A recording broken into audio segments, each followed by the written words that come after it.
Chapter 4430. All right, the Pentaceratops said helplessly. We'll rush to the Yuanfeng and Bingxin demon realms now. If the situation is similar, we'll ask Saint and I to come over first. Just as the Pentaceratops said this, boom, in the night sky, outside the thick red clouds, a huge roar sounded. A huge beam of light from the stars and moons penetrated the clouds and fell. Although the beam of light was very far away from the three great sages, the heavy clouds formed a vortex under the bombardment of the beam of light, which was very obvious in the dark night sky. Then boom, boom, another 5 loud roars sounded in succession. The clouds that had been penetrated now had 5 more beams of light from the stars and moons falling. The entire cloud layer seemed to be torn apart by a huge hand. As the wind and clouds surged, the strong power of the stars and moons filled the entire sky. Like a tidal wave, the power of the stars and moons flooded the night sky. Just as the 3 great sages looked at each other, 1, 2, in just a few breaths, the 6 stars of the Southern Dipper appeared in the cloud hole. At this time, the 6 stars of the Southern Dipper connected in the starry sky and proudly looked down on the entire land of the demon race. The brilliant starlight not only illuminated the entire starry sky, but also the 1,000-demon sacred realm. The 3 great sages were shocked. Before they could think further, boom, boom, boom, 3 slightly soft roars sounded from the 3 great sages.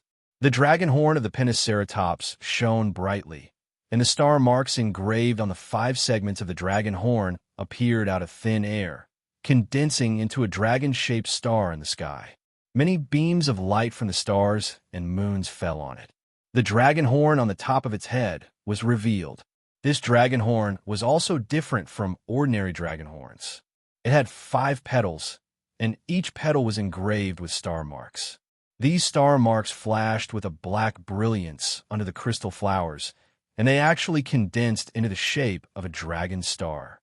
As for the scarlet flame vermilion bird, each of its wings had half an eye-catching star scar. These star scars emitted starlight along with the scarlet flames. When the pillars of starlight and moonlight fell into these star scars, they also appeared out of thin air like stars. The nether demonic dragon spider was a little different from the other 2 saints. First, blood gushed out from his abdomen, and then more than half of a blood-colored star mark appeared. The beam of starlight and moonlight first fell on the blood before penetrating the star mark. As the star shadow rotated, a star shadow emitting the aura of the netherworld appeared below the nether demonic dragon spider. The 8th great saint? The nether demonic dragon spider cried out in surprise. Not just the 8th great sage. The mystic armored Pentaceratops sensed the surging starlight tide in the entire 1,000 demons sacred realm and coldly said, "And it's a 6-star great sage." "That's impossible," the crimson flame vermilion bird cried out. "Since when have the great sages of our 1,000-beast holy realm become so cheap?" It had only been a few months, yet 2 great sages had appeared in succession. One is a 7-star great sage, and the other is a 6-star great sage. How are the other great sages supposed to live? Boom, boom, boom. Before the crimson flame vermilion bird's words could even be heard, the entire starry sky was filled with rumbling sounds again, and this time it didn't stop. Seeing that all the stars in the starry sky had been lit up, the extreme north, which was originally covered by thick layers of clouds, also shone brightly. Endless beams of light from the stars and the moon descended, not only sweeping away all the clouds, but also illuminating the earth as if it was daytime. 7 stars, 8 stars, 9 stars, 10 stars, 11 stars. The nether demonic dragon Pearl stared dumbfoundedly at the stars that lit up one by one. It was still counting in a daze. In the end, it simply stopped counting and roared. Could it be that a supreme saint of myriad stars has appeared in my 1,000 demons sacred realm? It's not just 10,000 stars. The crimson flame vermilion bird was also somewhat puzzled. He coldly said, "It should be called the 10,000 stars great sage." "No, this isn't a newly ascended great sage." Suddenly, the Pentaceratops, mystic armored Pentaceratops, pointed at where the Big Dipper was and shouted, "The Big Dipper doesn't have any brilliance at all. It's different from when we became great sages. This should be the work of that mysterious seven-star great sage." At this point, the three great sages looked at each other as if they had been enlightened. They shouted in unison, "Great Sage Hall! Galaxy Marrow Cleansing! Quick, let's hurry back to the Great Sage Hall." At this point, the Pentaceratops, mystic armored Pentaceratops, no longer cared about exploring the Yuan Feng and Bingqin demon realms. He hurriedly said, "This seven-star great sage is too cunning. He tricked us into coming to the contract whale, and while Saint and I and the others went to buy Qingyu, he used the star bridge that never disappeared to go to the Great Sage Hall to cleanse his marrow. From the looks of it, he must have grasped the ancient secret of the Great Sage Hall. If I'm not mistaken, he has a great secret. It might even be disadvantageous to us 6 great sages. We must take advantage of the fact that he has yet to complete his purification and kill him. Kill Myriad Star Great Sage." The nether demonic dragon spider was terrified. Even if we 6 great sages join forces, we're still no match for him. If he takes it one step at a time and slowly draws in the power of the stars, we naturally won't be his match. The profound armored pentagonal dragon urged its body forward, not caring whether the nether demonic dragon spider had caught up or not. It yelled. Unfortunately, his greed is insatiable. He actually wants to activate all the stars in the entire Great Sage Hall. With so many stars wanting to carve star marks on his body, how could he possibly withstand it? Also, if we 6 great sages join forces, won't we take advantage of the time when he's focused on his marrow cleansing to make our move? That's right. Let's go. The vermilion bird also shouted. If I'm not mistaken, Saint Peng, Saint and I, Saint Bei, and even the great ancestor should be rushing to the Great Sage Hall. Let's hurry back. The figures of the 3 great sages flashed in the night sky that was as bright as day, leaving behind a seemingly endless abyss that was incomparably cold under the starlight. Seeing that the night was as bright as day, Xiaohua already understood that this was a phenomenon caused by the 7-star great sage, Feng Wu, entering the Great Sage Hall. However, seeing that the stars in the sky had all fallen to dust, Xiaohua was still greatly shocked. He sent a group of disciples and cultivators back to Shanhua continent while he slowly flew in the starry sky. He felt the power of the stars and moon lingering around him like a lover's kiss, and he couldn't help but think to himself, this heavenly phoenix. What's his background? What's his goal? That day in the legacy realm, that voice was already extremely strange, and this heavenly phoenix's voice was even more resolute. What has the heavenly phoenix decided? It seems like this decision is very difficult, and it's better to die than to live. Legacy realm. As the name implied, it was a place where the legacy of the younger generation was left behind. If the bloodline of the absolute saint was given to thousands of demons, it would naturally be a legacy. However, if this legacy was completely absorbed by the heavenly phoenix, what would it be? What kind of demon will it become? Absolute sage demon? That day in the legacy realm, this Xiao already felt that it was inconceivable that the heavenly phoenix obtained the bloodline of the absolute sage. Now, looking at the starry sky, this Xiao really doesn't dare to believe it. This demon itself, how big of a secret does it have? The more Xiaohua thought about it, the more he felt that this world was truly too big. He was already a Mahayana realm human, and was considered a supreme existence in the 3 continents. However, in front of these mysteries, he was inferior to an ant. Everything else aside, just the divine punishment that day. Even a demon as strong as Bei Xian couldn't resist at all in the face of the divine punishment. The entire 1,000 demons sacred realm, the bloodline of an entire continent shell race, was taken away in that instant. Perhaps this is the realm that this Xiao should pursue. All of a sudden, Xiaohua himself seemed to have transformed into a phoenix, into a heavenly star that overlooked the stars. All of the ordinary methods of the mortal world could not be seen in his eyes, and even some of the gratitude and grudges became fetters. Of course, it was only for an instant. Xiaohua understood something again. He thought of the scene when he comprehended the primordial violet aura in the primitive continent. He looked at the bright moon and stars, and countless demonic auras in the boundless thousand demons' sacred realm. He smiled and said, "This is the Phoenix Parasol's opportunity, and also the Heavenly Phoenix's ambition. It has nothing to do with this, Xiao. Life has its order, death has its order. Do what you can and follow the will of the heavens. No matter where you go, don't let down the beautiful scenery by the roadside.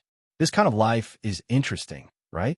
I wonder if the Heavenly Phoenix, who bears such a heavy responsibility, knows what this Xiao is thinking.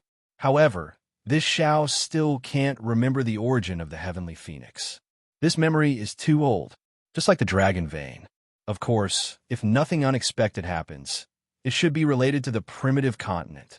The primitive continent, it's really a mysterious continent. Perhaps if there's a chance, in the future. I'm afraid I'll have to go and take a look again." Roar!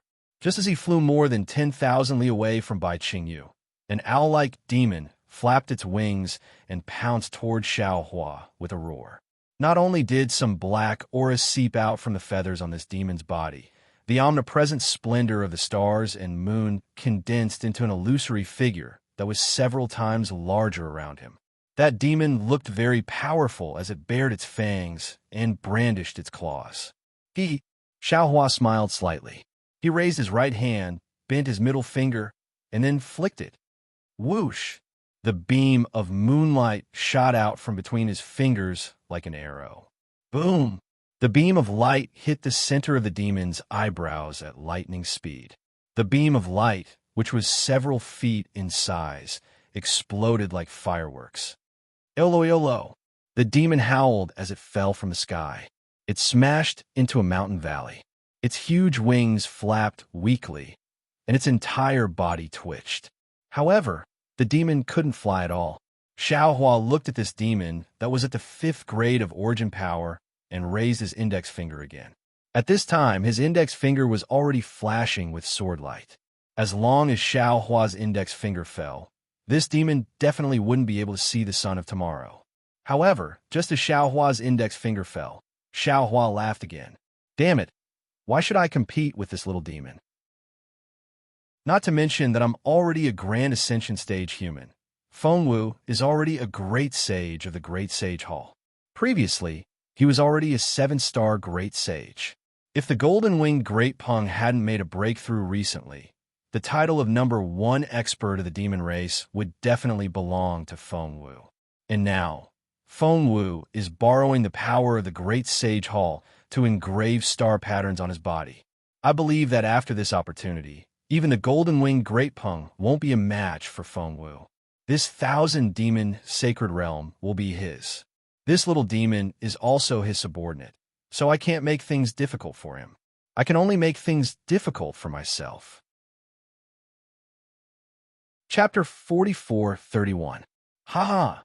Xiaohua couldn't help but laugh. His figure turned into a streak of light as he flew into the distance.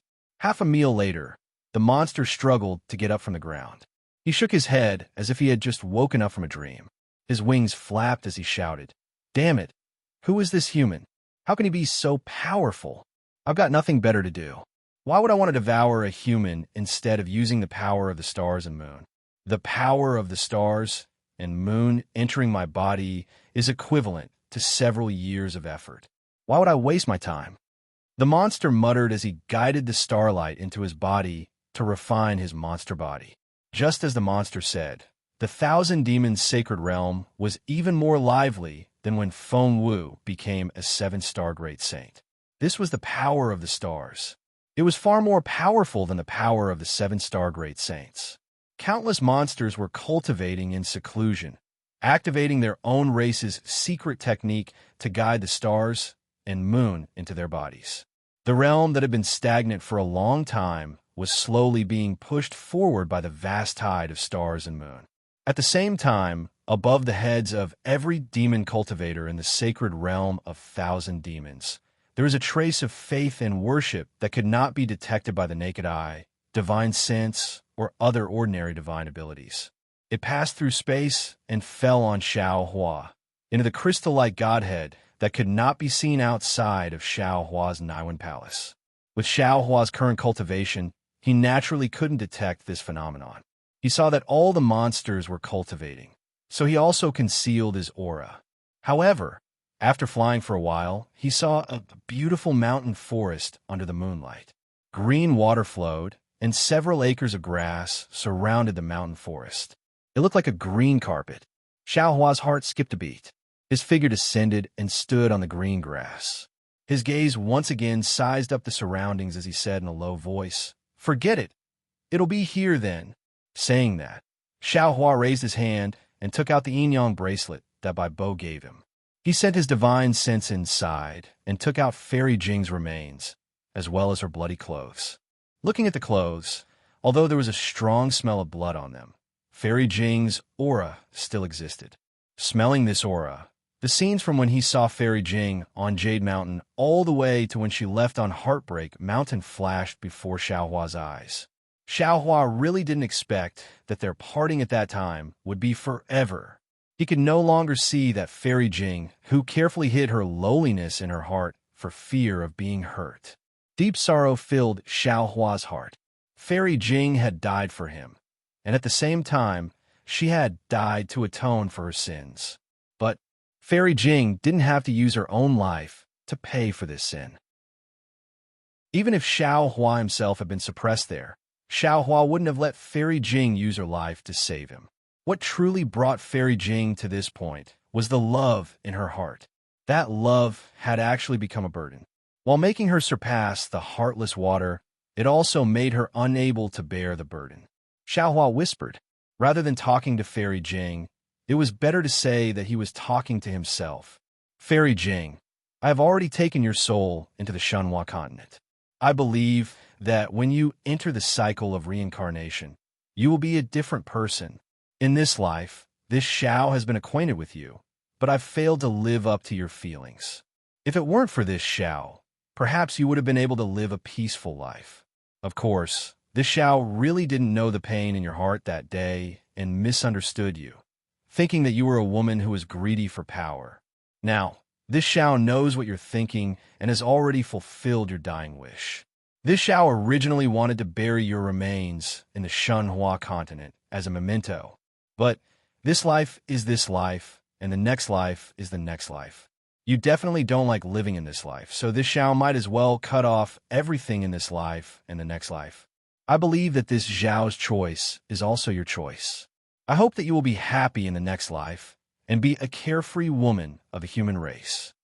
As he spoke, Xiao Hua's figure flashed and sank into the ground. He only stopped when he had traveled a few hundred meters. He looked around and made a grabbing motion with his hand. Poof! A space a few feet wide was grabbed by him, and Xiao Hua sent Fairy Jing's bloody clothes and remains into it. When Xiao Hua stared at the bloody clothes for a moment, it was as if he could see Fairy Jing's dreamy eyes from that day. Those eyes were filled with joy, resentment, happiness, and sorrow. It was as if a net was trying to capture Xiao Hua's gaze, but the moment it was captured, it freed Xiao Hua's gaze. Ashes to ashes, dust to dust. I hope that my thoughts and memories will go with the wind. Xiao Hua sighed. With another swipe of his hand, the space was covered by soil.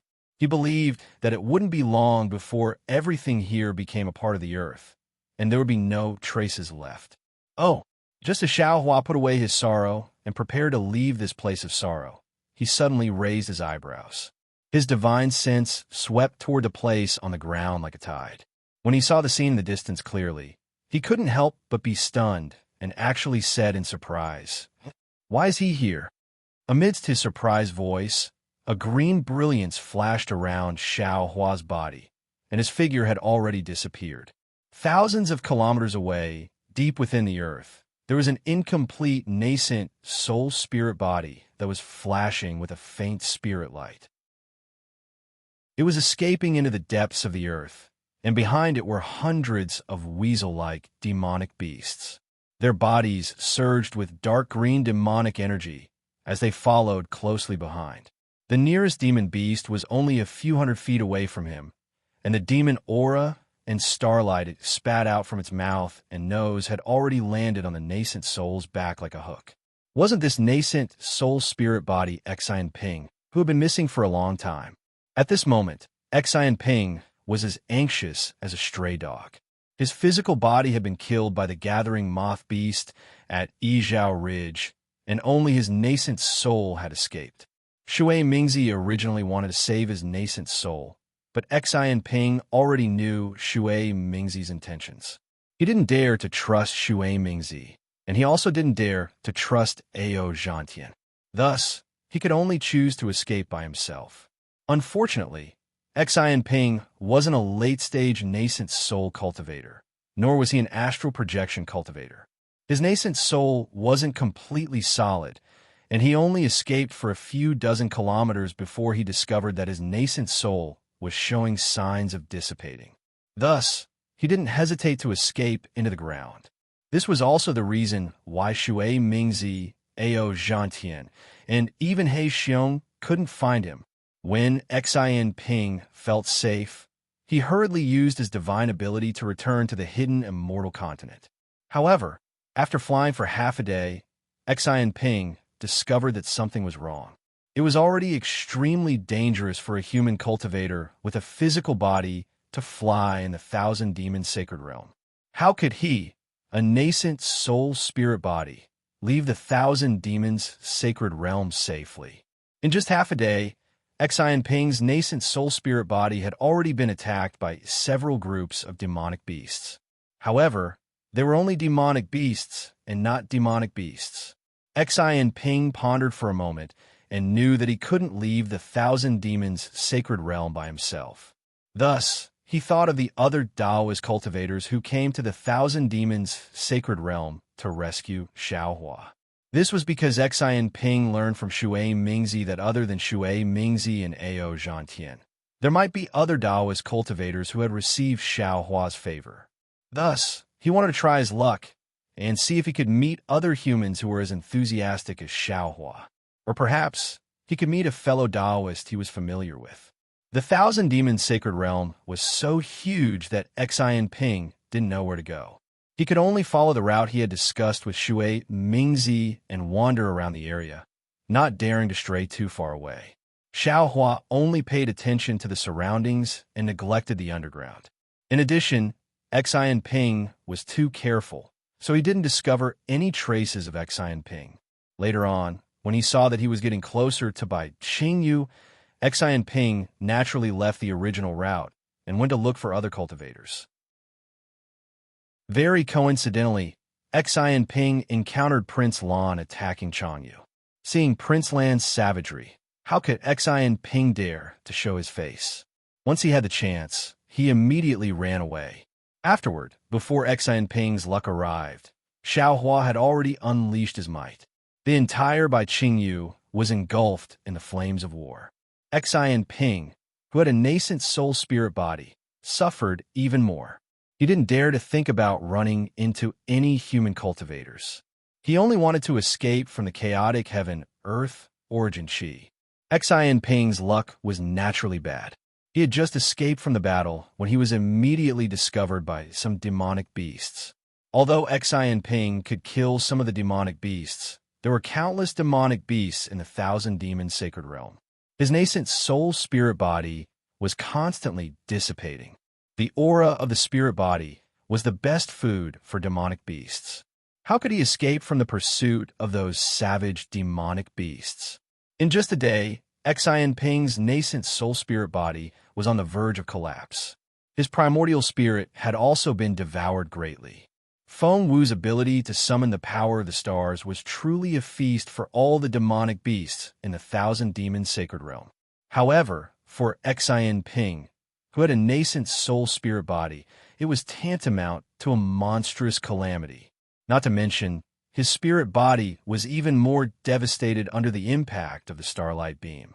His damaged primordial spirit became increasingly blurry. He increasingly didn't know where he should escape to and how he should escape. Under the brilliance of the starlight beam, those demonic beasts were several times more excited than if they had eaten countless demonic herbs. Even if Xian Ping went deep underground, he still wouldn't be able to escape from their pursuit. Just like that, Xian Ping flew to the left side of Xiaohua. However, the moment Xiaohua discovered him, the weasel-like demonic beast spat out demonic aura. This demonic aura was equally powerful in this extraordinary night. It actually produced a hook-like brilliance of the starlight beam. When this brilliance landed, Xian Ping's nascent soul spirit body was pinned down. No matter how Xian Ping urged his nascent soul, he couldn't escape. Ayo! Seeing that the demonic beast in front of them had succeeded, the demonic beasts closest to them became even more excited. They let out a roar and spat out demonic aura, preparing to share the delicious food in their hands. Xian Ping, who was already on the verge of death, still had some instincts. After sensing the danger, he didn't hesitate at all. His nascent soul spat out a strand of silver blood. Within the blood, only a piece of the fan remained. With a schwa sound, his nascent soul spirit body was pulled away by the demonic aura of the demonic beast.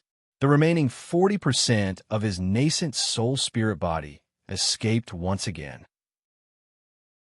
Unfortunately, even so, Xian Ping only flew a few hundred feet before the demonic beast that had spat out demonic aura caught up. The demonic aura firmly sucked Xian Ping in. Chapter 44:32. Xian Ping, who was about to die, didn't have any extra consciousness. His spirit body was about to be devoured by the demon beasts. Suddenly, an incomparably powerful divine sense swept over. Before it even got close to Xian Ping, the demon beasts, who were extremely sensitive to danger, had already sensed it. Swoosh, swoosh, swoosh. The demon beasts closest to Xian Ping didn't hesitate at all. They decisively abandoned Xian Ping's nascent soul spirit body and fled into the distance. The 100 or so demon beasts that were just about to approach also fled in all directions. Xiaohua didn't dare to be careless. After sweeping with his divine sense, he chased for a few kilometers before slowly retracting it. When his figure flashed and appeared beside Xian Ping, he hurriedly waved his hand. Xian Ping's spirit body, which was already abnormally thin, stopped dissipating and became still in the soil. How could this be? Xiaohua's gaze swept over and immediately knew that Xian Ping had already reached the point of no return. Even the nascent soul spirit body's eyes had already turned gray, without a trace of divine light. Obviously, the nascent soul spirit had almost completely disappeared. When Xiaohua turned into a python and saw Xian Ping had already fled. But according to what Ao Zhantian said later, Xian Ping had actually reached a certain agreement with Shui Mingzi. Speaking of which, Xian Ping had already violated the oath that day. However, seeing Xian Ping's miserable end, it was hard for Xiaohua to have any thoughts of blaming him. Alas, forget it. Xiaohua sighed slightly and said, I just sent off an old friend, and now I have to send off another one. One was deeply affectionate. The other repaid kindness with enmity. But in the end, they both turned into nothingness and dust. Unfortunately, your nascent soul has already been shattered, and a lot of your soul has dissipated. Even if I want to take you into the netherworld, I can't.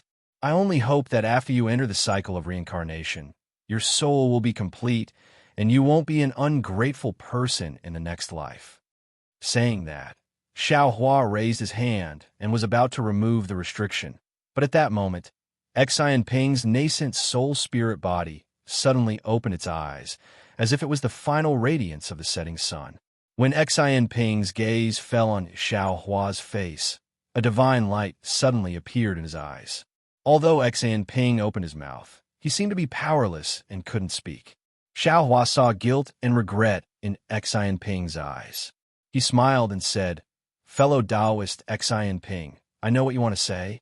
Shui Mingzi had already been executed. Everything from before is already in the past. Although you had some ideas in your heart, you didn't put them into action. I won't hold a grudge against you. Furthermore, I'm grateful that you came to the Thousand Demons' sacred realm to save me. You don't have to think too much about it. Just go in peace. The blood oath you made earlier is now invalid. I hope you can be a man of indomitable spirit in your next life. Joy appeared in Xian Ping's eyes when he heard this. His head that was only left with an outline nodded slightly, as if he was gratified that Xiao Hua had forgiven him. However, this only lasted for a moment before the light in his eyes gradually dissipated. However, just as Xian Ping's spirit was about to dissipate, a look of excitement suddenly appeared on his face. He opened his mouth, but no sound came out.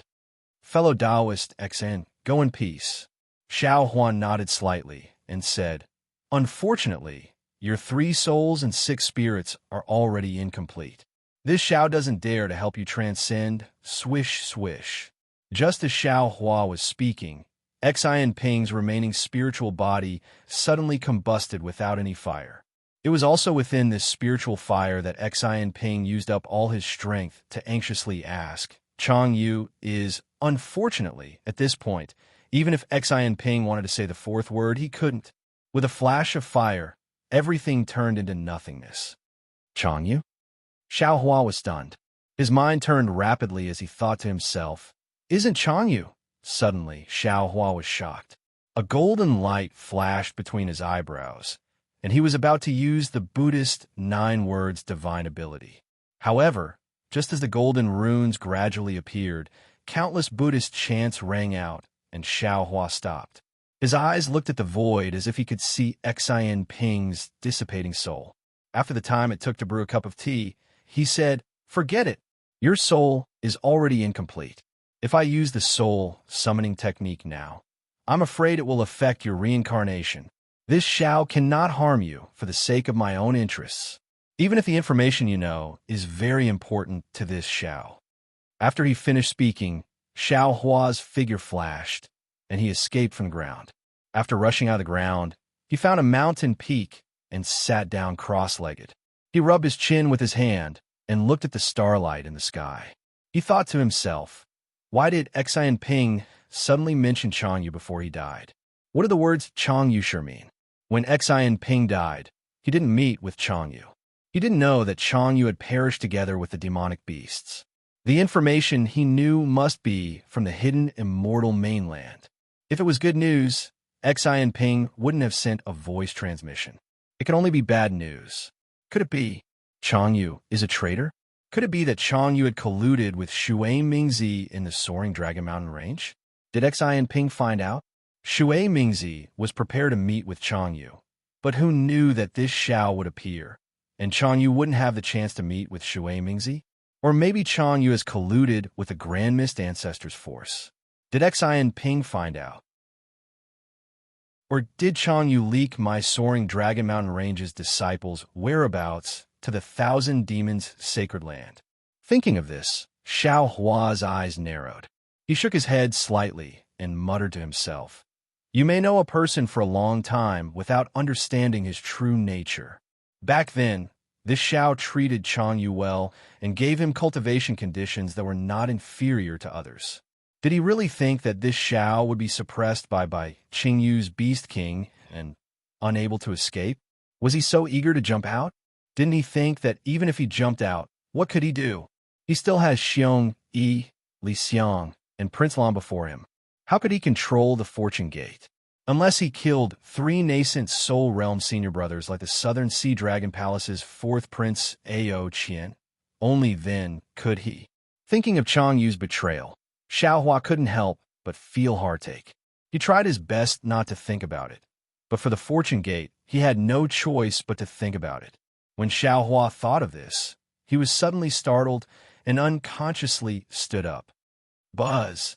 It didn't matter if he stood up, but the space within 100 miles to his left produced the sound of air exploding and the sound of thunder.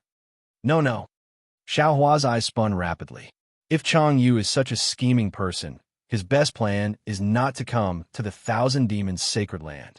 It's best if he hides in the soaring Dragon Mountain range.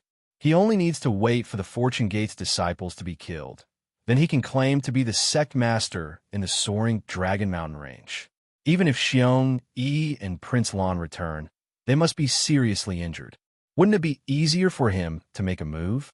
Of course, we can't rule out the possibility of him colluding with Shui Mingzi on the way to buy Qingyu. A kind-hearted person would never think of others as his enemy. Therefore, in just a short moment, Xiao Hua thought of an excellent excuse for Changyu. Of course, all of this was just a guess. Xiao Hua pondered for a moment and called Taoist Wu out from the space. The moment Taoist Wu landed in the air, he immediately raised his head and shouted, "Damn it, isn't Taoist Feng Wu too arrogant? What is he doing? Is he trying to alarm the entire 1,000 demons' sacred land? A great saint of the demonic race has entered the great holy hall. Is he trying to call immortal Emperor Go Chun and Vairocana, revered Buddha, over to observe the ceremony? I don't think this is what he wants." Xiao Hua replied indifferently, not to mention that this might be the effect of the great holy hall. The heavenly phoenix is in his body. It's not something he can decide. Oh, Taoist Feng seems a little depressed. Taoist Wu looked at Xiao Hua and said, "Taoist Feng has just defeated the 1,000 demons' sacred land's old ancestor. You should be in high spirits." "That's nothing." Xiao Hua smiled bitterly. While pondering, he told Taoist Wu the whole story. See, Taoist Wu instantly understood. He sucked in a breath of cold air and said, "Even your own disciple has become like this. I only have suspicions. I can't be sure, so I asked Taoist Feng to come over and take a look." Xiao Hua replied, "And if Taoist Wen Chu is here, he would be the most suitable." Taoist Wu nodded. "In that case, I will reluctantly accept. Taoist Feng, conceal yourself first." As Xiao Hua spoke, he took out the Kunlun mirror and pulled Xiong Yi out of the Shenhua continent with his mind. Xiong Yi was still sitting cross-legged as if he was regulating his breathing. Xiao Hua didn't disturb him and just stood at the side and watched quietly. In just a moment, Xiong Yi felt that something was wrong. The quintessential essence in his body flowed rapidly. He was on guard and immediately opened his eyes. "Master!" Xiong Yi only understood when he saw Xiao Hua standing beside him. He raised his head and looked around in surprise. He said anxiously, "Is this the Star Moon Palace?" "No." Xiao Hua's tone was a little indifferent as he replied, "This is still the 1,000 demons' sacred land. It's only about 1,000 miles away from Bai Qingyu." Xiong Yi heaved a sigh of relief and said with a smile, "Did I say that? It's just a moment. How could I have arrived? Unless the time in the Kunlun immortal realm is different from the 3 continents."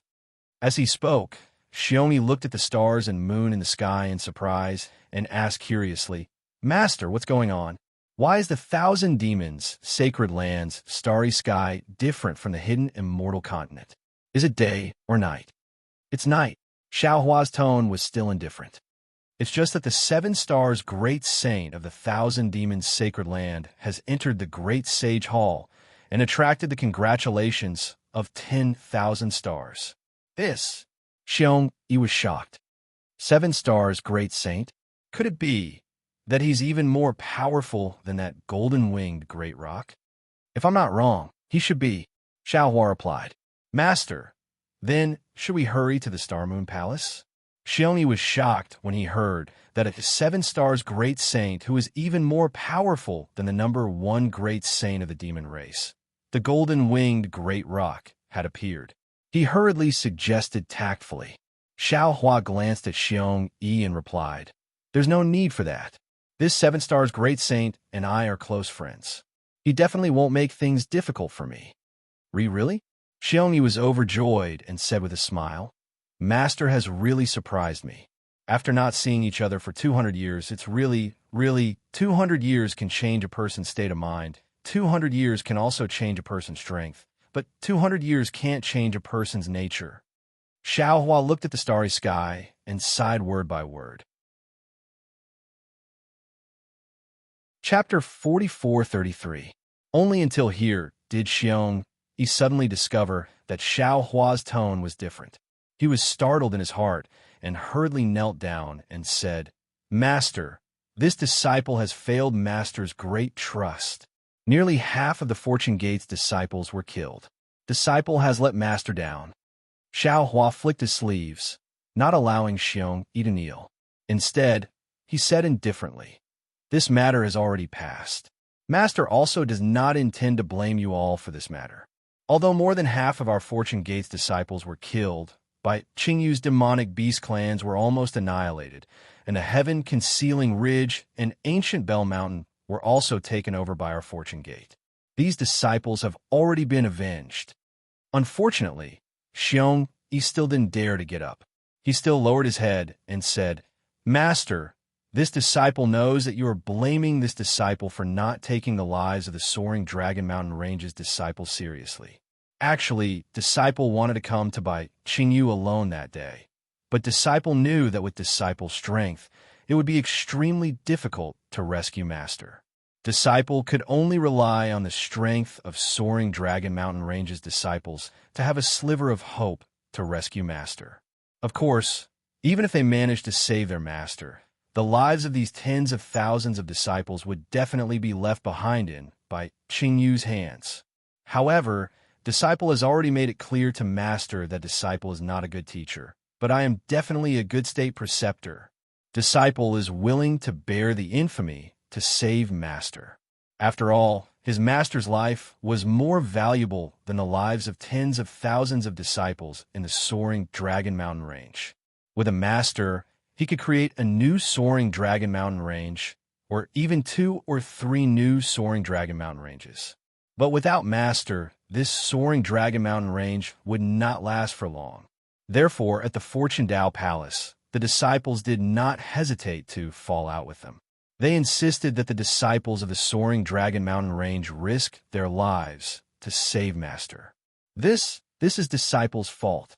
Disciple is no longer qualified to manage the Fortune Gate's affairs. Disciple is willing to fulfill his filial piety in front of Master and atone for the deaths of the tens of thousands of disciples. Xiao Hua silently looked at Xiong Yi. After listening to his words, his heart was filled with mixed feelings. Xiao Hua was originally soft-hearted and not good at planning, so he was not the first choice to be the sect leader. In Huang Xiaolong's opinion, he would rather give up his life than let several tens of thousands of Fortune Gate disciples save him. However, what Xiong Yi said was correct. After all, as the leader of a sect, he had to be far-sighted, decisive, and even decisive. This is what Xiao Hua lacks, and the Xiong Yi in front of him was precisely such a talent. He knew how important Xiao Hua was. For the sake of the Fortune Gate's future, Xiao Hua was willing to sacrifice tens of thousands of soaring Dragon Mountain Range's disciples. This action could be considered cold-blooded and callous, but it was also where Xiong Yi stood out from the crowd. It was an extremely calm and wise choice. And now, seeing that Xiao Hua's tone was unkind, Xiong Yi had already keenly sensed Xiao Hua's displeasure. He knew that he might have chosen to go against Xiao Hua's benevolence because of this. Without waiting for Xiao Hua to say anything, he immediately took the initiative to admit his guilt. However, Xiong Yi still thought too much. Xiao Hua didn't think about it at all. If it wasn't for Xiong Yi's reminder, he really didn't know that Xiong Yi was under so much pressure. Disciple. Xiao Hua thinks for a moment and says, "Master knows that I am not a qualified sect leader. Not good at the trifling matters of the sect, not good at the development of the sect, and not good at winning over people's hearts.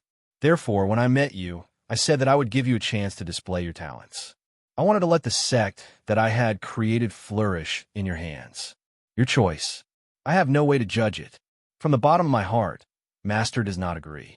Master feels that everyone's life is equally important, and there should be no distinction between importance and importance. But in reality, what you did was correct. If it wasn't for me, there would be no soaring Dragon Mountain Range's Fortune Gate, and there wouldn't be the current Fortune Gate's disciples. You used the lives of tens of thousands of disciples in exchange for my life. There is nothing wrong with that. Therefore, disciple, you can rest assured that the Fortune Gate will still be yours in the future. Not only will you have to deal with the Fortune Gate's affairs, Master will also let you do. Before Xiao Hua could finish, Xiong Yi hurriedly interjected, Master, you think too highly of disciple. Not to mention senior brothers Xian Songzi and Taoist Master Jingting. Even junior brothers Lu Yi, Fu Jiwen, and the others' cultivations are much higher than disciples. How can disciples shoulder such a heavy responsibility? Strength is strength, ability is ability. Not every Grand Ascension Stage cultivator is a good sect leader. Not every sect leader has to have an extremely high cultivation base. Xiao Hua's mood improved, and he smiled. However, your words have reminded Master that you have to think about how to develop the Fortune Gate in the future for Master.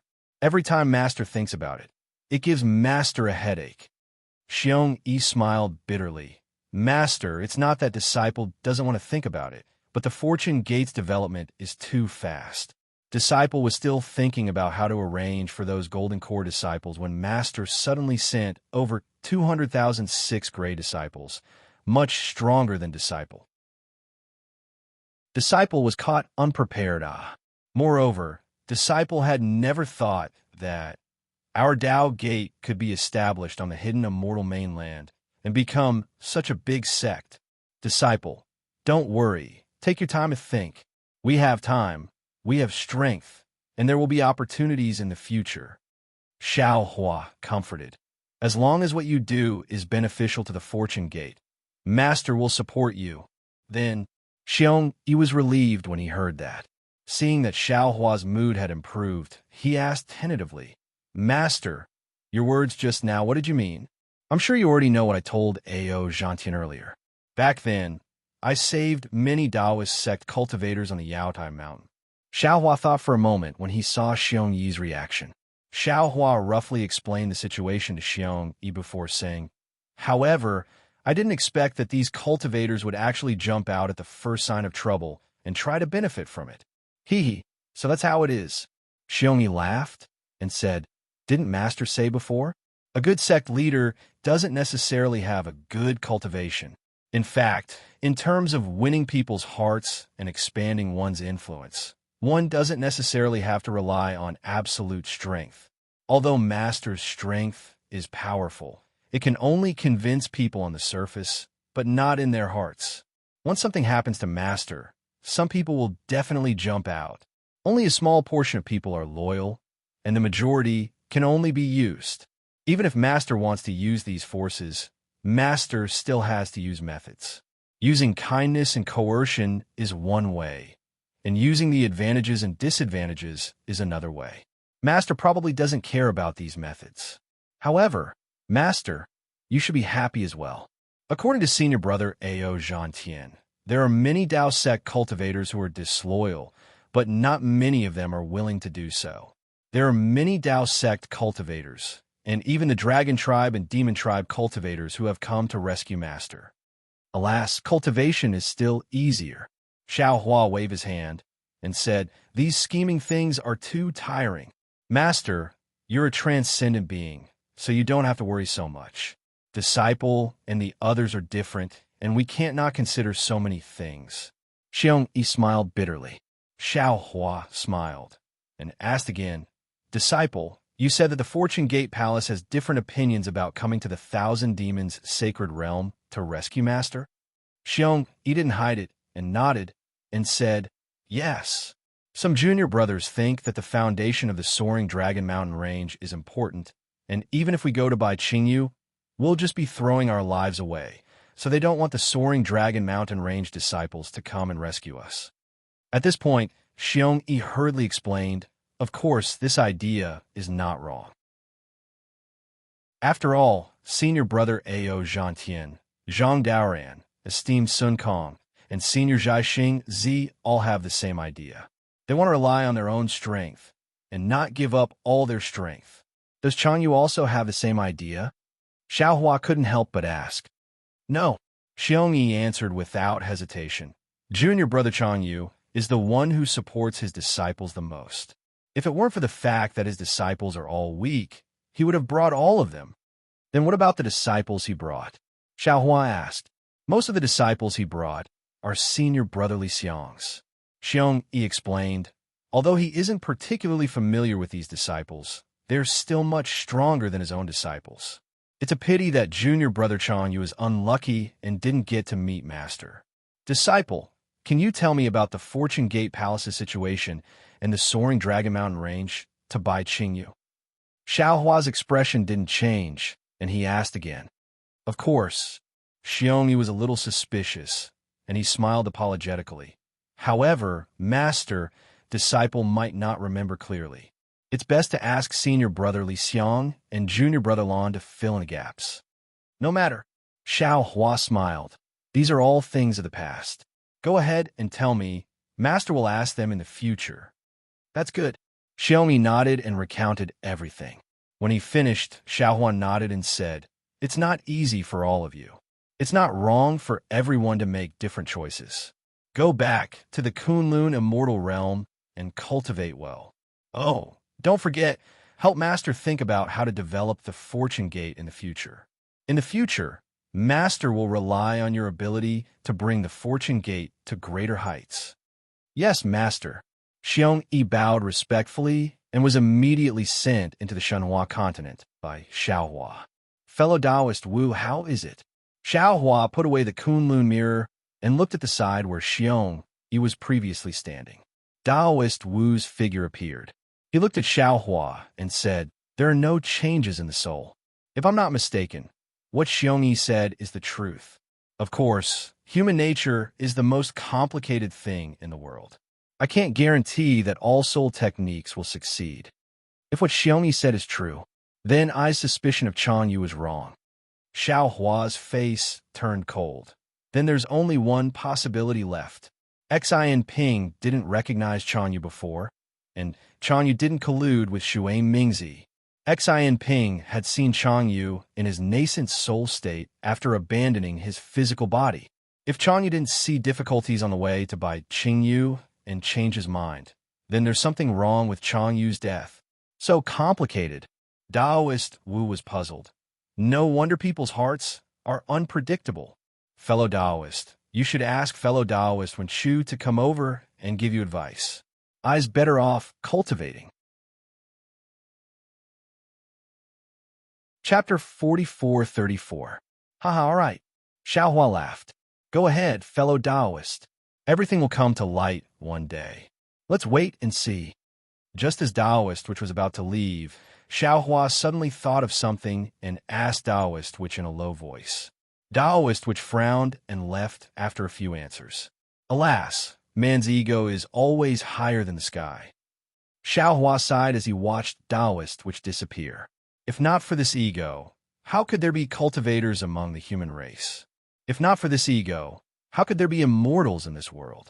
But it's also because of this ego that there are too many disturbances, too much chaos, and too much suffering in this world. After saying that, Xiaohua fell silent for a moment and took out the Kunlun mirror. As the light beam flashed, Ao Sheng was pulled out from the Shenhua continent. Needless to say, Ao Sheng was even more surprised by the starlight in the sky. However, Xiaohua was not in a good mood and ignored him.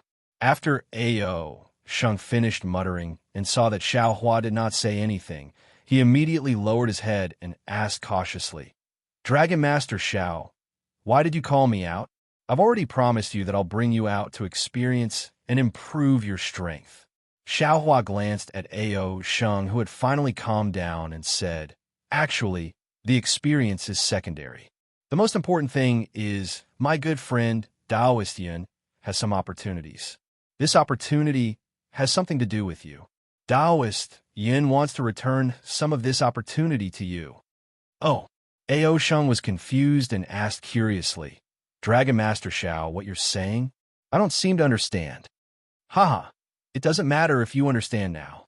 A rare smile appeared on Xiaohua's face. You all took the risk to come to the Thousand Demons' sacred realm to rescue me. I must repay this kindness. As for what Taoist Yin gave you, you may not know now, and you may not know in the future. But when you do know, just think about what I said today. Yes, Dragon Master Xiao. Ao Sheng nodded and said respectfully, I understand. Dragon Master Zhao's kindness to me, and even to the dragon race, will be engraved in my heart. Xiao Hua nodded and activated the Kunlun mirror in his hand. Under the light, Daoist Yun flew out of the space. After hearing Xiao Hua's voice transmission, Daoist Yun shook his head and said, "Daoist, isn't A.O. Shang going to the Star Moon Palace with us? If he were to enter the Kunlun immortal realm to cultivate now, he would probably fall into a deep sleep first. Then, he would miss out on the opportunity to enter the Star Moon Palace." Yun's Daoist Yun, he said, patted his forehead. "I've been too hasty. I've forgotten about the Star Moon Palace." Aosheng looked at Xiao Hua and did not dare to say anything. Star Moon Palace was a matter of great importance. How could Xiao Hua forget about it? Daoist, Daoist Yun, Daoist, Daoist, Daoist be. Daoist, Daoist to doubt, Daoist, Daoist to him to break. Daoist, Daoist, Daoist, Daoist forget. You Daoist istist. Daoist, Daoist you. I'll always be the old hen who protects her children. Xiao Hua said self-deprecatingly. Even if I become an immortal, I'm afraid these disciples will still be in my heart, let alone a Mahayana. This is a blessing for us disciples. Aosheng finally understood something and said respectfully, "This disciple will be like Xiao Longshu and continue this love." Haha, good. Xiao Hua laughed and clapped his hands. To be able to hear the word love from the mouth of a dragon, I've reaped the rewards of my efforts. If that's the case, we'll talk about this later. Daoist, please go back. Daoist, Yun suggested again. It will take some time to reach the Star Moon Palace. Why don't I teach A.O. Shang some secret techniques of the dragon race? It can also lay a foundation for his future cultivation. I'll leave this to you, Daoist. Xiao Hua said with a smile. Actually, Dragon Master, should be yours. Well said. Daoist Yun nodded. Daoist, please open a mystic realm in Kunlun Immortal Realm, so that A.O. Shang can cultivate in it. Xiao Hua understood what Daoist Yun meant. He shook the Kunlun mirror and sent Daoist Yun and A.O. Shang to a void above Shenhua continent, where the two dragons could do whatever they wanted. As Daoist sorcerer had yet to return, Xiao Hua simply brought Blackie and Goldie out of the void and talked to them while waiting. Although Goldie had already told Xiao Hua about his experience in the past 200 years, it was still too simple. Now that there was no one else around, Goldie's chatterbox was opened again, jumping up and down on Xiao Hua's body while talking. Blackie stood obediently on one of Xiao Hua's shoulders, occasionally interrupting and correcting him, but most of the time, he just listened. Looking at the two cute little things with their own distinct characteristics, Xiao Hua's heart was overflowing with fatherly love. He used his hand to touch the two little things' warm fur. Feeling the attachment of the two little things, he was deeply moved again. Others might not know how powerful Di Ting and the heaven-devouring beast were, but he knew them very well. Even though they were severely injured, they were still not something that a human Mahayana realm cultivator could handle. It was hard to imagine that these two powerful demon beasts looked like this when they were young. However, Xiao Hua also understood that although Blackie and Goldie had the bloodlines of Di Ting and the heaven-devouring beast, they still had a long way to go before they could cultivate to the same level as them. The blood crystals Xiao Hua obtained from the heaven-devouring beast and Di Ting were the starting point of this path. 4 hours later, Daoist sorcerer finally returned. Xiao Hua's heart skipped a beat when he saw Daoist sorcerer's slightly gloomy face. How was it? What did I get? Is I right? I can't tell if fellow Daoist guess is correct or not. Daoist Wu replied indifferently. There's a restriction in the souls of Daoist Qing Su, Daoist Fantian, and the other Daoist cultivators. Although I can break it, I'm afraid of alerting them and messing up fellow Daoist arrangements, so I can't know the true intentions of the primordial chaos ancestor. I can't tell if these subordinates of the Grand Mist Ancestor are sincere in helping the Fortune Gate or if they have ulterior motives. It's fine. Xiao Hua's heart relaxed, and he waved his hand. The truth will come out one day. If the Grand Mist Ancestor doesn't have any ulterior motives and is sincere in helping the Fortune Gate, I will repay him generously. If he has ulterior motives, would I be afraid of him? Daoist sorcerer nodded and said, "Although I didn't find anything in the souls of Venerable Fantion and the others, I found a magic treasure that fellow Daoist gave to Changyu in Daoist Master Ching Su's spatial pouch." Oh. Xiao Hua raised his eyebrows, and a cold smile appeared on his face. This is interesting. Could it be that Daoist Master Ching Su has something to do with Changyu's death? Xiao Hua raised his head and looked at the sky, muttering to himself, "But this magic treasure alone doesn't prove anything. Perhaps Daoist Master Ching Su picked it up on the road, or perhaps Daoist Master Ching Su met with danger together with Changyu and Prince Lan. Changyu sacrificed his life to protect Prince Lan, and the magic treasure was lost after he self-destructed. Daoist Master Ching Su picked up the magic treasure and didn't return it to Prince Lan. What if there is another magic treasure?" Daoist sorcerer raised his hand, and there was a ball of green light in his palm. Inside the ball of light, there was a faint soul that looked like a small person sleeping peacefully. Xiao Hua was shocked. When he saw that the small person inside was Changyu, he was wild with joy. His mind rolled, and Changyu's soul that was about to disappear immediately fell into it. Xiao Hua looked at it and didn't dare to be negligent. He released the netherworld origin power again and carefully sent this soul into the inside of the space. Just like Fairy Jing's soul, it was placed at the root of the netherworld fruit tree. After everything was done, Xiao Hua heaved a sigh of relief. He looked at Daoist sorcerer in bewilderment and said, "Didn't Changyu self-destruct his nascent soul? Where did you get his soul? Even if there is a primordial spirit imprint in his magic treasure, that shouldn't be enough to preserve his 3 souls and 6 spirits, right?" "Ha ha ha." Daoist sorcerer laughed and said, "Speaking of this, you should thank I properly. Tell me in detail, Daoist sorcerer." Xiao Hua still didn't understand. Daoist sorcerer explained, "Do you still remember when you took Changyu as your disciple under Yaotai Mountain?" "Of course." Xiao Hua thought for a moment and still didn't understand. "What's so strange about it? What does this have to do with you? That day, you discovered that Changyu's cultivation method was changed by a Confucian cultivator, right?" "Yes." Xiao Hua nodded matter-of-factly. "At that time, I changed the cultivation method and passed it to him." At this point, Xiao Hua slapped his forehead and came to a realization. "That's right, that cultivation method wasn't changed by myself. It was changed by Daoist Thunderbolt."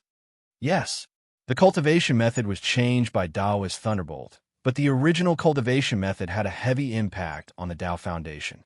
If he didn't cultivate it again, it was impossible to reach the body integration realm." Daoist Thunderbolt thought for a long time and felt that changing the Dao Sect's Dharma spells only treated the symptoms, but not the root cause. Therefore, he asked how to change it, hoping that the soul spell could solve the root cause. "I added some soul cultivation content in this cultivation method." "Oh, this soul cultivation content is similar to the remnant copy of the primordial spirit that Daoist Thunderbolt obtained before." Changyu was probably very lucky. When he cultivated the cultivation method, he was proficient in this part of the soul spell.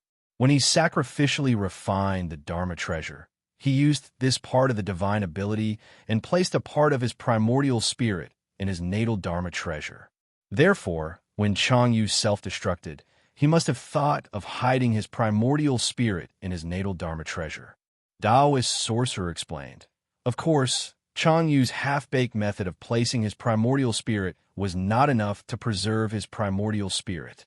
However, the Dharma treasure that Daoist Thunderbolt gave him was not ordinary. It was an original Dharma treasure in Daoist Thunderbolt space.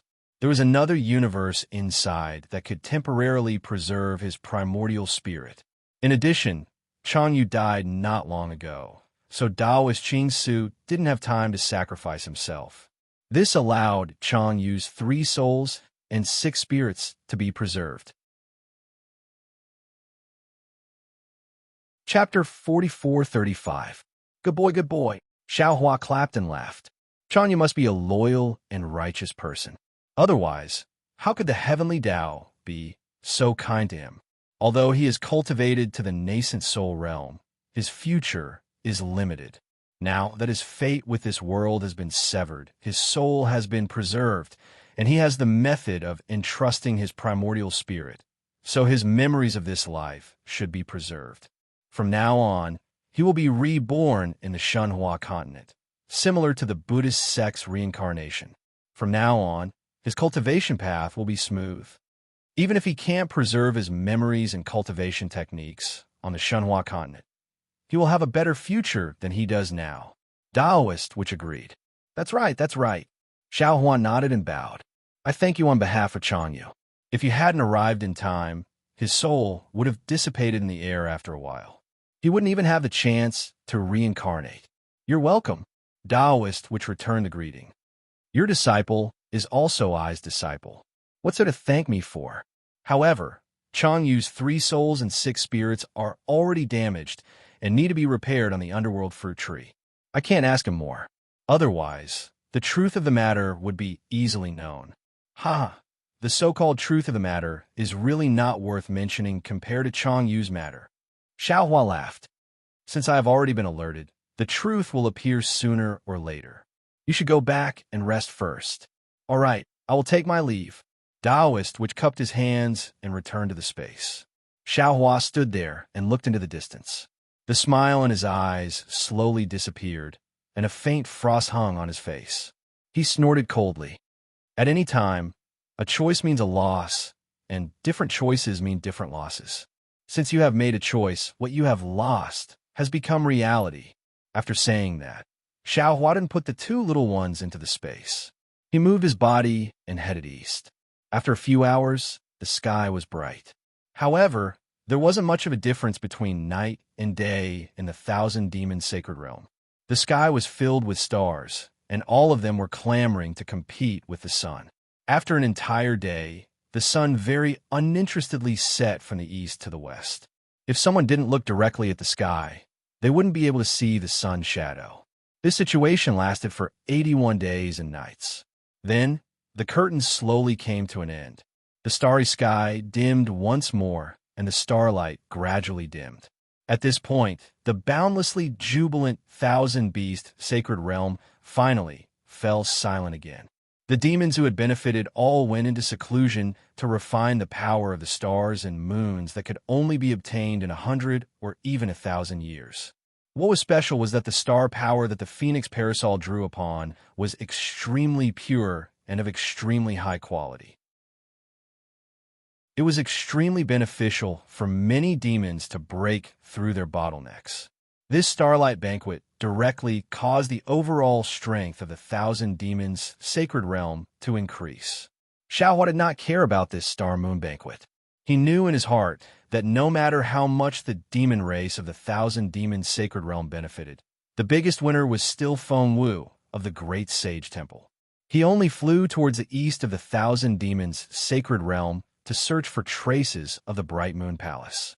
Although Ingbo of the Continuous Merchant Alliance had received Do Shanjun's message and even received some information about Zhaixing Liu, the Continuous Merchant Alliance was too inexperienced after all. They did not know the specific time and location of the Star Moon Palace's appearance. What made Xiaohua even more puzzled was that there were some Zhaixing Liu in the 1,000 Demons Sacred Realm. However, for some reason, these Zhaixing Liu had all disappeared in the past 100 years. The Continuous Merchant Alliance's ability was not enough to find the reason for the disappearance. However, Xiaohua did not particularly care. After all, other than the demon race, there were only humans who coveted the opportunities of the Star Moon Palace. As long as he went to the east of the 1,000 Demons Sacred Realm and saw a human, wouldn't he just need to ask around and find out? Xiaohua did not believe that with his status as a human Mayana realm cultivator, he could not even find out this information. Moreover, Xiaohua believed that Zhaixing Liu would have some arrangements in the east of the 1,000 Demons Sacred Realm. Do Shanjun alone could give the Jade Eyes to Ingbo in advance. How could he not have predicted his arrival? Unfortunately, Xiaohua still underestimated the vastness of the 1,000 Demons Sacred Realm.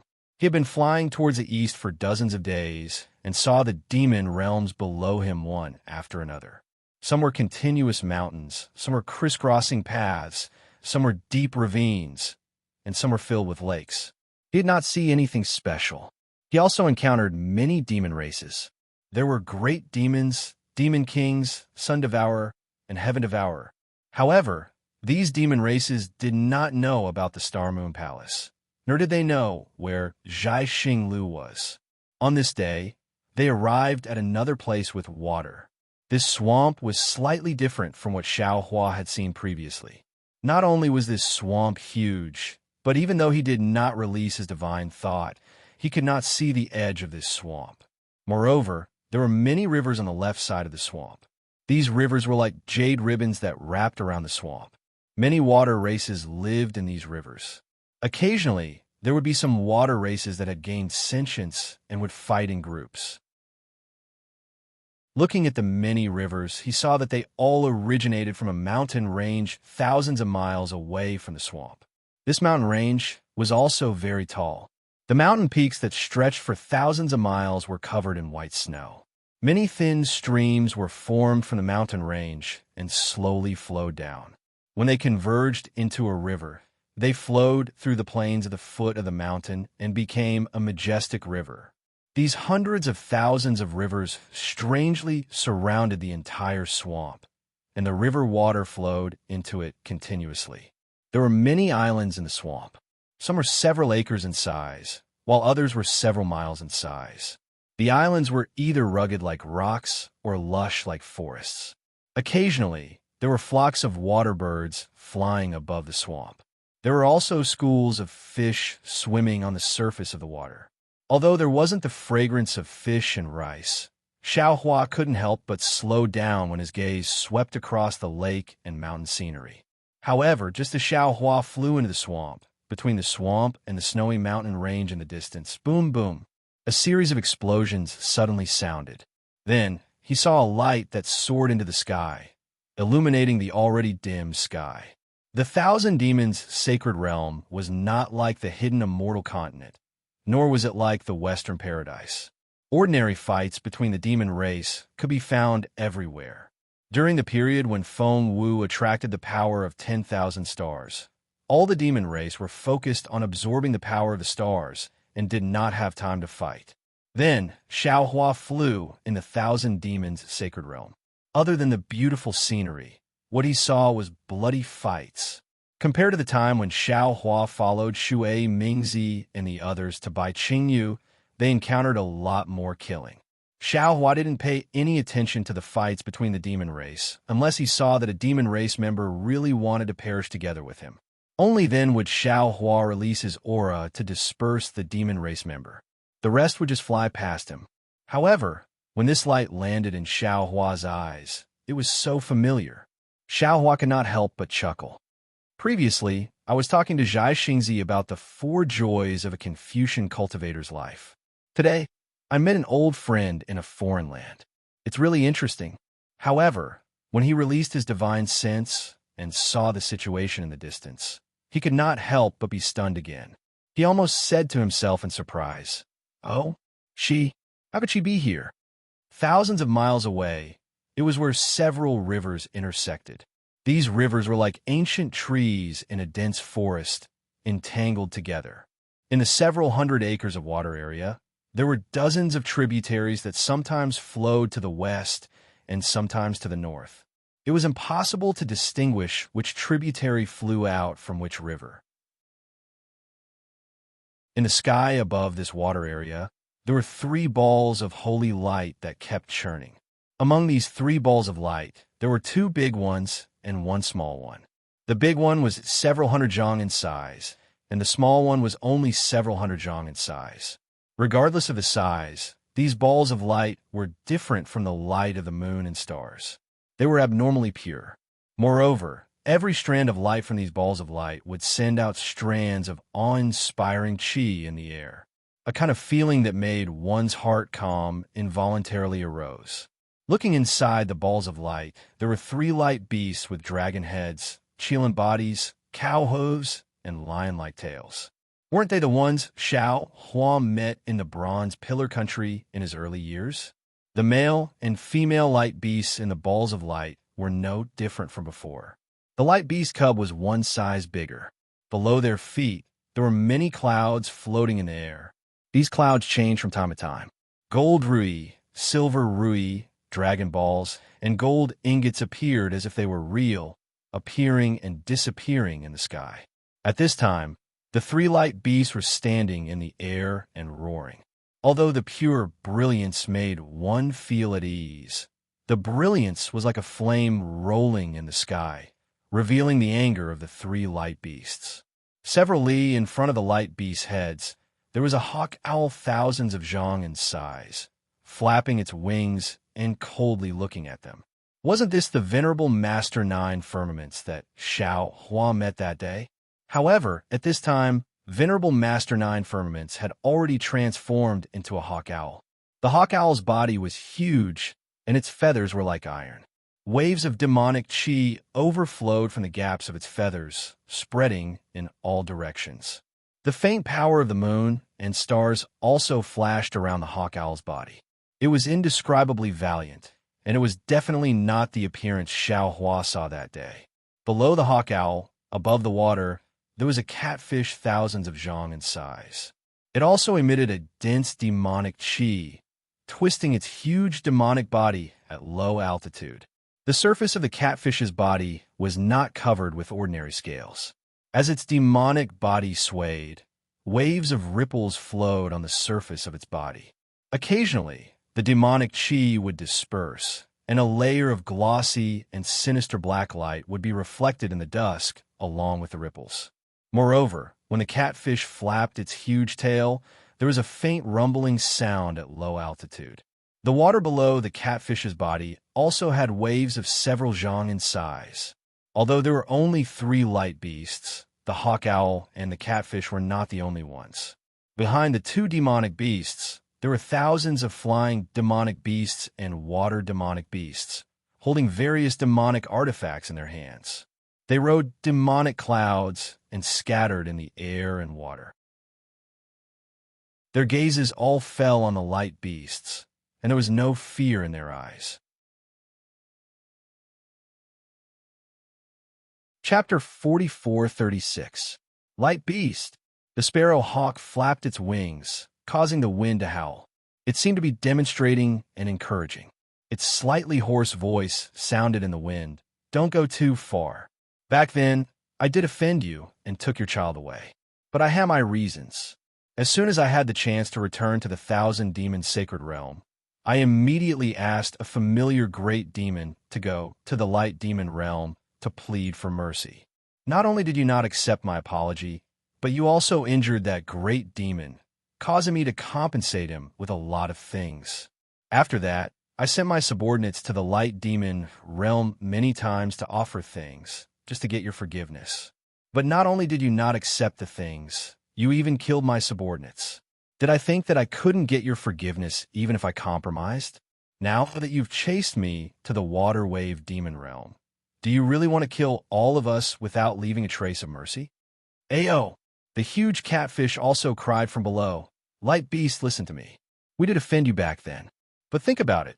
How many people in the Thousand Demons Sacred Realm would be willing to offend you? Why do we have to find trouble with you? We were forced into a dead end, so we had no choice but to take the risk. Besides, your little brat was captured by us, and we serve him carefully. We didn't abuse him, nor did we offer him to the Demon King. Think about it. If he wasn't in our hands, but in the hands of humans or other demon clans, would he still be alive? Roar! The light beast roared. Its appearance changed, and it said coldly, "Those who humiliate us light beasts must be killed." Humph! The other light beast cried out in the distance. It's not wrong for you to want to get out of this predicament, but you can think of your own way. Why do you have to use our lives as a bargaining chip? And you knew that we were seriously injured, but you still set up an ambush to lure us into a trap. How can a few things and an apology make up for such sinister intentions? Kill! The light beast roared and stomped its front hooves forward. The cloud of gold and agate immediately emitted a murderous aura. Flames gushed out from the light beast and rushed towards Catfish. At this moment, Hawk Owl anxiously shouted, "Wait!" The light beast smiled coldly. The light sword was flashing under his feet. He said, "Master Jiu Shao, Do you have anything else to say? To tell you the truth, even if you can make Tai Shu blossom today, this old man will not let you go. Hawk Owl seemed to be stalling for time. He screamed, "It's just a life and death struggle. What's so great about that? I just want to ask you a question." "Speak." The Light Beast said coldly. "Light Beast, do you know who Ding Buxing of your Light Beast clan is? It's because you guys are too stubborn and don't know how to be flexible. As long as you set your mind on something, you'll definitely do it." Yin Xiao said, "With your personality, who knows how many demons you've offended in the 1,000-demon sacred realm. Back then, wasn't that why you were injured? Today, it's time for us to die, so we're not afraid of offending you. If you think these words have any value, why don't you start from today and shut up?" The Light Beast roared and shouted, "As long as there's light, there's no fear of darkness. As long as there's justice, there's no fear of evil. If we live in darkness, what's the point of talking about light? If this old man tolerates your ugliness, how can this old man be called a Light Beast? Although we Light Beasts don't have many clansmen, there's justice in heaven and earth. My Light Beast clan won't go extinct. That's because no matter how dark the world is, light will always exist." After it finished speaking, the Light Beast let out a loud roar, and its entire body shone brightly. Circles of heart-shaped light emerged from the Light Beast's body and spread out in all directions. In just a short moment, the space within a few dozen miles was filled with a pure and holy energy. When the light landed on Yin Xiao and Catfish's bodies, it emitted a sizzling sound. The black flames and demonic chi around the two demons were mostly wiped out by this light. Not only that, the light penetrated the black flames and pierced into the two demons' bodies like needles. Catfish's shiny body actually produced clusters of light spots. Roar! The two demons seemed to be in pain. They twisted their bodies and roared loudly. The water under Catfish's body surged up to 100 feet high wave. "Ha ha!" The Light Beast laughed loudly. "Did you see that? How can light coexist with darkness?" While laughing, the Light Beast suddenly kicked out the bull leg that had been brewing for a long time. Woo! Amidst the whistling of the wind, the auspicious cloud mixed with the beam of light transformed into a huge shadow and fell towards Catfish. Wherever the cloud passed, layers of space would crack. Before the shadow could get close to Catfish, the surface of Catfish's body began to tremble violently. Circles of ripples began to spread out from the surface of Catfish's body. Damn it! Seeing that the Light Beast was so powerful after its injury was healed, and that just a casual stomp of its hoof was already so powerful, far beyond its expectation, Catfish couldn't help but curse inwardly. Its huge monster body swayed, and its tail, which was even bigger than a mountain, appeared in front of Catfish from a low altitude. Boom! The shadow of the Light Beast's hoof stomped on Catfish's tail, and in the midst of a huge explosion, the shadow of the light hoof was shattered. The auspicious clouds turned into countless ingots and scattered in the air, and the light of the Light Beast disappeared along with the ingots. It seemed that Catfish had the upper hand, but then he roared again. Because where the shadow of light disappeared, a huge mark of light was imprinted on Catfish's tail. This mark seemed to be engraved on his tail. Not only was it unusually clear, but it was also seeping into Catfish's body. The demon chi on Catfish's body sizzled and disappeared rapidly. A faint blood-red light also rose from the mark. Unfortunately, Hawk Owl had no time to care about Catfish. The moment the Light Beast stepped out of the shadow of the light hoof, he opened his mouth. Woo! A beam of light more than 10 feet in size shot out from his mouth and rushed towards Hawk Owl. This beam of light was even more ferocious than the light hoof. Wherever it went, the space would shatter. Moreover, where the space shattered, a lot of noble chi would fall into the beam of light. Before the beam of light even reached Hawk Owl, the feathers on his body had already begun to stand up. Caw! Hawk Owl let out a sharp cry and spat out demon chi from his mouth. His wings flapped, and pitch-black lightning also surged towards the beam of light. Puff, puff, puff. A series of muffled sounds rang out in the air. When the beam of light fell into the demon chi and lightning, it directly pierced through them like a hot knife through butter. Furthermore, the beam of light didn't slow down at all. It hit Hawk Owl and caused him to stagger. Several of his feathers fluttered in the air, making him look rather miserable. Oomph! Seeing that the two demon beasts were unable to withstand a mere probing attack, the light beast snorted coldly. Back then, you took advantage of this old man's heavy injuries to scheme and humiliate this old man. Today, this old man will show you the power of this light beast. As it spoke, the light beast's horn began to produce bright and dark runes. These runes began to attract a boundless amount of righteous chi. When the righteous chi descended, many beautiful syllables began to appear in the air. Then, the light beast's body flashed, and like a meteor, it pounced towards the sparrowhawk. Damn it! Hawk Owl cursed under his breath. The demon chi around his body became even denser, following which, he flapped his wings and countless stars and moon energy fell from the sky. Caw! Hawk Owl let out another long cry, and a demon rune several feet in size appeared between his eyebrows. Just as this demon rune appeared, boom! A beam of moonlight and starlight crashed into it.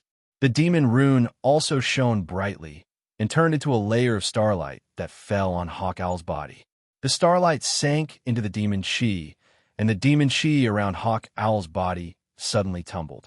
Starting from the top of his head, all the demon chi mixed with the moonlight turned into a pitch-black demon armor that protected his body. In the span of a few breaths after the demon armor was formed, the radiant beast dragon horn, which carried a majestic aura, passed through space and landed in front of the sparrowhawk. Seeing that there was no way for the sparrowhawk to dodge, the sparrowhawk decided to face the attack head-on. Boom, boom, boom! The dragon horns hit the demon armor, and with a loud bang, the demon armor broke inch by inch, turning into fist-sized demon runes. These demon runes were also destroyed by the light beast's light runes. Not only was the demon armor destroyed, but the feathers below were also shot off. While Hawk Owl's body was flipped over, a light imprint that was more than 10 feet in size was engraved on his already exposed pitch-black demon body. Caw! Hawk Owl let out another cry, and like catfish, his body began to tremble like a sieve. Kill! The other light beast saw that it had gained the upper hand and roared. Its body flew behind Catfish and Hawk Owl. Seeing the light beast move, the light beast cub hurriedly jumped onto the light beast's back. Seeing the light beast attack, the demon race of the water wave demon realm were very afraid, but they didn't dare to escape. They could only brace themselves and wave their demon weapons to meet the light beast's attack. However, even Hawk Owl and Catfish couldn't resist the light beast's light beam. So how could these little demons resist it? When the light beam fell, some of the demon race's demon weapons were destroyed, and some of the demon race were killed. Light beast! Hawk Owl shouted. Do you really want to force us to fight to the death? Fight to the death. The light beast sneered. You really know how to dream. You don't have the strength to fight to the death. You only have the strength of the moon-picking realm. If it wasn't for the fact that I have a grudge against you, I definitely wouldn't be bothered to make a move on you. Buzz, buzz. As the light beast's voice fell, Hawk Owl and Catfish's bodies emitted a roaring sound at the same time. Thick demon chi gushed out from all parts of their bodies, and this demon chi was slightly different from before. Not only was the color darker, there were even some faint traces of blood in it, and part of the demon chi could even be turned into liquid. Under the demon chi, the light imprint on the two demons' bodies was washed away. Even the faces of the two demons looked ferocious in this demon chi. Chapter 44:37. Oh, this demonic aura is a little strange. The light beast's eyes narrowed slightly. While he was thinking to himself, his body emitted a dazzling light as he rushed toward Hawk Owl. At this moment, Hawk Owl and Catfish opened their mouths at the same time. 9 pitch-black stone tablets rushed out from their mouths. They were the 9 dragon tablets that had previously suppressed the light beast's infant. The power of these 9 dragon tablets was even stronger than before. As soon as they fell into the air, they immediately let out a huge roar. Boom, boom, boom. Black demonic aura gushed out from the tablets. This demonic aura condensed into 9 ferocious dragon children. Not only did their ferocious aura soar to the sky, but they also shrouded an area of dozens of miles. Kill! Hawk owl and catfish roared at the same time. Their demonic bodies shrunk by 30%. Waves of dense demonic aura guided the pillars of light into the 9 dragon tablets. The 9 dragon children's bodies grew bigger and bigger. Their faces were also unusually ferocious. They roared and pounced toward the light beast. The light beast's light that hawk owl and catfish were so afraid of was actually devoured by the 9 dragon children. Haha! Seeing that it was the 9 dragon tablets again, the light beast was not afraid at all. He laughed and said, "You 2 reckless things. This is the dragon weapon of the Dragon Palace. How can you activate it? That day when I was seriously injured, the 9 dragon tablets could not do anything to me. How can you trap me now?"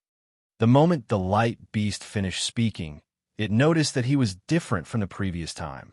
He did not activate the heart-shaped brilliance. Instead, he controlled the Qilin-like demon body and twisted like a dragon body.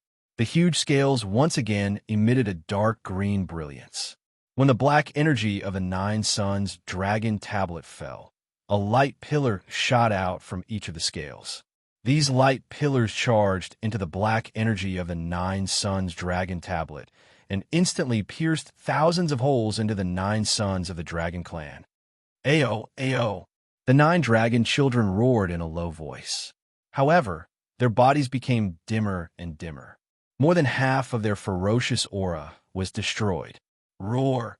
The light beast let out another loud roar. Its body did not move as it spat out a ray of light toward one of the 9 dragon tablets. This ray of light was not considered dazzling. However, when it landed on the black aura, it had already destroyed the black aura that had been agglomerated. When the ray of light struck the dragon tablet, a loud bang sounded. The black aura on the dragon tablet was completely swept away, revealing a pitch-black dragon tablet. At this moment, the dragon runes engraved on the surface of the dragon tablet revealed a solemn, vast, and majestic aura. Looking at the dragon steel tumbling in the air, the light beast said coldly, "Despicable thing! Even if you have the dragon steel, you can't do anything noble. This dragon steel is a stain on the EC Dragon Palace compared to what you have refined." As he spoke, runes appeared on the light beast's dragon horns, and its figure charged towards the flaw in the 9 suns dragon steel, preparing to kill Sparrow Hawk. At this moment, an arrogant voice suddenly sounded in the distant sky. He, Sparrow Hawk, and Catfish have the 9 suns dragon steel. Naturally, they are not your opponent, but what if I take it? Who? The light beast was stunned. The light around its body immediately converged as it turned its head to look at the source of the voice. However, it saw that in the sky above the 9 suns dragon steel, there were already layers of spatial ripples, and a powerful aura came out from the ripples. At the same time, clusters of black light shadows like small snakes also rushed out in all directions along with this aura. Dragon Clan? Feeling a somewhat familiar aura, the light beast was a little stunned. He whispered and roared at the light beast who was killing the water tribe in the water wave demon realm in the distance. Swoosh, swoosh. Without waiting for the light beast's loud roar to land, the sky seemed to be boiling. Like a flood, black dragon patterns emerged from the light shadow and surged towards the 9 suns dragon steels in the sky that had already dimmed with black energy. Boom, boom, boom. The dragon runes almost ignored the spatial distance and fell on the 9 suns dragon steel. The 9 suns dragon steel let out a different roar from before. The previous sound was purely the roar of the dragon weapon, but this roar was like a dragon's roar. Along with this dragon's roar, another dragon's roar that shook the wilderness came from the space.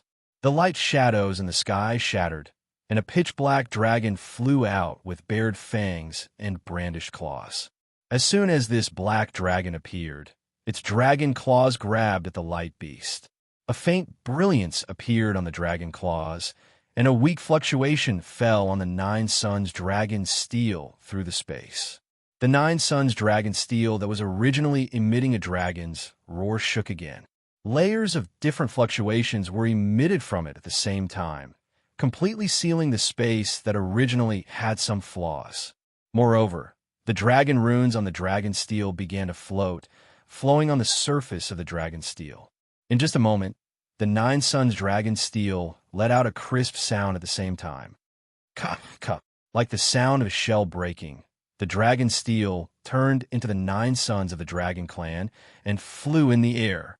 The Nine Suns formed by the dragon steel looked no different from ordinary dragon clan. Not only were their faces ferocious, but their auras were also imposing.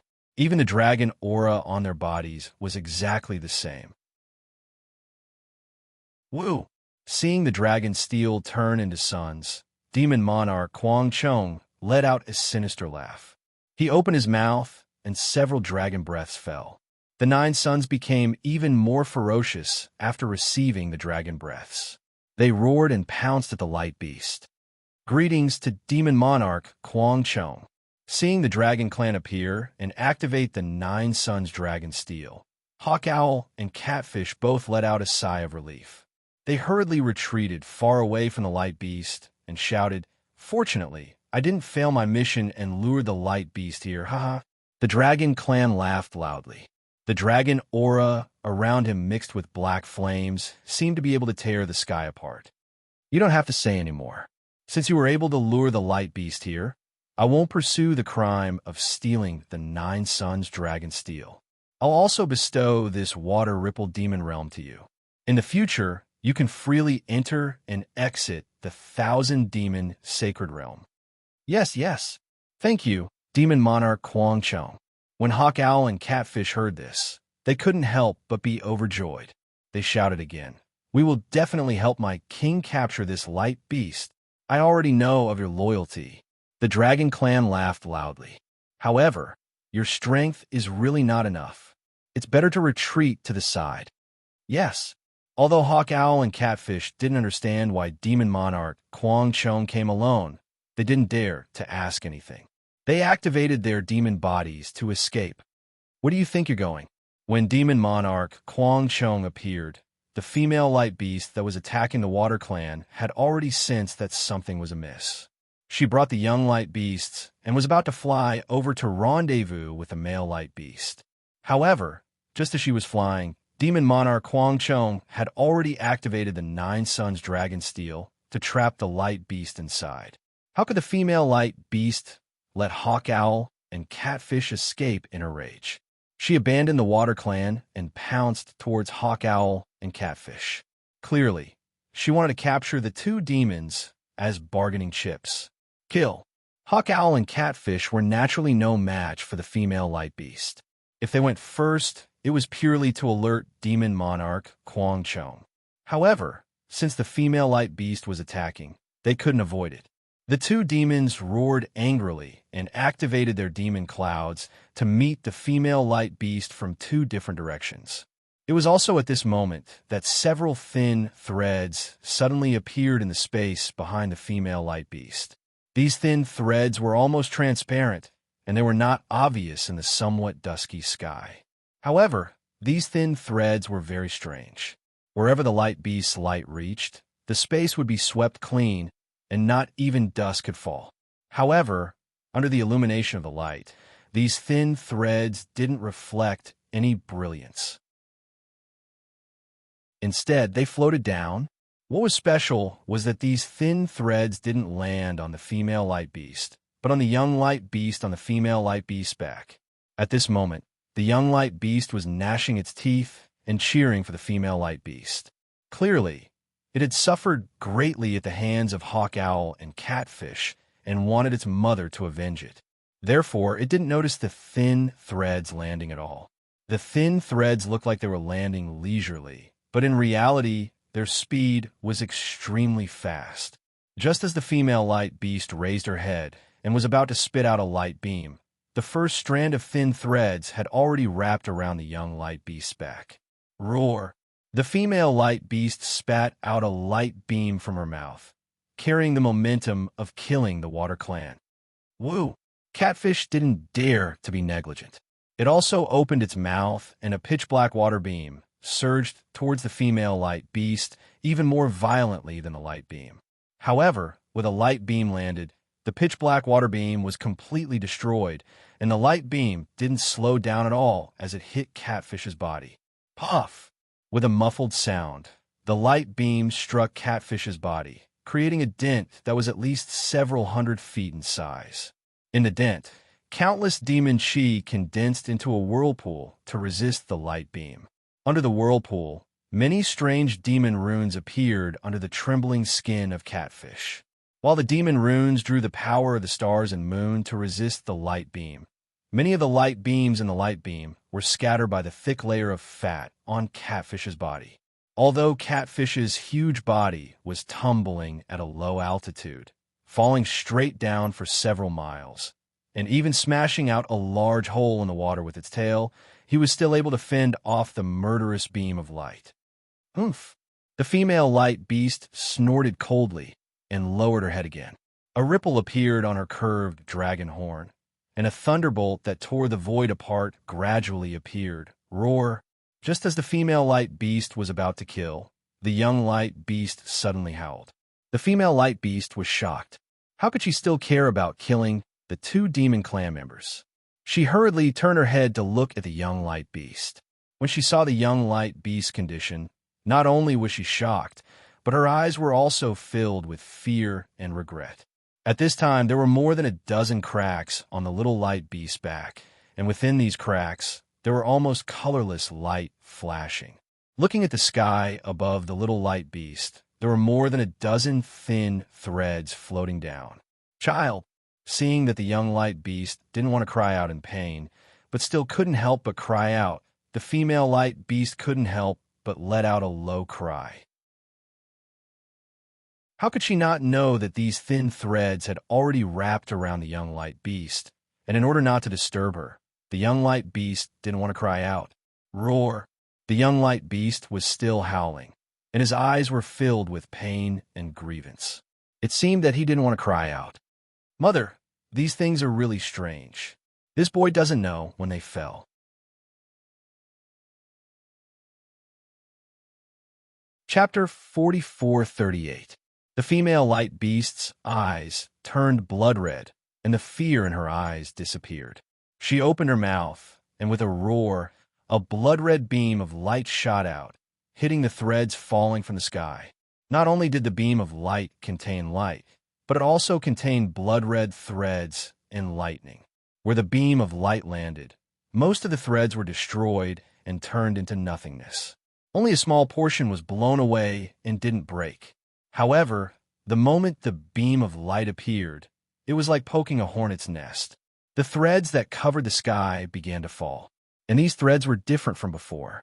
Some carried black chi, some carried blood-red light, and some are even multicolored. Damn it, Chelan Spider King. The female light beast roared angrily, and the space within dozens of miles shook. You're also a sun-devouring realm demon king. How can you attack a child with intelligence? Woo-woo.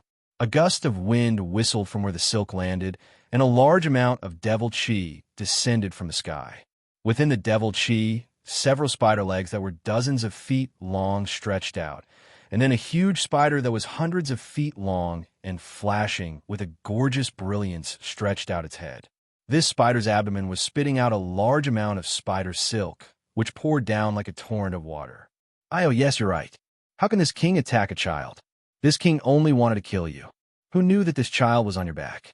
How could I know? Could this be the legendary accidental injury? The Chelan Spider King's voice was a bit shrill, and there was a bit of cadence.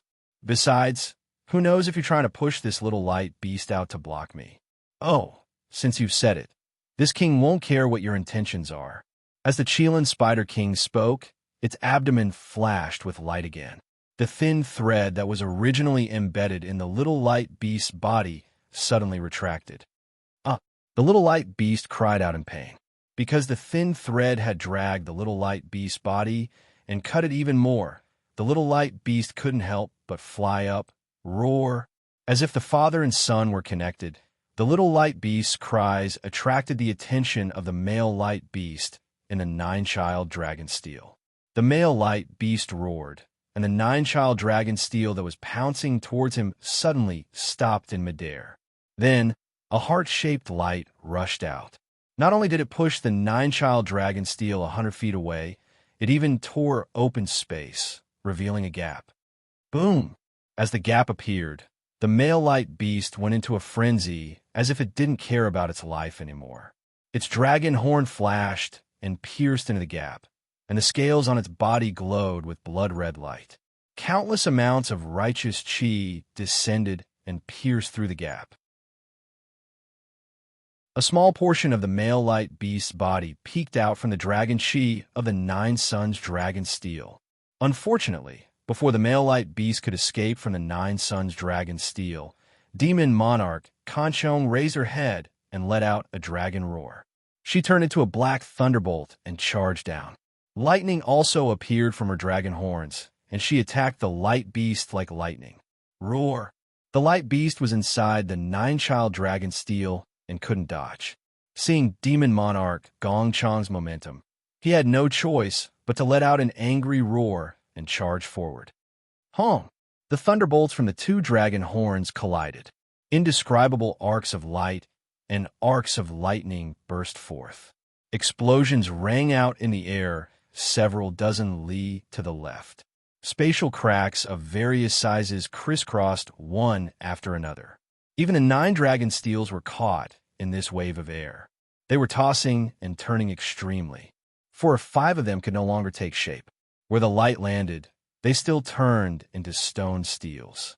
Looking at the male light beast, his huge body was flipped over and the light around him suddenly dimmed. The dragon horn on his forehead was a bit crooked and strands of blood-colored light came from a root of the dragon horn. Opposite the light beast was demon monarch Harpchong. The black dragon's body made a turn in midair and immediately stabilized. The dragon chi around its body flourished, and its dragon claws grabbed downwards. The Nine Suns dragon steel once again let out a rumbling sound, enveloping the light beast. This time, the nine-child dragon steel spun like crazy, and a demon formation emitting the aura of the dragon clan appeared. Seeing the demon monarch gradually shrink under demon monarch Gong Chang's control, how could the female light beast not know demon monarch Gong Chang's plan? She looked at the nine-child dragon steel with some difficulty, and then looked at the small light beast trapped by the spider silk. In just a moment, she made a decision. She raised her head to the sky and let out a long neigh. Then, the scales all over her body began to emit wisps of fire. Those wisps of fire were also transparent like colored glass. She raised her leg again, and under her hooves, the clouds of thousands of golden pearls suddenly converged into her body. Vortexes were formed in the air, and the outline of a tunnel that was hundreds of feet wide was instantly revealed. This outline also had wisps of fire emitting from it. Before the female light beast stepped into the outline of the tunnel, the Qilin Spider King laughed loudly. Is this the legendary reenactment? Last time, you relied on this technique to escape from this king. After 200 years, will this king still let you succeed? Following the Qilin Spider King's laughter, the 8 spider legs on both sides of its huge spider body flashed and extended into the void. Immediately after, on the left side of the outline of the tunnel, the 8 spider legs revealed sharp spikes. It was precisely the wisps of fire that landed on the outline. Whoosh, whoosh, whoosh. A series of sounds rang out. The spikes that pierced the wisps of fire wildly surged with demonic aura. When the demonic aura crashed into the wisps of fire, there was a loud explosion. The entire outline of the space gradually collapsed, and the collapse of the space spread into the tunnel. Io, not good. This king actually fell into your trap. The Qilin Spider King, who was originally confident of victory, suddenly let out a low roar and flew up into the sky. Unfortunately, before he could fly up, the space below him suddenly tore apart. The explosion of light and demonic aura collided through the void and crashed into the Chelan Spider King. The impact of this explosion was extremely strong. Not only did it cause the Chelan Spider King's abdomen to collapse, it also blew away the wisps of silk that were like flowing water. Naturally, the wisps on the little light beast's body were also blown away. Go! The female light beast let out a low roar and landed below the little light beast. As she shouted, the light around her body shone brightly, and her body was about to fly into the distance. Unfortunately, she had only flown a few hundred feet when a brightly colored spike strangely appeared in the void in front of her head and pierced between her eyebrows. The spike was surrounded by demonic aura and even had a trace of netherworld aura. Damn it! The female light beast was clearly caught off guard. Her body quickly dodged, and the spike pierced through the light around her body, leaving a deep wound on her forehead. Huh! The Chelan Spider King laughed loudly and said, "Do you think you're the only one who's scheming? With this king here, how can you escape this time? Go!" Seeing the Chelan Spider King break through the air again, and the web in the air came down like a huge net, the female light beast gritted her teeth and shook her back, causing the little light beast to fall into the air. Then, she lifted her leg and kicked. So, the little light beast immediately broke through the air like a shooting star. The female light beast turned around and blocked the Chelan Spider King's head. The Chelan Spider King was stunned and then laughed coldly. What a brainless light beast. You've already fallen into this king's hands. Do you think your child can escape? Didn't you see the demons in the water wave demon realm? They've already chased over. The female light beast was shocked and released her Yuan Shun. As expected, how could Hawk Owl and Catfish let go of such a good opportunity to claim credit? They had already moved their bodies and chased over. The other demons in the distance who were lucky enough to survive also shouted and flew over. Illo! Just as the female light beast was distracted, a similarly colorful spike appeared from under her body. With lightning speed, it pierced through the light beast's light and pierced deep into her abdomen. The female light beast screamed in pain. Damn it! While the two Radiance beasts were being suppressed by their mortal enemies, and the little Radiance beast was being chased by demons, the family of three was in dire straits. 100 miles away from the battlefield, a ray of light flashed. Countless inscriptions surged within the light, and when the inscriptions shattered, a beautiful female cultivator emerged from the light. It was none other than Princess Baiwa, who was as beautiful as a flower.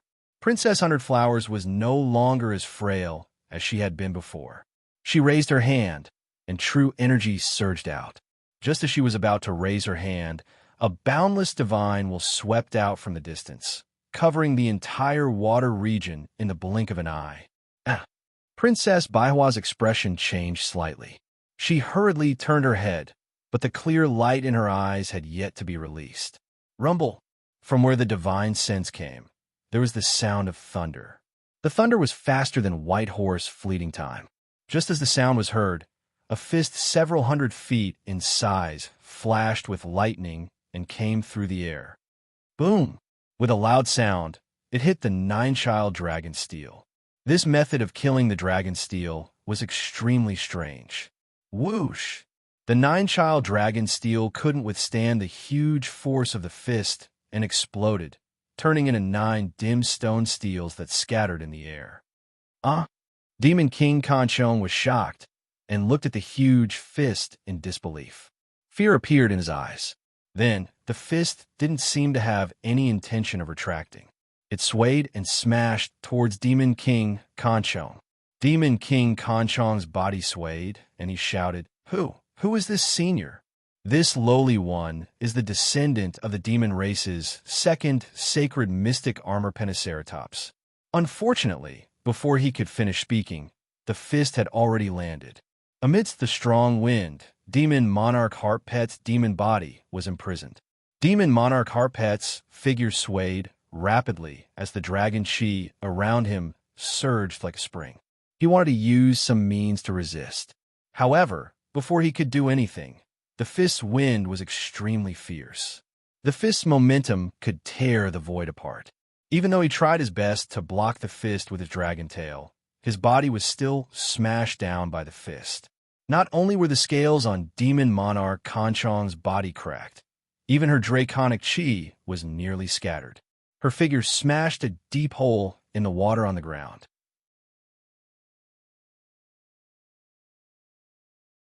Chapter 4439. How interesting. Seeing this, Princess Baiwa withdrew her clear eyes technique and slowly withdrew her aura. She then stared thoughtfully at where the fist came from. Damn it! Seeing Demon Monarch Kanchong being knocked down by a fist, how could the Qilin Spider King not know how powerful this newcomer was? He didn't even dare to release his origin sense. Demonic chi surged out of his body, and the surrounding sky lit up again. He wanted to use his innate ability to escape. Gotcha! Without waiting for the light to form, several thick bolts of lightning appeared out of thin air and shattered it. Then, the lightning roared like a righteous spear and struck the Qilin Spider King's back. The Qilin Spider King screamed. Its hard carapace was shattered and waves of demonic chi surged out. Aolo! The male and female light beasts stepped out of the trap and looked at each other in dismay. The two beasts let out a cry and flew towards the little light beast without caring about the battle situation. Shwa! Above the heads of the two beasts, a flat lightning flashed, and a tall and thin human figure walked out of the lightning. Wasn't that Xiaohua? You? The male light beast saw Xiaohua's appearance and immediately remembered. However, he opened his mouth and called out, Xiao, Xiao. But even after calling out a few times, he still couldn't call out the name of the human he met more than 200 years ago. Fellow Taoist Xiao? On the contrary, Princess Baiwa smiled like 100 flowers blooming. Is this really you? Xiaohua glanced at Princess Baiwa with a complicated gaze. He raised his right hand and waved his sleeve, releasing the Divine Power Centipede. As soon as the Divine Power Centipede appeared, its body lit up with golden light. Countless dragon-shaped phantoms rushed out from the golden light. Go rescue that light beast cub. Xiaohua raised his hand and pointed into the distance. Those two demon beasts were your old enemies. I'll leave them to you. Yes, master. The Divine Power Centipede responded in a low voice. Multicolored clouds appeared under its feet, and it flew into the distance. The male and female light beasts glanced at each other. The female light beast endured her injuries and chased after them. Senior, the Qilin Spider King's body tumbled a few times in the air before he finally stabilized himself. All the ferocity from before had disappeared. He transformed into his human form and respectfully said, This lowly one is the descendant of the nether demonic dragon Spider Great Saint. This lowly one did not know that the light beast was acquainted with Senior. At this moment, Demon Monarch Kanchong also flew out of the swamp. He didn't dare to say anything more and also flew before Xiaohua. He transformed into human form and said with a bow, This little one didn't know that the light beast was old friends with Senior. I have offended Senior before. Please spare my life. Xiaohua had never concealed his strength. His sudden appearance had already displayed the strength of the supreme cultivator of the three continents.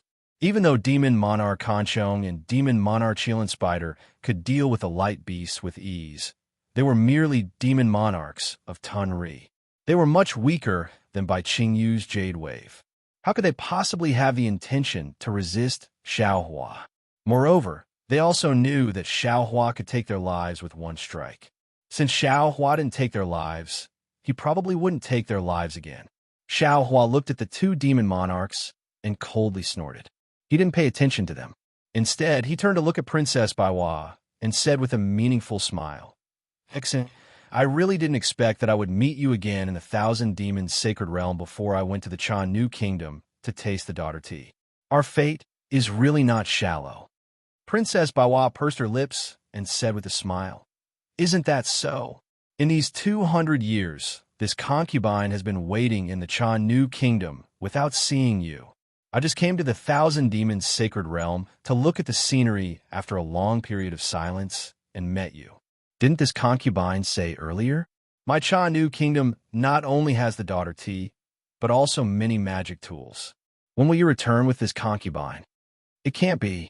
Xiao Hua also said with a smile. In these 200 years, if Princess's longing had turned into water, how could you have such cultivation? Back then, when you participated in the auction, you needed this Zhao's protection. Now, you're actually teaching a demon monarch a lesson? If this Xiao didn't see it with his own eyes, how could this Xiao dare to believe it? What's there to not dare to believe?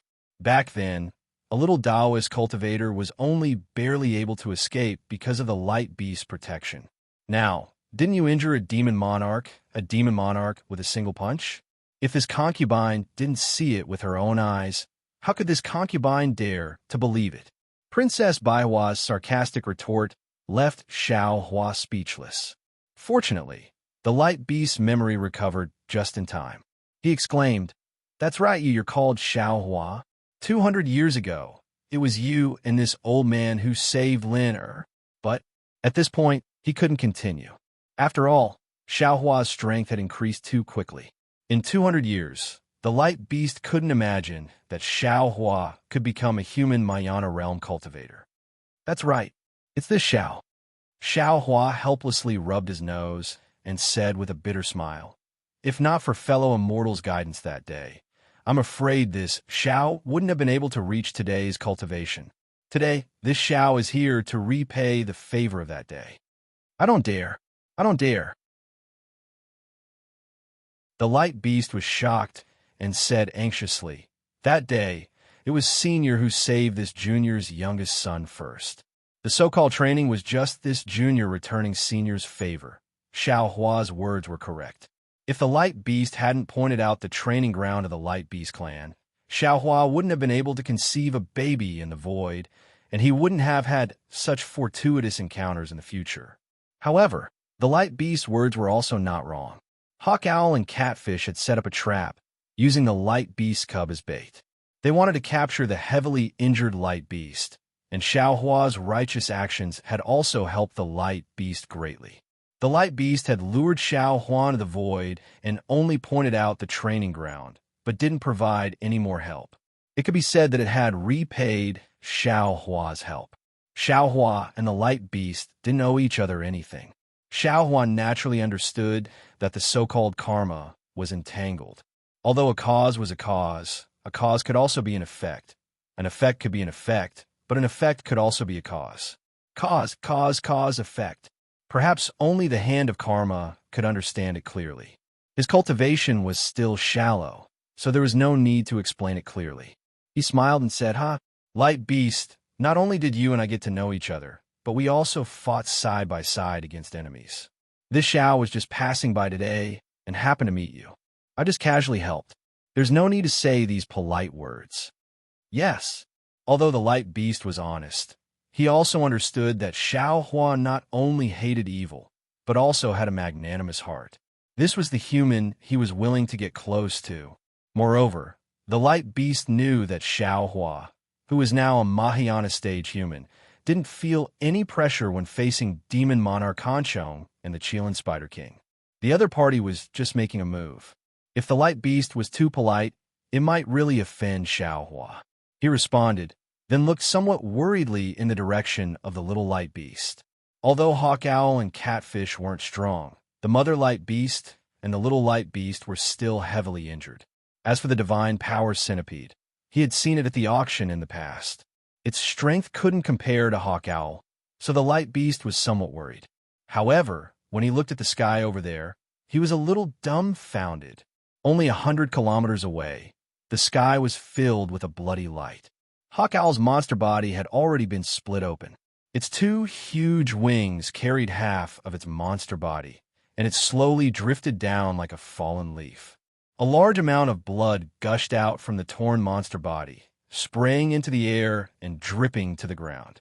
Looking at the ground again, the catfish had been killed a step earlier. Its incomparably huge body had been neatly split into two halves. Blood that was even more violent than a mountain torrent gushed out, rushing into the river of the swamp, and then surging into the great swamp. The light beast was dumbfounded and couldn't help but draw in a breath of cold air. Although he had easily defeated the two monsters, it was extremely difficult to take their lives. The light beast's gaze fell on the divine power centipede that was happily devouring the monster cores of the two monsters in the sky.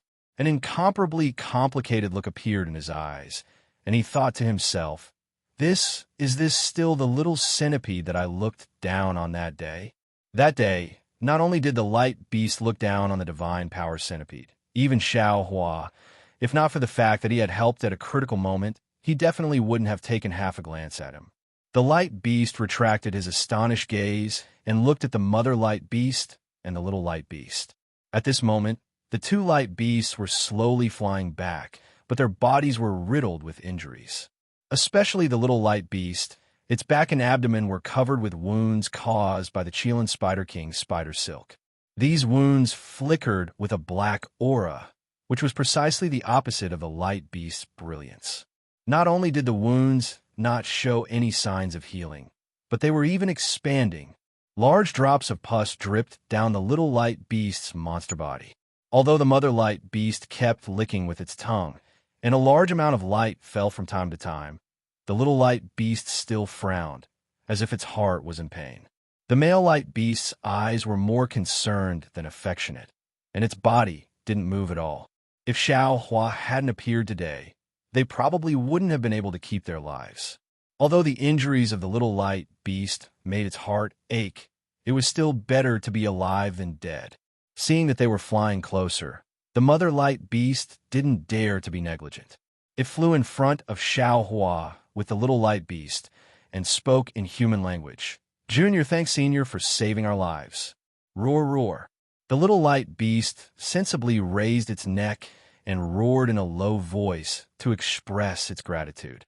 Xiao Hua smiled slightly, raised his hand, and bent his 5 fingers slightly.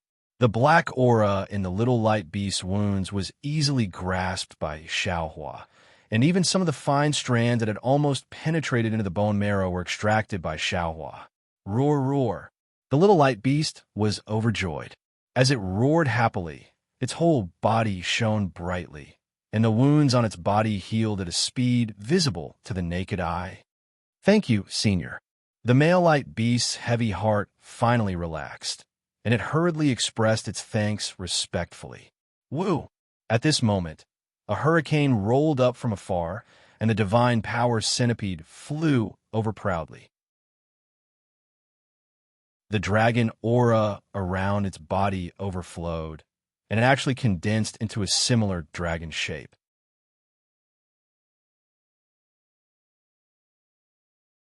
Chapter 4440. Seeing the dragon aura approaching, not to mention the 3 light beasts, even Demon Monarch Hanchong's dragon body shrank back, its dragon horns glowing with vigilance. Just as all the monsters were shocked by the dragon aura, Princess Baihua's surprised voice sounded not far away. Dragon sacrifice? Princess Baihua's words struck Xiao Hua like a bolt of lightning. Xiao Hua's body stiffened in midair. He understood very well that the divine power centipede had not only swallowed a lot of Mo Zhao, but also some dragon corpses and strange insect corpses. In particular, the divine power centipede had swallowed a dragon sacrifice. Therefore, the divine power centipede's dragon aura was very strong, and its body also had dragon breath. In Xiao Hua's view, this dragon aura was not so much the dragon aura of the dragon race, but the dragon aura of the dragon sacrifice after evolved. Of course, only the dragon race could recognize this dragon aura. Ordinary cultivators could not detect anything abnormal. Even ordinary dragons could not know what the dragon aura of the dragon sacrifice was. However, Xiao Huan never expected that the princess of the Chameleon Country, whom he had only met twice in the Bronze Pillar Country, would be able to recognize it. After a while, Xiao Hua turned his head with some difficulty and looked at Princess Baihua. He narrowed his eyes and said, "Hexen, this Xiao is somewhat ignorant. In this Xiao's view, 200 years is enough for a princess to become a country's ruler. However, 200 years is definitely not enough for a scholar to become a knowledgeable expert with unfathomable cultivation." Princess Baiwa, who had already become the ruler of the chameleon country, covered her mouth and laughed.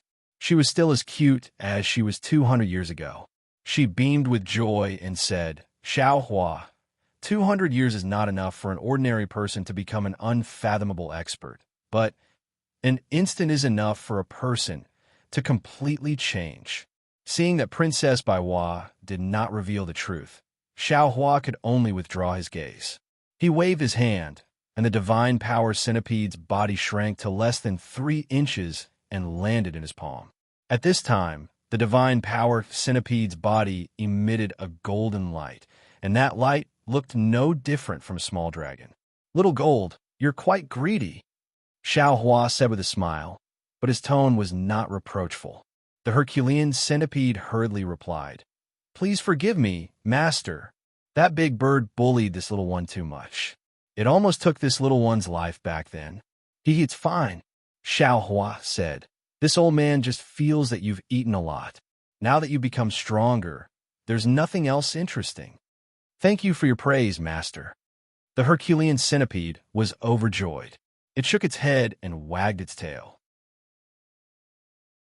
Xiao Hua put away the Herculean centipede and looked at the 9 children dragon steel in the distance. He raised his hand and made a grabbing motion. A several hundred feet large light shadow rushed out and landed on the 9 children dragon steel. With a series of crackling sounds, the 9 children dragon steel seemed to have been crushed. The dragon runes on the steel cracked, and some dragon blood seeped out. The dragon blood floated on the surface of the dragon tablet and actually gathered into the shape of a dragon, trying its best to resist the light shadow in the space. However, it only lasted for a few breaths. Pa pa pa. A series of explosive sounds rang out, and the dragon blood turned into green smoke and disappeared. Looking at the nearby demon monarch Kanchong, his dragon body slightly trembled. Clearly, this 9 children dragon steel was previously refined by him. Although demon monarch Kanchong's blood essence was damaged, extreme fear appeared in his eyes. Not only was it because Xiao Hua's strength was too strong, but it was also because Xiao Hua's method of breaking the 9 children dragon steel's restriction was completely the method of the dragon race. This method, demon monarch Kanchong only looked familiar, but he had no way of knowing how to use it. After breaking the restriction on the 9 children dragon steel, Xiao Hua raised his hand and made a grabbing motion. The 9 children dragon steel turned into the size of a palm and fell into his hand. Seeing Xiao Hua open his mouth to swallow the 9 children dragon steel, demon monarch Kanchong couldn't help but say in a low voice, "Senior, this 9 children dragon steel was bestowed by my clan's dragon sage. If you take it away like this junior won't be able to explain it to the dragon sage." "Oomph." Xiao Hua coldly snorted and said, "This Xiao is the dragon race's dragon master. Not to mention the dragon weapon in your hand. Even if this Xiao wants to take the dragon throne of the 4 seas dragon kings, this Xiao can easily take it. Who dares to say half a word? If you don't believe me, feel free to tell this matter to the black-armored Peniceratops. Just say that this Xiao took it away and have him ask for it from this Xiao." Dragon master? Demon monarch Kanchong was shocked.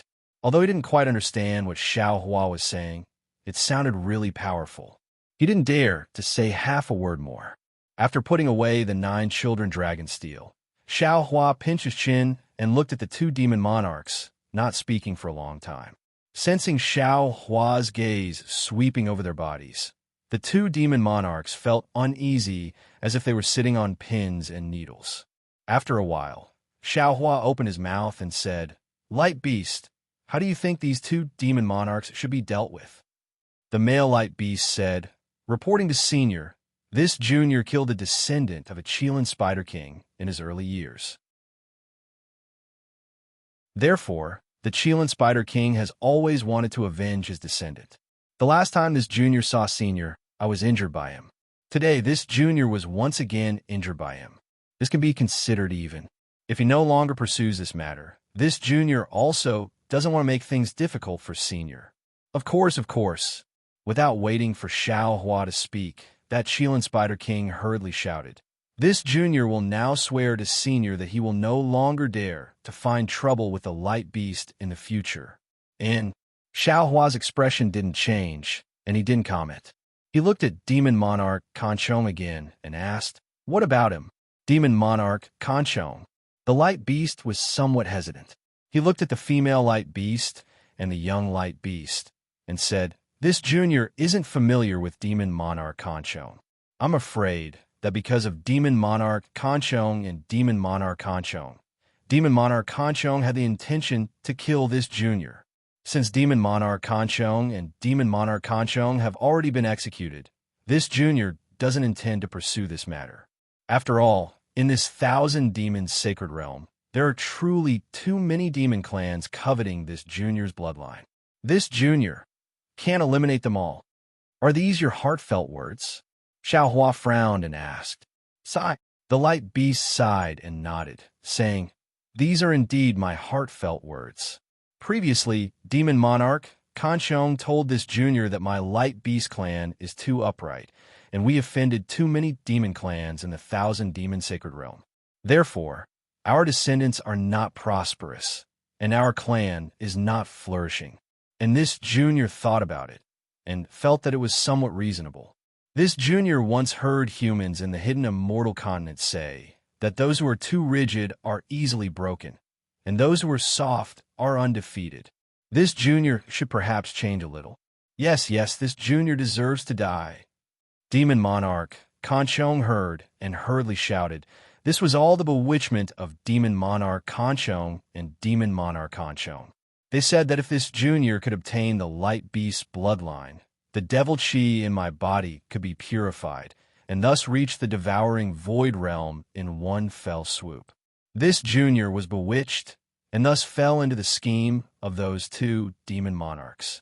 Demon Monarch Kanchong and the others pushed all the blame to Demon Monarch Kanchong and Demon Monarch Kanchong, as if he was as pure as the light beast. Xiao Hua coldly glanced at him and berated, "Shut up." "Yes." Demon Monarch Kanchong hurriedly responded, but suddenly came to a realization, and hurriedly lowered his head, not daring to say any more. Xiao Hua looked at the light beast, and said with a smile, "Light beast, actually, you don't have to do this. Light is to bravely move forward and pierce through the darkness. If there is fear in your heart, how can you radiate light? As for the light beast situation in the 1,000 demons sacred realm," just as Xiao Hua was about to persuade, Princess Baiwa suddenly interrupted, "Light beast, if you're willing, I can introduce you to the 1,000 demons sacred realm's star-plucking tower. If you have any problems in the future, feel free to go find Star-Plucking Tower." Star-Plucking Tower? Xiao Hua was stunned and looked at Princess Baiwa in confusion, thinking to himself, could it be that Zhu Qing has come to the 1,000 demons sacred realm? Star-Plucking Tower? The light beast was also confused. He looked at Princess Baiwa and said, "Thank you for your kind intentions, Senior, but this junior still doesn't want to be sheltered by the human race's Star-Plucking Tower." "You're wrong," Princess Baiwa said with a smile. "Star-Plucking Tower doesn't only belong to the human race, and you don't even know the meaning of Star-Plucking Tower." Hearing this, a faint smile appeared on Xiao Hua's face. He interrupted Princess Baiwa and said, "Your Majesty, can you let this Xiao finish speaking?" "Hee, go ahead." Princess Baiwa replied with a smile. "Light beast, do you know of the 3 demon realms by Qingyu, Sky Concealing Ridge, and Ancient Bell Mountain?" Xiao Hua asked. The light beast thought for a moment and nodded. This junior knows of Sky Concealing Ridge. The Demon King there seems to be the son of the demon race's first great sage. This junior doesn't know about the other 2. Xiao Hua nodded. These 3 demon realms no longer belong to the descendants of those 3 great sages. Demon King Kanchong clearly knew these 3 demon kings. He said in surprise, "Senior, when did this happen?" "And I Quan and Bai Qing, what happened?" Xiao Hua glanced at him and asked, "Could it be that you haven't heard of Qing Bo's banquet?" Demon King Kanchong smiled and said, "Reporting to Senior, ancient Bell Mountain is very far away. This junior really doesn't know what Qing Bo's banquet is." Xiao Hua waved his hand and said, "What Qing Bo's banquet is, you will naturally know in the future." What this Xiao wants to say is that these three demon realms now belong to the demon race's seventh great sage. And this seventh great sage is this Zhao's old acquaintance. While speaking, Xiao Hua intentionally or unintentionally glanced at Princess Baiwa. Sure enough, when Xiao Hua mentioned Qing Bo's banquet, Princess Baiwa didn't look surprised at all. Only when Xiao Hua mentioned the seventh great sage did her brows slightly raise, and a strange light appeared in her eyes. Of course, when she noticed Xiao Hua's gaze, a smile appeared in her eyes again. Senior actually knows the seventh great sage of my 1,000-demon sacred realm?" The light beast was extremely surprised, as if he suddenly understood something. Xiao Hua nodded and replied, "That's right.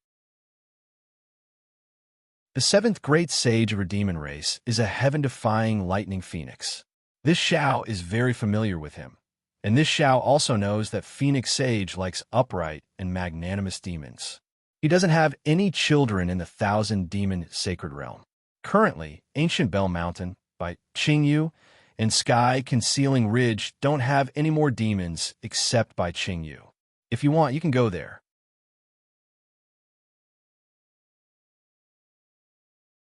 Chapter 44-41. Actually, Princess Baiwa said, "Light Beast, although your light demon realm is mysterious and ordinary demons can't enter, your Light Beast clan is too rare. If you can obtain the protection of the Great Sage Temple's seventh Great Sage, who would dare to target your bloodline in the future?" The Light Beast seemed to be moved, but he was still hesitant and looked at the female Light Beast.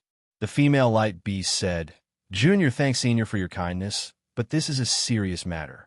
Can you let Junior think about it?" "Of course."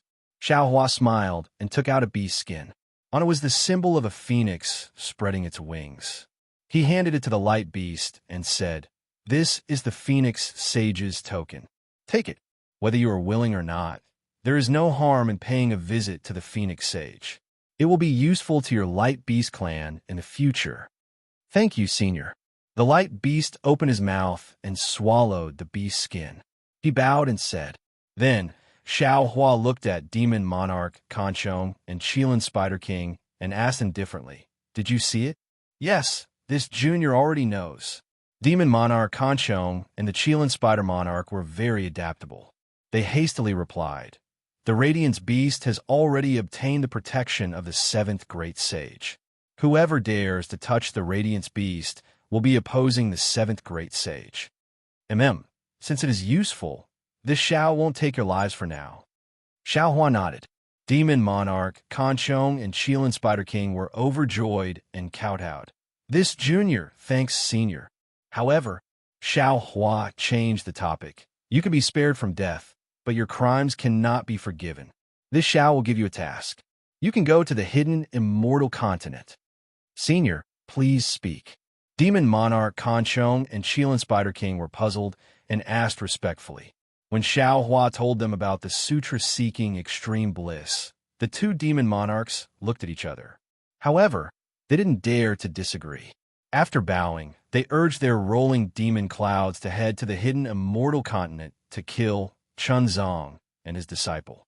After the two demon monarchs left, the Light Beast didn't want to stay any longer. After bowing, he urged his cloud to go into the distance. Only Xiao Hua and Princess Baiwa were left standing in the vast swamp under the nebula. The wind carried water vapor, which gradually filled the air in the night. The moonlight shone on the water vapor. It was truly a scene of ascension to immortality. Princess Baiwa looked around and sighed. Someone once said that as long as I was around, he would be willing to stand by the river for 100 days. Nor did they get tired of it. But now, you don't even want to speak after just standing there for a moment. Yes, at that time, he was a wonderful person, and the princess was also a princess. But now, the person had become mysterious, and the princess had become the monarch. Things have changed with the passage of time. That's how it is. Xiao Huan naturally recalled his conversation with Princess Baiwa back in the Copper Pillar state and sighed as he replied. Not only have things changed with the passage of time, but things have also changed. Princess Baiwa looked at Xiao Hua with her beautiful eyes and said, "Speaking of that night in the hidden immortal continent, it was the most unforgettable night in my life. That night, that fearless little Taoist cultivator actually faced the demon race directly. And when the sun rose, that little cultivator actually followed the light beast and left. Do you know how deep of an impression this left on me?" "I don't know." Xiao Hua seemed to be somewhat unromantic as he replied. Princess Baiwa didn't care about Xiao Hua's attitude and continued to say, "Since then, I've been thinking for many days and nights, this majestic man. What kind of earth-shattering thing did he do today? How many female cultivators' hearts did he quietly move? But who would have thought that after several hundred years, this majestic man was already so tall that he couldn't be looked up at? He had already stepped on all the obstacles between heaven and earth and stood at the peak of the human world. And behind him, in the shadows, there were countless legends and countless unfathomable secrets." Clap, clap, clap. Xiao Hua smiled and clapped. "Your Majesty is indeed talented in literature. This Xiao really admires you." Hearing Your Majesty's words, this Xiao suddenly felt that he was a lot taller. However, listening to Your Majesty's meaning, the taller this Xiao is, the more shadows there are behind him. Could it be that in this world, there's a tall person with a small shadow? 200 years is enough for a Taoist cultivator to cultivate from foundation establishment to heart stirring. It is also enough for a Confucian cultivator to become a scholar, and it is also possible for a demon to grow from hair loss to wisdom. But it is absolutely impossible for a Taoist cultivator to go from nascent soul to great ascension. Princess Baiwa said seriously, "Taoist Master Xiao, could it be that this is not the secret behind you?" "Ha, Your Majesty." Xiao Hua laughed and said, 3 continents, 3 rivers, and 4 seas. How big is that? How many capable people were there? Your Majesty has never seen it before, but that doesn't mean it is impossible. Isn't this Xiao a very good example? Besides, my Taoist techniques are incomparably profound. Those mysterious cultivation methods have already been annihilated in the river of time, along with the destruction of the immortals and Buddhas. No one can guarantee that this Xiao won't obtain this ancient Taoist technique. Impossible. Princess Baiwa replied resolutely and decisively. Not to mention the ancient times, even the immemorial times, or even the prehistoric times, it is impossible for such a technique to exist. Xiao Hua said with a smile. Could it be that Your Majesty has been to the prehistoric times? This concubine naturally has not been there. Princess Baiwa said with a smile. However, this does not mean that this concubine does not know. Oh, what is the matter with the sutra-seeking extreme bliss? The sutra-seeking extreme bliss formed by the compromise between Confucian cultivators and Buddhism. Taoist Master Xiao, why are you also interested in meddling? Also, what is the matter with the 7th great sage of the Great Sage Hall? What is the matter with the 10,000 stars transit of the sun a while ago? This concubine still has some clues about the Zhaohua Palace in the soaring Dragon Mountain Range, but this concubine is really confused about all the things that have happened recently. Taoist Master Xiao, can you explain to this concubine? Do these things have anything to do with you? Zhaohua Palace, 10,000 stars transit of the sun? Hearing Princess Baihua's words, Xiao Hua's face tightened. His eyes were like lightning as he stared at Princess Baihua and asked word by word, "You are Exine?" The Princess Baihua, whose nickname is Little Lily? The more I listen, the more confused I am. Princess Baihua, how could she know so much? Princess Baihua covered her mouth and laughed. This concubine is naturally the former Princess Baihua, but this concubine's nickname is Little Ro. That fateful night, didn't this concubine already tell you? How could you have forgotten all about it? Since you're a Little Ro, then can you tell this Xiao that 200 years might not be enough for a Taoist cultivator to go from Yuanying to Mahayana? Xiaohua looked at Princess Baihua's mere literary master cultivation, and a smile appeared in his eyes. He said almost the exact same words back to Princess Baihua. How could a mere literary master safely go from the hidden immortal continent to the thousand-demon sacred realm in 200 years? Furthermore, this woman who looked like she was only at the 4th grade of Essence Energy actually dared to dream of rescuing the 6th grade Essence Energy Light Beast under the full force of 2 7th grade Essence Energy Demon Kings? Does this woman not want to live anymore? Or is she hiding her cultivation? In these 200 years, what happened? Princess Baihua smiled and asked with interest, "Since you want to know, why don't you wait for this concubine to act before you act? This way, won't you know the answer? There's no need to go around in circles." Xiaohua rubbed his nose, and a bitter smile appeared on his face. He didn't answer this question. Oh, this concubine understands. A smile appeared in Princess Baihua's eyes. She didn't seem to need Xiaohua's answer and continued. That year at the auction, you were willing to act without regard for your life for a young light beast that you didn't know. Today, you saw me. Even though you were very curious as to why I appeared here, and you also wanted to know if I had the strength of a level 4 expert, but you ultimately didn't want to take the risk of me being injured and made the first move. Su Ji is right. Xiaohua, you are a too good person. Speaking up to here, Princess Baihua's eyes revealed warmth. She looked at Xiaohua affectionately and said in a low voice, "My dear Xiao, if time could turn back and today was still 200 years ago, how good would that be?" Suji? Xiaohua was stunned and looked at Princess Baihua in confusion. Unfortunately, Princess Baihua only looked at Xiaohua as if she wanted to turn back 200 years of time. AI, time is like flowing water, always passing by unconsciously. The past is always in the past.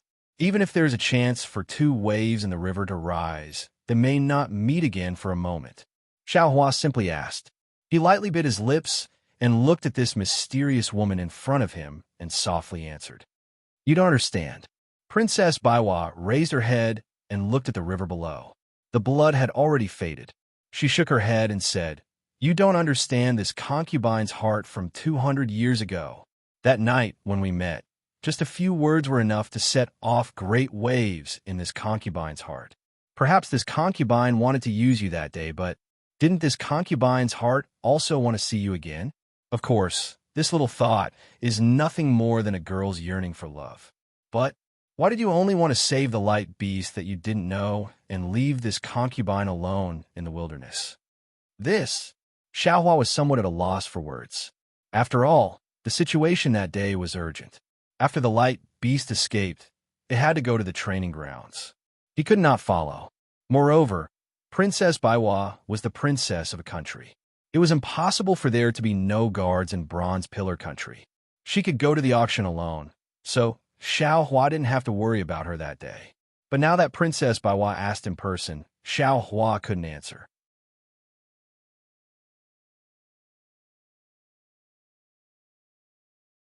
Chapter 44-42. Do you know? Princess Baihua stared at Xiaohua and said, You really are a good person, and a good person who doesn't understand romance. You ignored a beautiful woman who could have given you the entire Chan Nu kingdom and went to save the demons. I hate you. Although Princess Baihua didn't gnash her teeth, Xiaohua looked at her with an expression that he couldn't bear to look back. Xiaohua's heart was filled with an indescribable feeling. He couldn't help but take a deep breath and ask in a low voice, Gina, what happened that day? Gina. Princess Baihua smiled bitterly and let out a long sigh before replying, I am no longer your Gina. I gave you the chance to call me that in the early years, but you didn't. If you call me that now, Su Ji will probably be jealous. Xiaohua frowned and couldn't help but ask again, Who is Su Ji? Is he your dual cultivation partner? Princess Baihua suddenly covered her mouth and giggled. I forgot. Although you are very familiar with Su Ji, you don't know his real name. Let me think. His current name should be Do Shanjun. Hearing the 3 words Do Shanjun, Xiao Hua couldn't help but gasp, and his entire body stiffened again. After a long while, he didn't know whether to laugh or cry and said, "In that case, Senior." Unfortunately, before Xiao Hua could finish, Princess Baiwa pouted and interrupted him. "You just called me Jean but after hearing Do Shanjun's name, you directly call me Senior? You really hurt my heart." Xiao Hua helplessly smiled and said, "Senior must be joking. Junior's cultivation was taught by Senior Do Shan. June Senior Do Shan is a great expert who hides his strength. I presume Senior is also like him, right?" AI. Unfortunately, Princess Baiwa didn't have any awareness of being a senior. She sighed again and said, "No wonder Su Ji praised you so much in front of me. Not only are you a rare Taoist cultivator who cares about the people of the world, but you're also a person who truly cares about the teachings of the Tao. I'm curious, why didn't you cultivate Confucianism? Why did you come to our Tao sect and become a Grand Ascension stage human?" Hearing Princess Baiwa call herself a member of the Taoist sect, Xiao Hua was even more certain of her strength. He was well aware that even though he was a Grand Ascension stage human, he was still far from being able to match up to the mysterious Do Shanjun. As for this Princess Baiwa in front of him, she shouldn't be any worse than Do Shanjun, right? He didn't know what Princess Baiwa was planning, so he didn't dare to speak carelessly. He could only smile. "Let's go." Princess Baiwa flew in front of Xiao Hua and very naturally reached out her hand to grab Xiao Hua's arm. "Tonight, accompany this concubine to look at the moon." Xiao Hua was very embarrassed. He slightly leaned to the side, trying to avoid Princess Baihua's hand.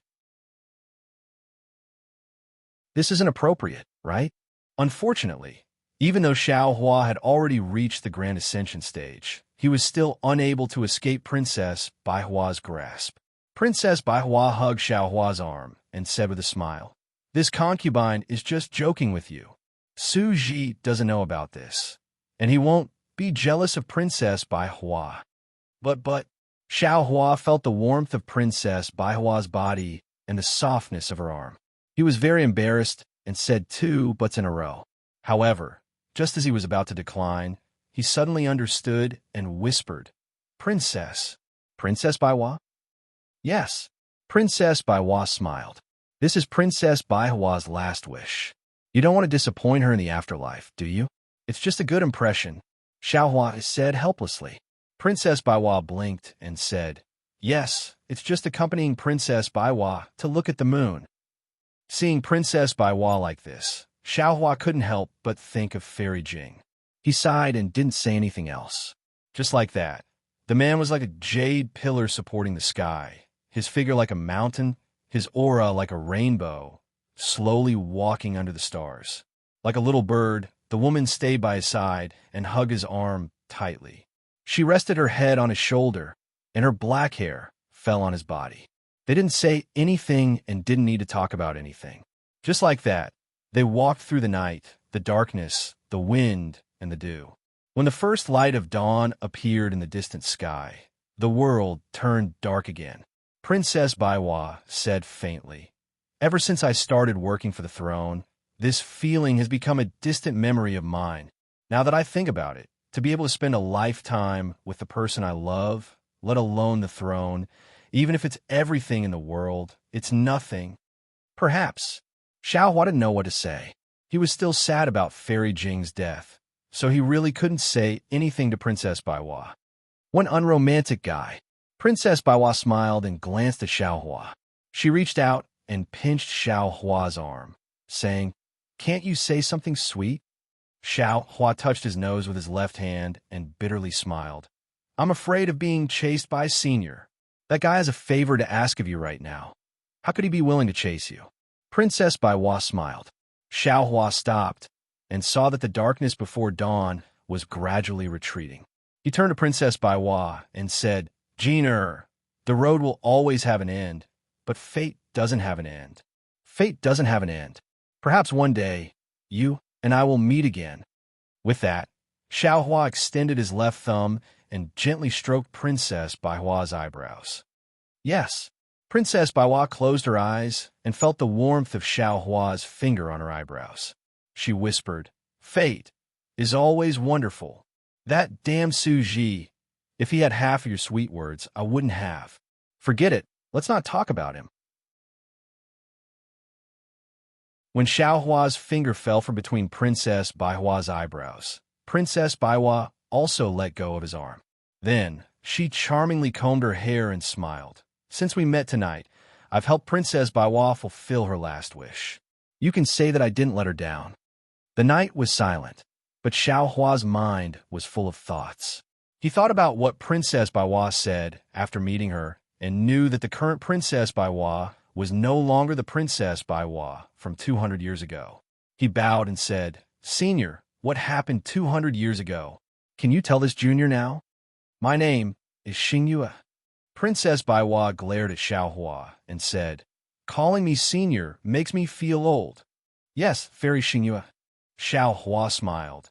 "So every woman doesn't like to grow old." Just as he said this, Xiao Hua was suddenly startled.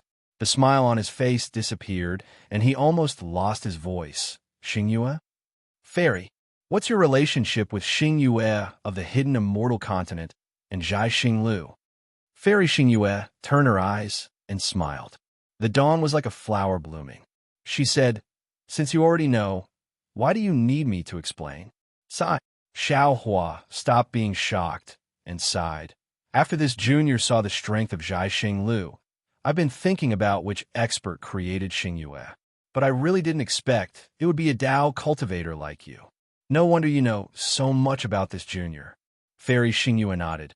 "I know about you from Princess Baihua's memories. Then, news about you was continuously sent to Zhai Xinglu. I remember that in the Bronze Pillar country, you threatened to fill Zhai Xinglu's Book of Heroes. I think Zhu Qing was just flattering you that day.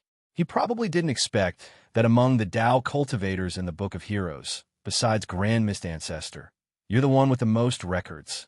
Moreover, if nothing unexpected happens, when you come out of Xingyue Palace, your heroic deeds will definitely surpass Grand Mist Ancestors." Maybe. Xiao Hua smiled. Now, he really didn't care about the records in the Book of Heroes. "However, I'm still very curious. What's your relationship with the sutra seeking extreme happiness? This is something that has never been recorded in my Xingyue Palace." Fairy Xingyue didn't mention Princess Baiwa and wanted to get to the bottom of it. "I think even Vairocana, revered Buddha, and immortal Emperor Go Chen don't know about it, right?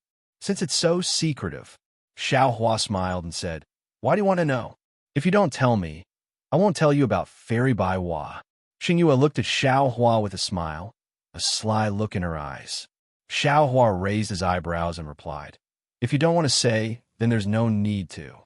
Anyway, there won't be a Princess Baiwa in this world in the future.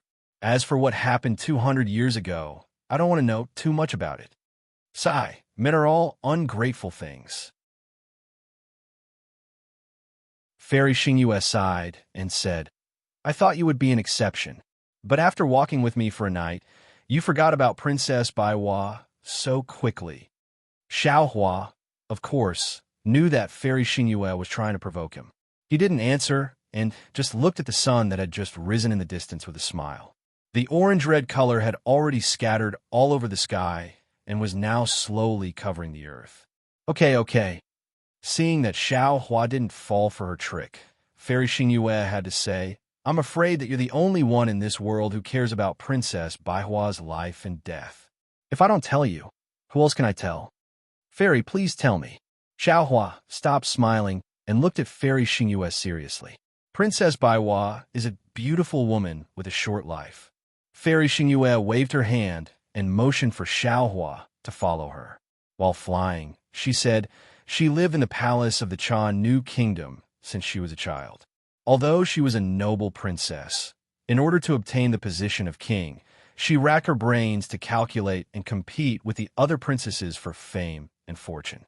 She didn't have much happiness. She participated in the auction at the star-picking tower of the Bronze Pillar Kingdom for the position of king. She even invited you for this reason. It wasn't until you met her again on the dragon boat that she began to have a good impression of you. And when you took action for the sake of the baby of the light beast, she was deeply shocked. She really didn't expect that there would be such a fearless man in this world.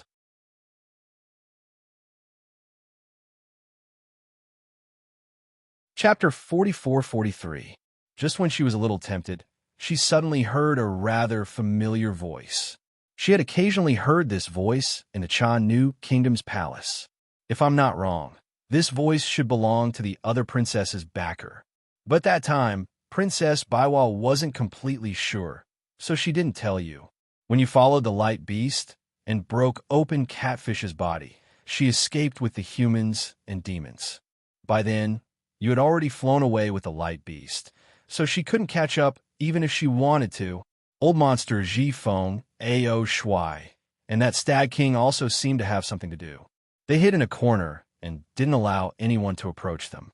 Princess Baiwa had no choice but to return to Bronze Pillar Country alone. On the way back, that person indeed appeared.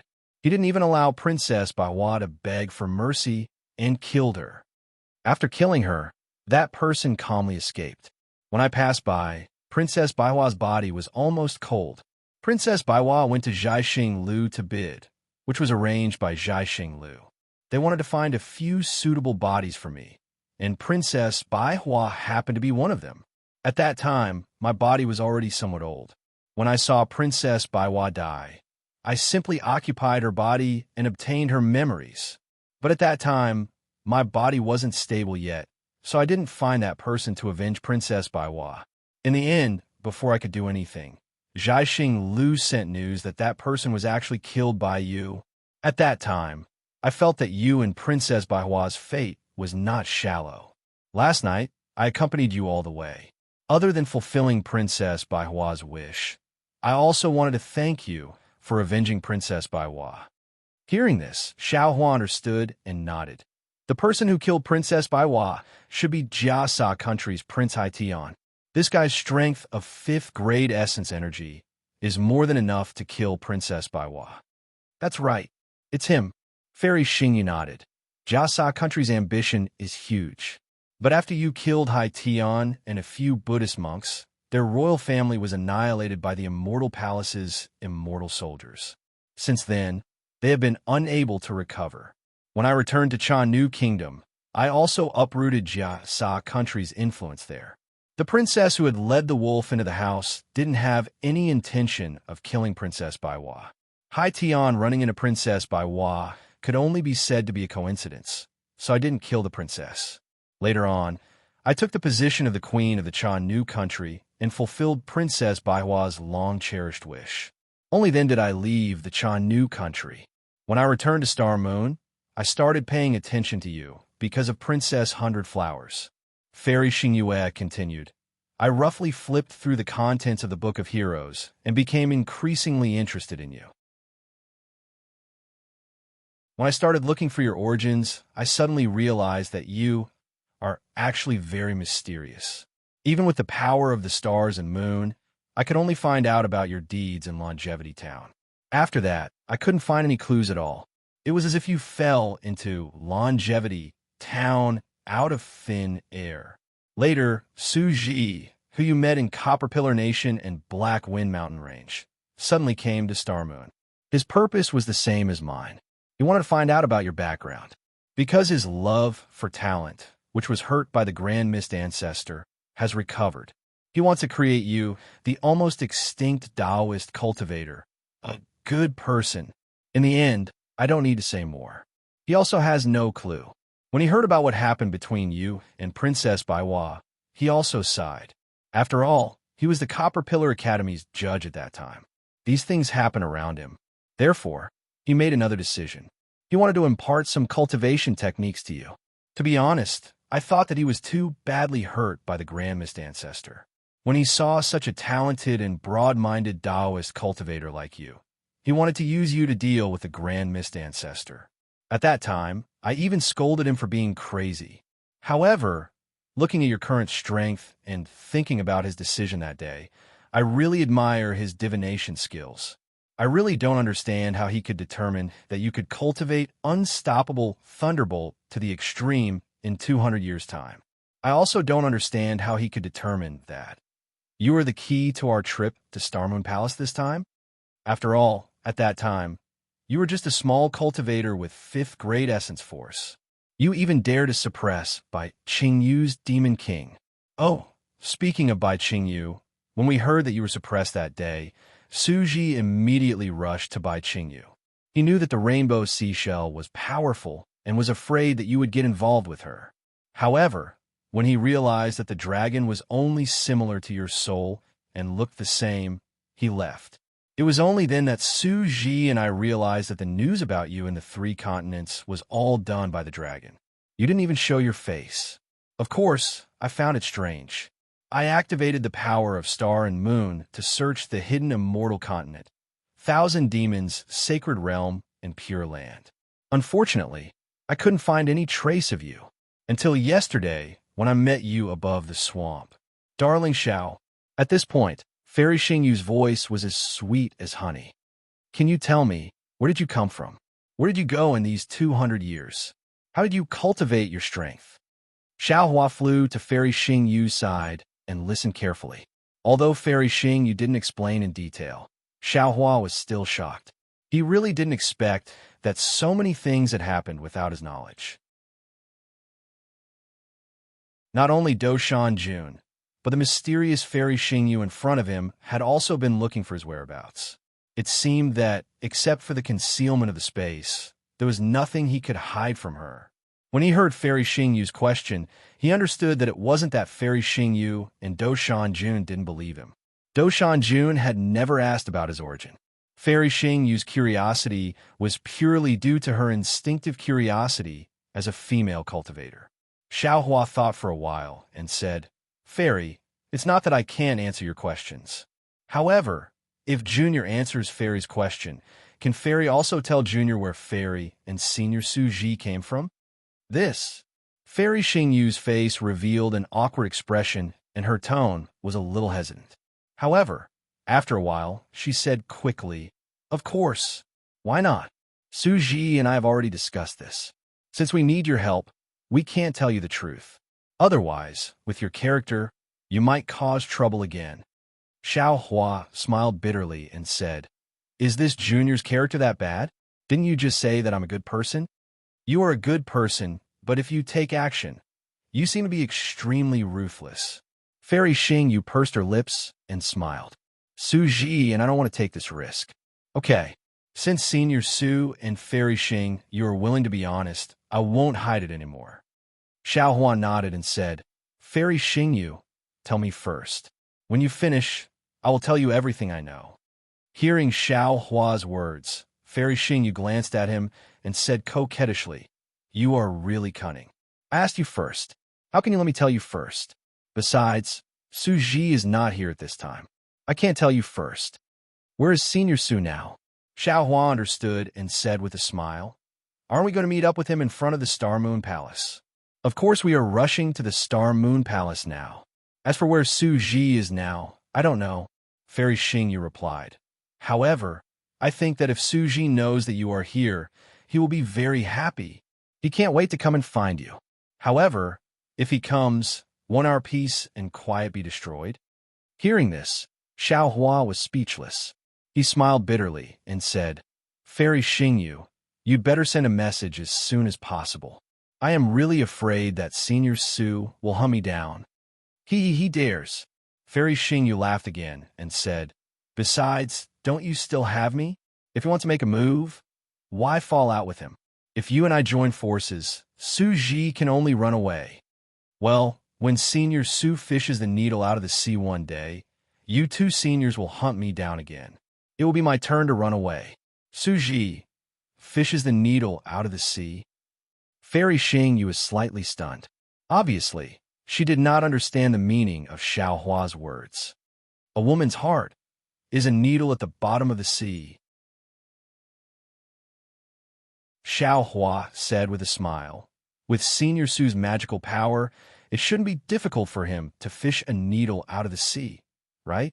Humph! Fairy Xingyu snorted and said, It's not a problem for him to fish a needle out, but when it comes to fishing a woman's heart, he can't compare to you. Xiaohua raised his hand helplessly and said, Fairy Xingyu, I surrender. You can't always drag me into things, right? This junior has a lot of burdens in his heart. I always feel that Senior Su is watching me from the side. What do you think? If others want me to say it, I don't like to say it. Go ahead and enjoy yourself. Fairy Xingyu curled her lips and opened her mouth. A 3-inch-long shuttle flew out her mouth. This shuttle was different from the usual celestial devices Xiaohua had seen. Not only was it transparent, but there were also many starry spots inside. These starry spots flowed slowly as the shuttle moved, like a small galaxy. The shuttle landed in the air, and Fairy Xingyu formed a magic art with both hands. As the magic art was revealed, the surrounding space vibrated. Wisps of crystal-like heaven and earth essence chi fell into the magic art. After a few minutes, the magic art was completed, and a small starlight appeared on Fairy Xingyu's index finger. Fairy Xingyu raised her hand, and the starlight fell into the shuttle. Boom! The shuttle suddenly dispersed as if it had fused and turned into a galaxy. Go! Fairy Xingyu scolded softly. Her hands quickly formed another magic art and hit the galaxy. The galaxy flickered slightly in the air and immediately flowed into the void and disappeared. Seeing the shuttle disappear from his divine sense like a drop of water falling into the sea, Xiaohua's eyes became thoughtful.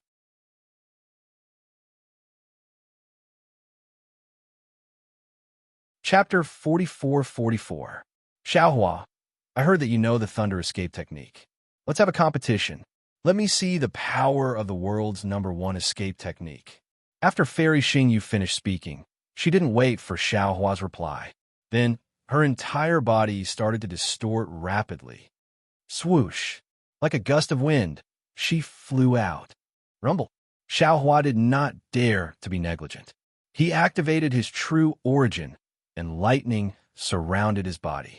He also turned into a thunderbolt and flew in the direction of the cool breeze. The cool breeze was just a thunderbolt in the middle of the mountain.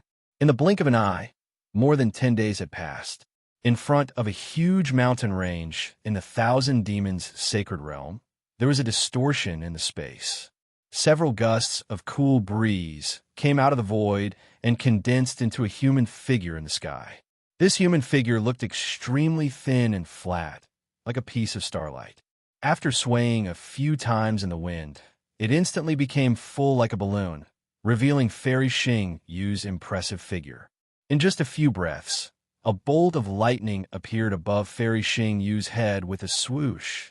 Immediately, there was a rumbling sound of thunder in the void, as if thousands of horses were galloping. Amidst the lightning, Xiaohua's slender figure also appeared calmly. Fairy Xingyu looked at Xiaohua and said with a smile, the so-called fastest thunder escape technique in the world is just this. In the past 10 days, you have not surpassed me by even one step. That's right, Fairy's wind escape technique has already reached the acme of perfection. It's something that Junior can't reach. Xiaohua's face didn't have any disappointment as he nodded and replied. Then, he looked in front of him and asked, if Senior Su came from the direction of the Star Moon Palace, he should be here now, right? Why don't we put in more effort to welcome him? Oh, seeing that Xiaohua's figure moved slightly and was about to fly away, Fairy Xingyu seemed to understand something and said, Xiaohua, tell me honestly, have you activated your thunder escape technique to the extreme? Are you competing with me? Or are you afraid that you can't find the Star Moon Palace? Are you flying with me? Haha, Fairy, you think too much. Xiaohua faintly smiles and says, Junior's strength can't compare to Fairy's, so of course my flying speed can't compare to yours. Humph! Fairy Xingyu did not move at all. She pointed in the direction that Xiaohua was about to fly and said, that direction is already south. It's not where Xingyu Palace is located. Why are you flying there? Do you think that if I fly in this direction, the east will be in front of me? You can't tell the direction at all. You didn't want to overtake me because you were afraid that you would fly in the wrong direction, right? Xiaohua scratched his head, somewhat embarrassed. Forget it. Fairy Xingyu glared at Xiao Hua and said, I have no reason to compete with you in terms of flying speed. If you claim to be second in the entire 3 continents, no one would dare to claim to be first. Zhaixing Lu's Book of Heroes clearly states that your strength is 1 level higher than your cultivation level, and your flying speed is 1 level higher than your strength. Xiao Hua's face was bitter as he spread his hands and said, Fairy, you have really wronged me.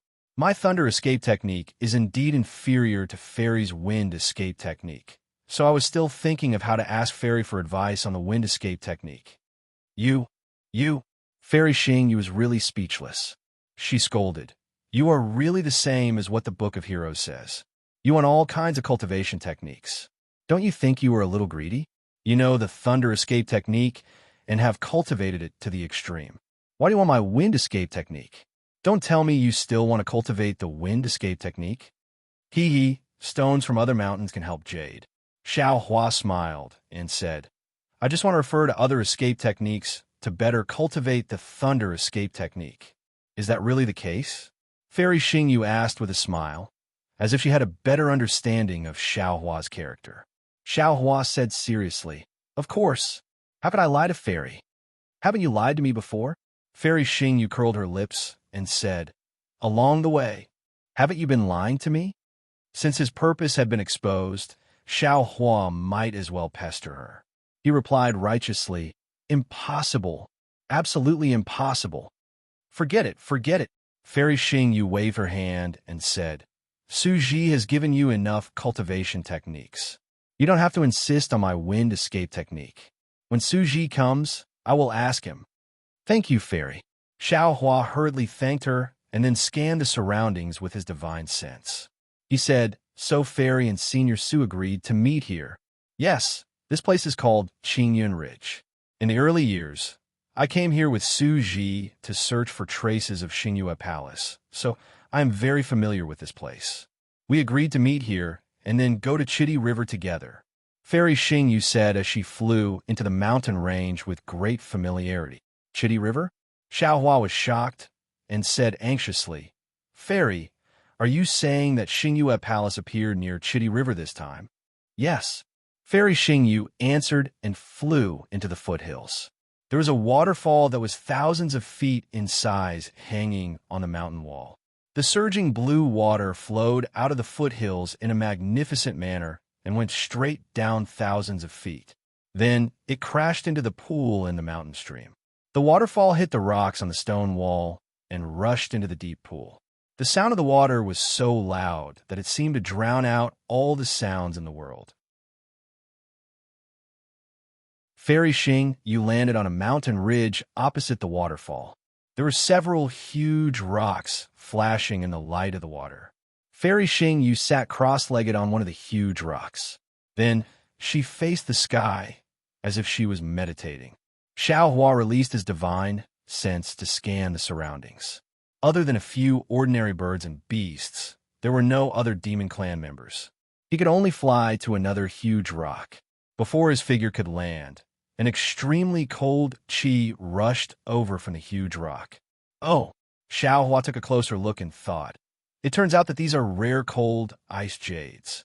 I don't know if they were born here or if they were left here by Senior Su and Fairy Xingyu. Then, Xiao Hua also sat down cross-legged. A gust of cold chi rushed straight into his body. While Xiao Hua activated his cultivation method to refine it, his eyes were rolling rapidly. He was thinking about how to get the wind escape skill from Fairy Xingyu. On this day, there was a rainstorm. Wild water droplets poured down like the Milky Way, covering the sky and the earth. In addition to the darkness in the sky, there was a faint layer of watery light. It was somewhat similar to the heavy water disaster in the Untainted Land. The world was covered by rain. The waterfall on the mountain ridge was even more devastating.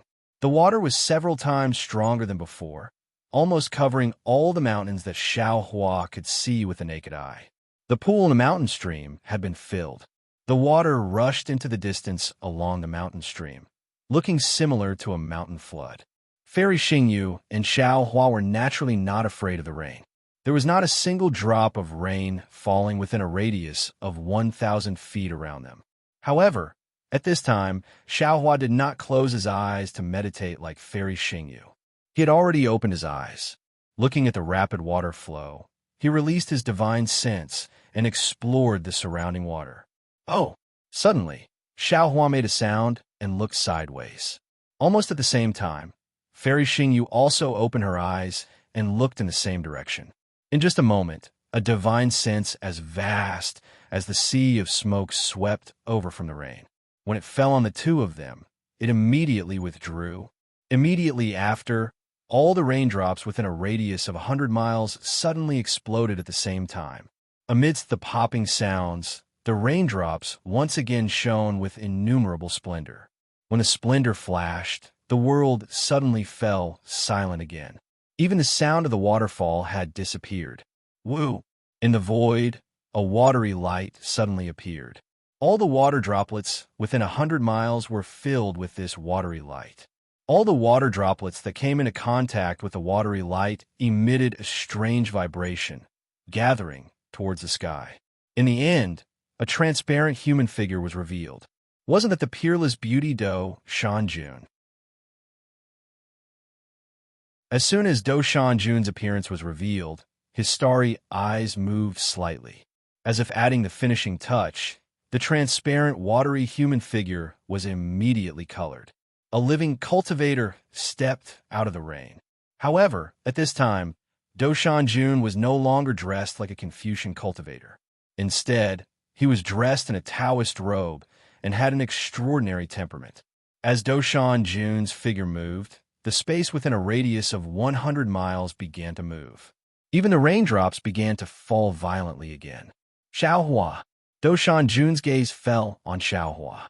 He said in surprise, "You have already cultivated to the Mahayana realm? How is this possible?" Xiaohua did not dare to be negligent. He had already stood up before Do Shanjun's figure appeared. At this time, he hurriedly moved forward and bowed. "Junior greets Senior Su." "Oh, it seems that Fairy Xing you couldn't hold back and told you everything before I came." Su Ji was not surprised. He glanced at Fairy Xingyu, who was still sitting cross-legged on the ice jade, and said, "No," Xiaohua said with a smile. "Fairy Xingyu only told me your real name. I'm still waiting for you to come over and explain everything to me." "Humph, did you hear that? I didn't reveal anything about you. Don't wrongly accuse me like last time." Fairy Xingyu opened her eyes and said with a cold snort. There was no special expression on his face, which was far from the expression he had when he was with Xiaohua. Suji responded and flew to a cold iced jade to sit down. He looked at Xiaohua and said, "Did you get the jade eyes I left for you?" "I got it." Xiaohua nodded and replied, "Senior's divination technique is really amazing. You can actually predict what will happen 200 years later." "I'm ashamed." Suji shook his head and said, "I only know a little about divination. How could I be so clear about what will happen 200 years later? That day, I was just on a whim. I knew that you had some relationship with the Luo Emergent Alliance, so I gave the Jade Eyes to the demon clan named Ingpa.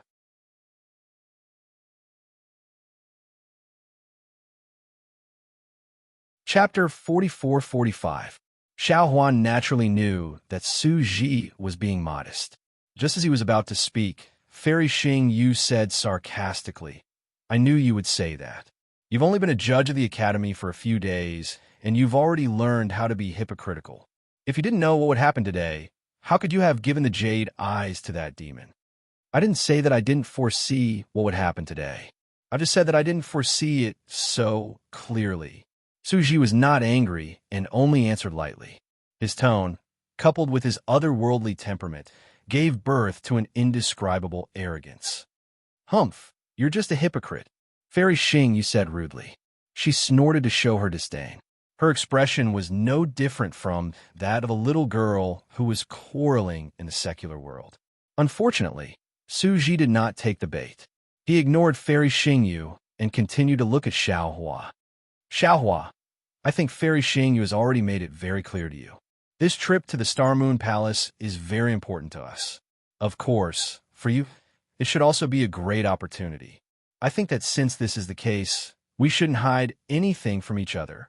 Even if we don't gain anything from this trip to the Star Moon Palace, in the future, among the cultivators on the 3 continents who can stand shoulder to shoulder with us, you're the only one who can catch our attention. Therefore, we should face each other openly and honestly. Unlucky, unlucky. Before Su Ji could finish speaking, Fairy Xingyu, who was next to him, cursed a few times. Then, she spat on the ground and said, "You haven't even seen the Star Moon Palace, and you're already saying such unlucky things. Could it be that you're cursing?" "No." Su Ji glanced at Fairy Xingyu and said, "I'm just telling the truth." Xiaohua, who was watching from the side, was overjoyed. Xiaohua understood Fairy Xingyu's thoughts and actions very well. However, Su Ji just didn't cooperate. Xiaohua didn't know if he was really unromantic or if he didn't have Fairy Xingyu in his heart. Of course, the more the two of them acted like this, the more relieved Xiaohua was. After all, such a person's mind was relatively pure and would not be very calculative. Su Ji looked at Xiaohua again and said, "That day at Black Wind Ridge, I already used a secret technique to carefully examine your cultivation. There is absolutely no sign of damage, so it's impossible for you to have recovered your cultivation in the past 200 years. Then here comes the problem. Xiaohua, I have never heard of or seen any records of a human cultivator being able to advance from the spirit-severing stage in 200 years.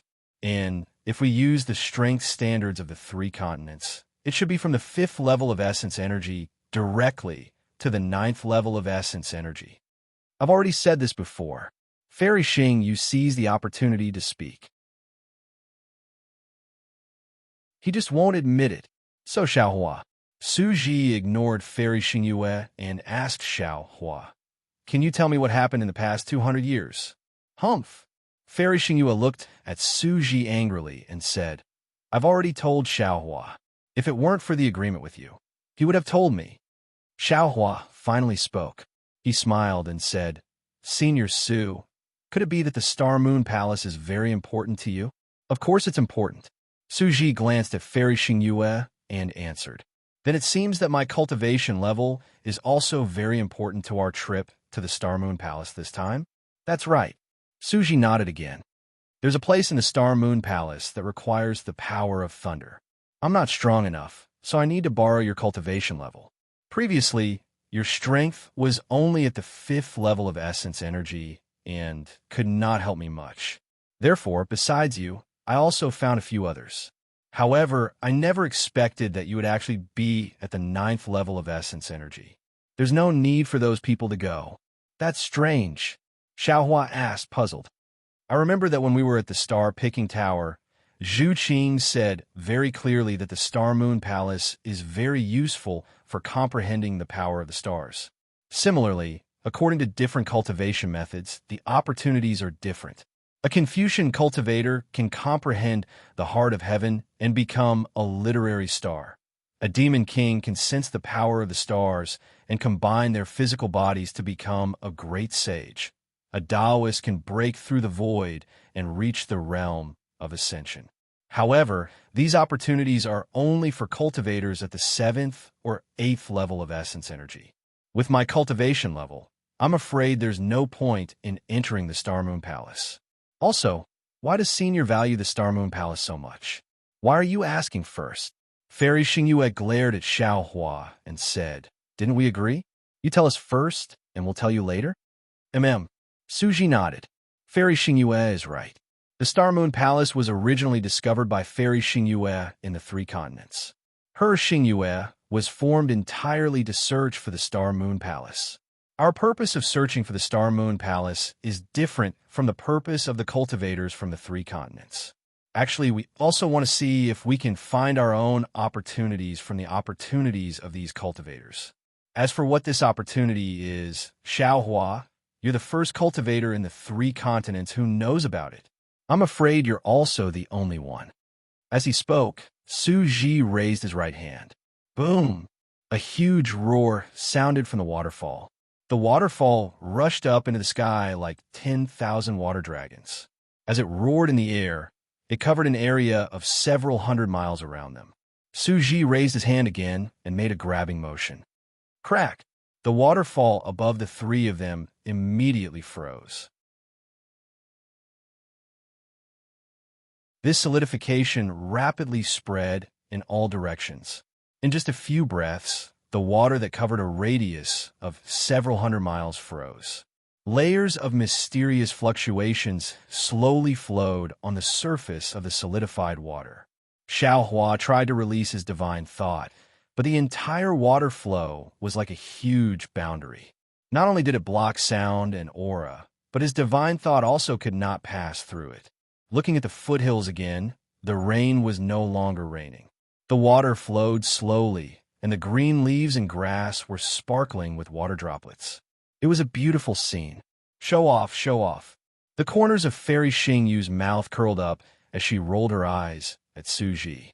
Then, with a flick of her finger, a speck of starlight fell on the water curtain. Whoosh! In an instant, the entire water curtain shone with starlight, as if a starry sky had enveloped the three of them. Hee, this is beautiful, Fairy Xingyu said with a smug smile. Su Ji's cold face was still the same. He turned to Xiaohua and said, Xiaohua, now you should tell me what happened in the past 200 years, right? Senior, would you believe me if I said that I was not in the 3 continents for the past 200 years? Xiaohua asked with a smile. Nonsense. Of course, you were not in the 3 continents. Is there need to ask? Fairy Xingyu continued. Su Ji and I used our magic, but we couldn't find you. How could you have been in the 3 continents? Senior, you should know where I was last seen, right? Xiaohua was not in a hurry to answer. Instead, he looked at Fairy Xingyu and asked with a smile. Fairy Xingyu smiled proudly and said, Of course. You were last seen at the river and tide temple in the Longevity Town. You even tried to stop? Oh, I understand. You were not trying to stop the sutra-seeking of bliss held by the immortals and Buddhas. You were trying to stop that monk from taking down the Buddha roll. You actually know that unknown. Chunzong. At the end of her sentence, Fairy Xingyu thought of how Xiaohua had instructed the 2 demon kings to participate in the sutra-seeking of bliss in the water wave demon realm. She immediately understood Xiaohua's intentions and exclaimed in surprise. Su Ji was still as calm as ever. However, he raised his eyebrows slightly and looked at Xiaohua with a strange light in his eyes. The sutra-seeking of bliss has nothing to do with us, right? Xiaohua did not answer Fairy Xingyu's question. Instead, he shook his head and said, Fairy, don't think too much. Yes. Fairy Xingyu smiled slightly and said in surprise, The last place you were seen was the Longevity Town. It was the beginning of the sutra-seeking of bliss. However, the river and tide temple was not the last place you appeared. You failed to stop Chunzong from taking down the Buddha roll and then mysteriously disappeared. Dozens of days later, you suddenly flew out of the Liao River. At this time, there was a Confucian cultivator with the strength of a great grandmaster chasing after you. If I'm not mistaken, that Confucian cultivator should be the inspector of the Immortal Palace. He discovered that your Taoist cultivation had broken through the late stage of the nascent soul realm and was preparing to capture you and imprison you in the Immortal Palace. After that, you and that patrol inspector both disappeared without a trace. Later on, traces of you appeared in the hidden Immortal Continent and the Thousand Demons Sacred Realm. This was also recorded in the Book of Heroes of Xingyu. However, when we discovered that the one suppressed in the Thousand Demons Sacred Realm wasn't you, we deduced that the traces in these places were the work of that white dragon. Of course, Su Ji also went to the Immortal Palace. Although he carefully investigated, he did not find any trace of you being suppressed. He even found out that 5 inspectors of the Immortal Palace were killed during that time. They were Zhang Qing, Wu Han, Sun Zhong, Sun Cheng, and Zhong Xing. As for which one disappeared with you, I don't know. Hearing that Su Ji could find out the information about the inspector of the Immortal Palace, Xiaohua's heart skipped a beat. He wanted to ask Sun how, but when he thought about it, he couldn't help laughing. Sun Jian was the immortal Qingyuan of the Immortal Palace. Wouldn't it be 100 times more convenient for him to investigate Sun Hao than Su Ji? So he nodded and said, Fairy Xingyu is really insightful. Fairy Xingyu is right. I was discovered by the Confucian Great Grandmaster Sun Cheng in the Liao River. He chased after me from the Longevity Town. During that time, Wuhan and Sun Hao joined in. I risked my life to kill Wuhan, but was later forced to an unavoidable place by Sun Hao and Sun Cheng. Speaking of this, Xiao Hua smiled and asked, Fairy Xingyu, do you know where this place is? Oh, where? In this world, there are too many unavoidable places. I don't know. Fairy Xingyu shook her head, which was rare. Oh, Xiao Hua asked curiously, did nothing special happen in the Immortal Palace during that time? Nothing special. Su Ji nodded. I entered the Immortal Palace's Hall of Enlightenment and read the heavenly policy of the Immortal Palace. I didn't find anything unusual. If what you said was unusual, or Immortal Emperor Gaochen deliberately concealed it, I'm afraid I couldn't find it.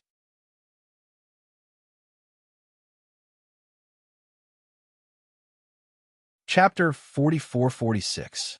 Alas, Xiao Hua sighed. He already understood that since Su Ji did not know that Sun Cheng and Wuhan had died in the Black Ruins Mountain, then the immortal soldiers and immortal generals that Sun Jian had stationed in the Black Ruins Mountain must have been killed by Sun Hao.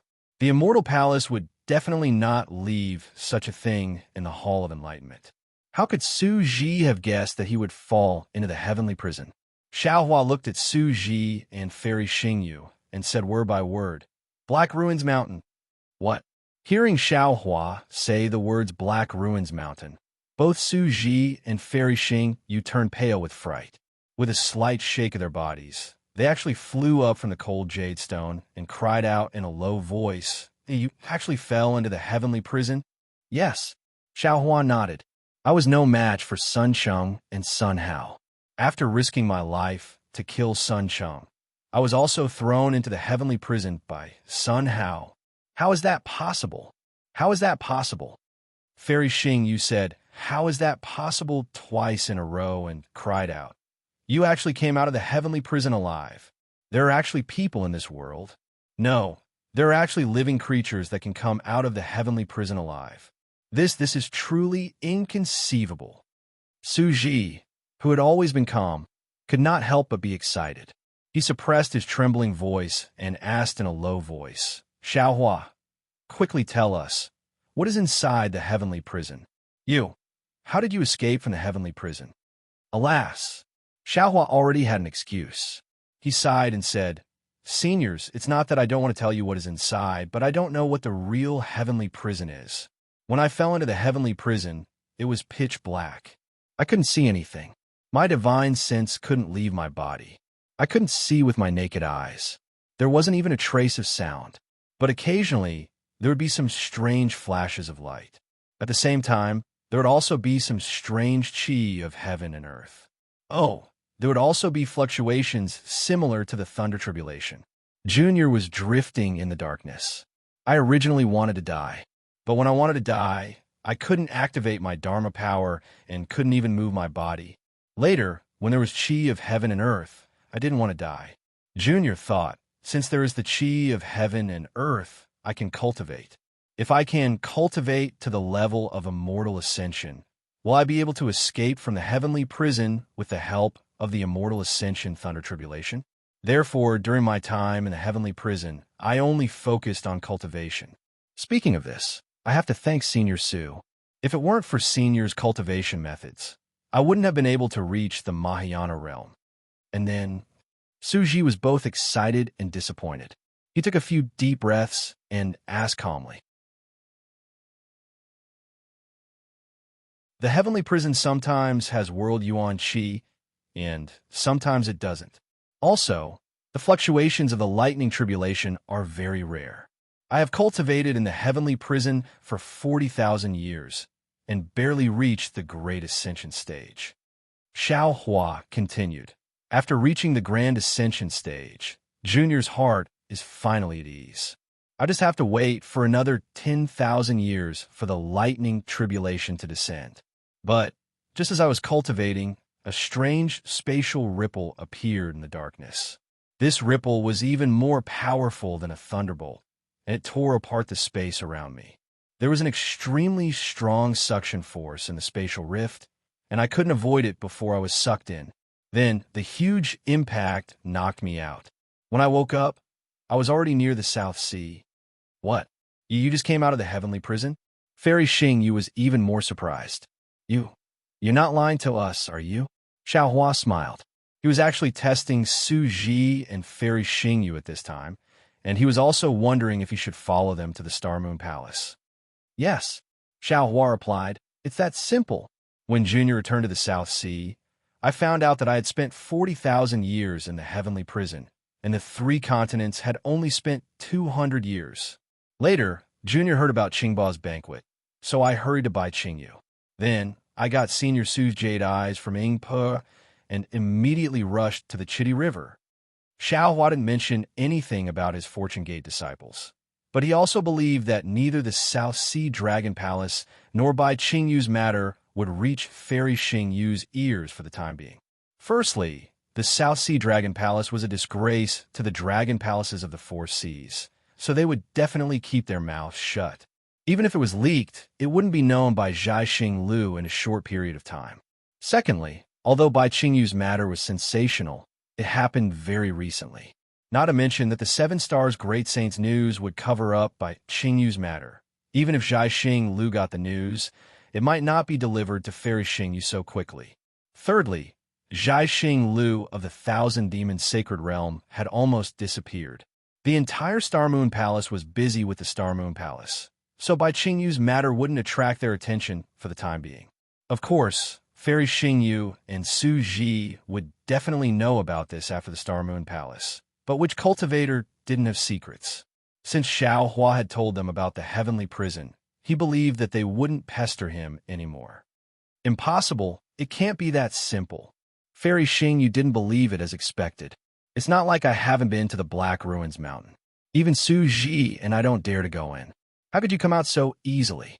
Moreover, the Black Ruins Mountain has existed for so many years. I've never heard of anyone going in and coming out alive. Hee, Fairy, if you didn't ask what I have told you, if I didn't tell you, who would know that I came out of the heavenly prison alive? Xiao Hua retorted with a smile. In short, I don't believe that you can come out so easily. Fairy Xing Yu shook her head and said, if you're not too lucky, then you're lying to us. No, you must be lying to us. There's no essence chi of heaven and earth in the heavenly prison. Even immortals can't survive there. How could you cultivate there? Xiao Hua's face showed a meaningful smile as he asked, Fairy, are you an immortal? Have you been to the heavenly prison before? Xing Yue, Su Ji, who had been silent, suddenly spoke. Don't forget that there's the Star Moon Palace in the 3 continents. What's wrong with the Star Moon Palace? What does this have to do with the Star Moon Palace? Fairy Xing Yu was stunned and somewhat puzzled. Su Ji explained, the Star Moon Palace is about to appear soon. Isn't it similar to the time when Xiao Hua escaped? Hiss! Fairy Xing Yu sucked in a breath of cold air and looked at Xiao Hua in disbelief. She said, if that's the case, then it's really possible. Xiao Hua, your luck is really that good? If I claim to be the 2nd luckiest in the world, I'm afraid no one would dare to claim to be the 1st. Xiao Hua shrugged his shoulders and replied in all seriousness. Junior's biggest weakness is that my luck is too good. Ha ha! Fairy Xing Yu covered her mouth and laughed until she was trembling. After a while, she said breathlessly, you're really too glib-tongued. No wonder Princess Bai Hua had a good impression of you after seeing you once. On the other hand, Su Ji looked at Xiao Hua and said, your experience is truly inconceivable. We force you to tell us about the heavenly prison in the Black Ruins Mountain. You can't tell other cultivators about it in the future. Oh, why? Xiao Hua was stunned and felt warmth in his heart. He could hear trust and concern in Su Ji's words. No one knows what the heavenly prison is. Any cultivator knows that once they enter the heavenly prison, there's no way out. Therefore, no one dares to go near the Black Ruins Mountain. However, if they know that someone can survive in the Black Ruins Mountain and cultivate there for 10,000 years, which is only equivalent to 100 years in the 3 continents, Even if they know that the chances of survival are very small, they'll still rush into the Black Ruins Mountain. Su Ji said earnestly, think about it. If a Dao sect cultivator who's only a nascent soul cultivator enters the Black Ruins Mountain and comes out as a human Mahayana cultivator, how many cultivators can resist such temptation? Yes, I understand. Xiaohua bowed and said, after today, I won't mention this again. Also, Su Ji said again, stay away from the Black Ruins Mountain in the future. According to what I know, the Black Ruins Mountain isn't something from the three continents. Or rather, the heavenly prison should be a space where the chaos divine realm fell into the three continents. The time in the heavenly prison is different from the time in the three continents. There might even be many different times and spaces in the heavenly prison, like layers and layers of willow catkins. And at the root of this space, there might be a trace of connection with the chaos divine realm. Of course, once this connection disappears, the entire Black Ruins Mountain and the entire heavenly prison will be completely destroyed. Don't think that after going in and coming out, you'll get greedy again. I'll be honest with you. This time, your luck is too good. The Star Moon Palace just happened to pass by the space where the heavenly prison is, and that's why you were brought out. Otherwise, even if you cultivated to the Ascension realm, the heavenly tribulation wouldn't be born in the heavenly prison. Yes, the more Su Ji said this, the more relieved and happy Xiaohua was. He nodded and said, I understand. Actually, my days in the heavenly prison were miserable beyond words. Other than darkness, there was only darkness. I even had thoughts of dying. I definitely won't try that kind of inhuman life again. Senior, please don't worry. At this point, Xiaohua was suddenly shocked again. His eyes were filled with disbelief. Su Ji's words made him think of the transportation passage from the Chaos Divine Realm to the Great Snow Mountain. After all, the Chaos Divine Realm was the upper realm. It was far from the three continents. Xiao wanted to know how many realms there were in between. If there wasn't any special opportunity, he definitely wouldn't be able to return to the three continents from the upper realm. Unless, as Su Ji said, there was an opportunity like the Star Moon Palace that could tear the heavenly prison apart. Therefore, Xiaohua hurriedly asked, that's right, Senior Su. You said that the Star Moon Palace's appearance could tear the heavenly prison apart. What's going on with the Star Moon Palace? Isn't the Star Moon Palace an ancient relic of the three continents?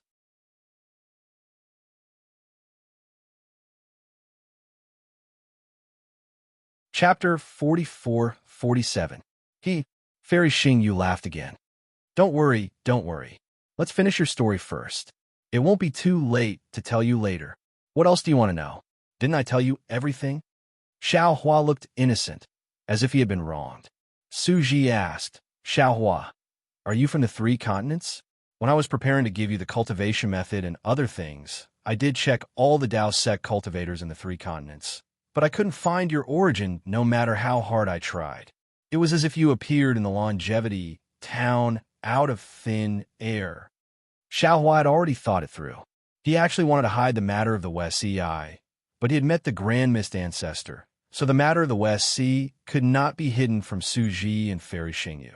Moreover, Xiaohua also had an extravagant hope in his heart. He wanted to get the method to return to the Dawn Rain continent from these two mysterious experts. Xiaohua smiled and said, I appeared in the longevity town out of thin air, but the first time I appeared in the three continents was not in the longevity town, but in the West Sea. The West Sea? You are really not a human from the three continents. Fairy Xingyu felt a little strange, but she replied with certainty, Su Ji, I'm right. Yes, I'm from the Dawn Rain continent. A rogue cultivator. Xiaohua wanted to say that he was a disciple of the Imperial Thunder sect, but he suddenly remembered that he had been expelled by the Imperial Thunder sect. He could not help but feel sour in his heart, and change his words to a rogue cultivator. Dawn Rain continent? Su Ji was stunned and thought for a while. He turned to look at Fairy Xingyu and asked curiously, Xingyu, why don't I know that there's a world called the Dawn Rain continent near the three continents? Yes, I don't know either. I've never heard of the name of this world.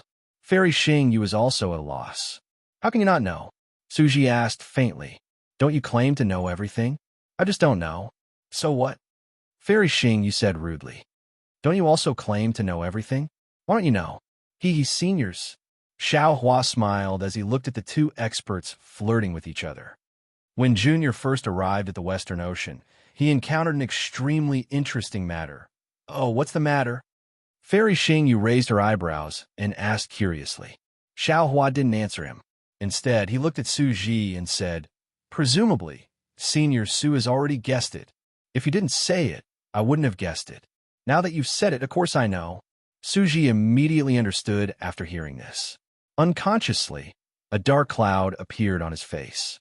Fairy Xingyu was also a little surprised, but when she saw Su Ji's reaction, she immediately understood and said with a smile, I was wondering.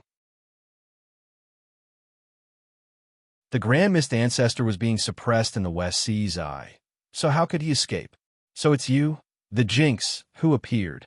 Yes, Junior met Master Qing Chun from the Pure Land of Ultimate Bliss, Master Leopard from the Thousand Bee Sacred Ground, Su Zhuoyang, and Chu Muhuan from the Hidden Immortal Continent. They were invited by the Deputy Inspector of the West Sea Dragon Palace, Xian Cheng, to explore the West Sea Lost Treasure. When they saw that Junior's cultivation was good, they invited Junior along. However, the treasure map of the West Sea Lost Treasure was bait thrown out by the Grand Mist Ancestor. Other than Junior and Xian Cheng, the rest of the human and beast clans, and by Hao Jiao, who secretly followed Xian Cheng into the West Sea's eye, were all killed by the Great Array. When the Grand Mist Ancestor saw that Junior rescued him, he was afraid that Junior would reveal his whereabouts. So he threw Junior into the Great Array. Grand Mist Ancestor is a heartless person.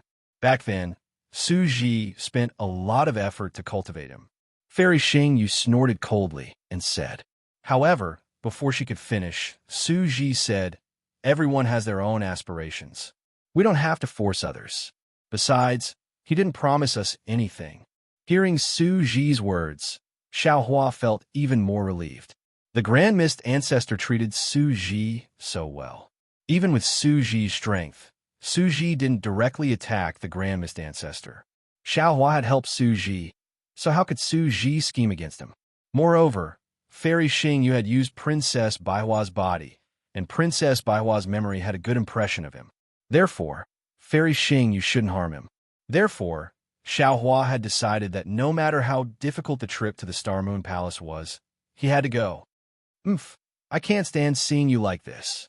Fairy Xingyue snorted coldly again with an indifferent look on her face.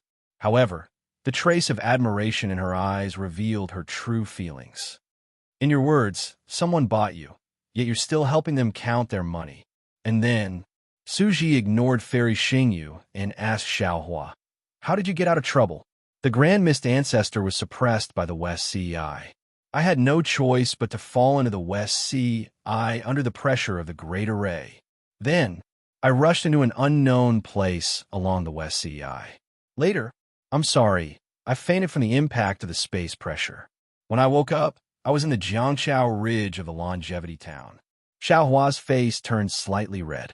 He wasn't lying, but he felt that he had lost face because he kept fainting. Su Ji didn't mind and looked at Fairy Xingyu. Fairy Xingyu nodded. Xiao Hua is right. In the Longevity Town's Liao River, there seems to be a Yuzhou cauldron set up by the Confucian Heavenly Court. There should be space meridians there. He might have been lucky and found the space meridian leading to the Longevity Town in the West Sea Eye.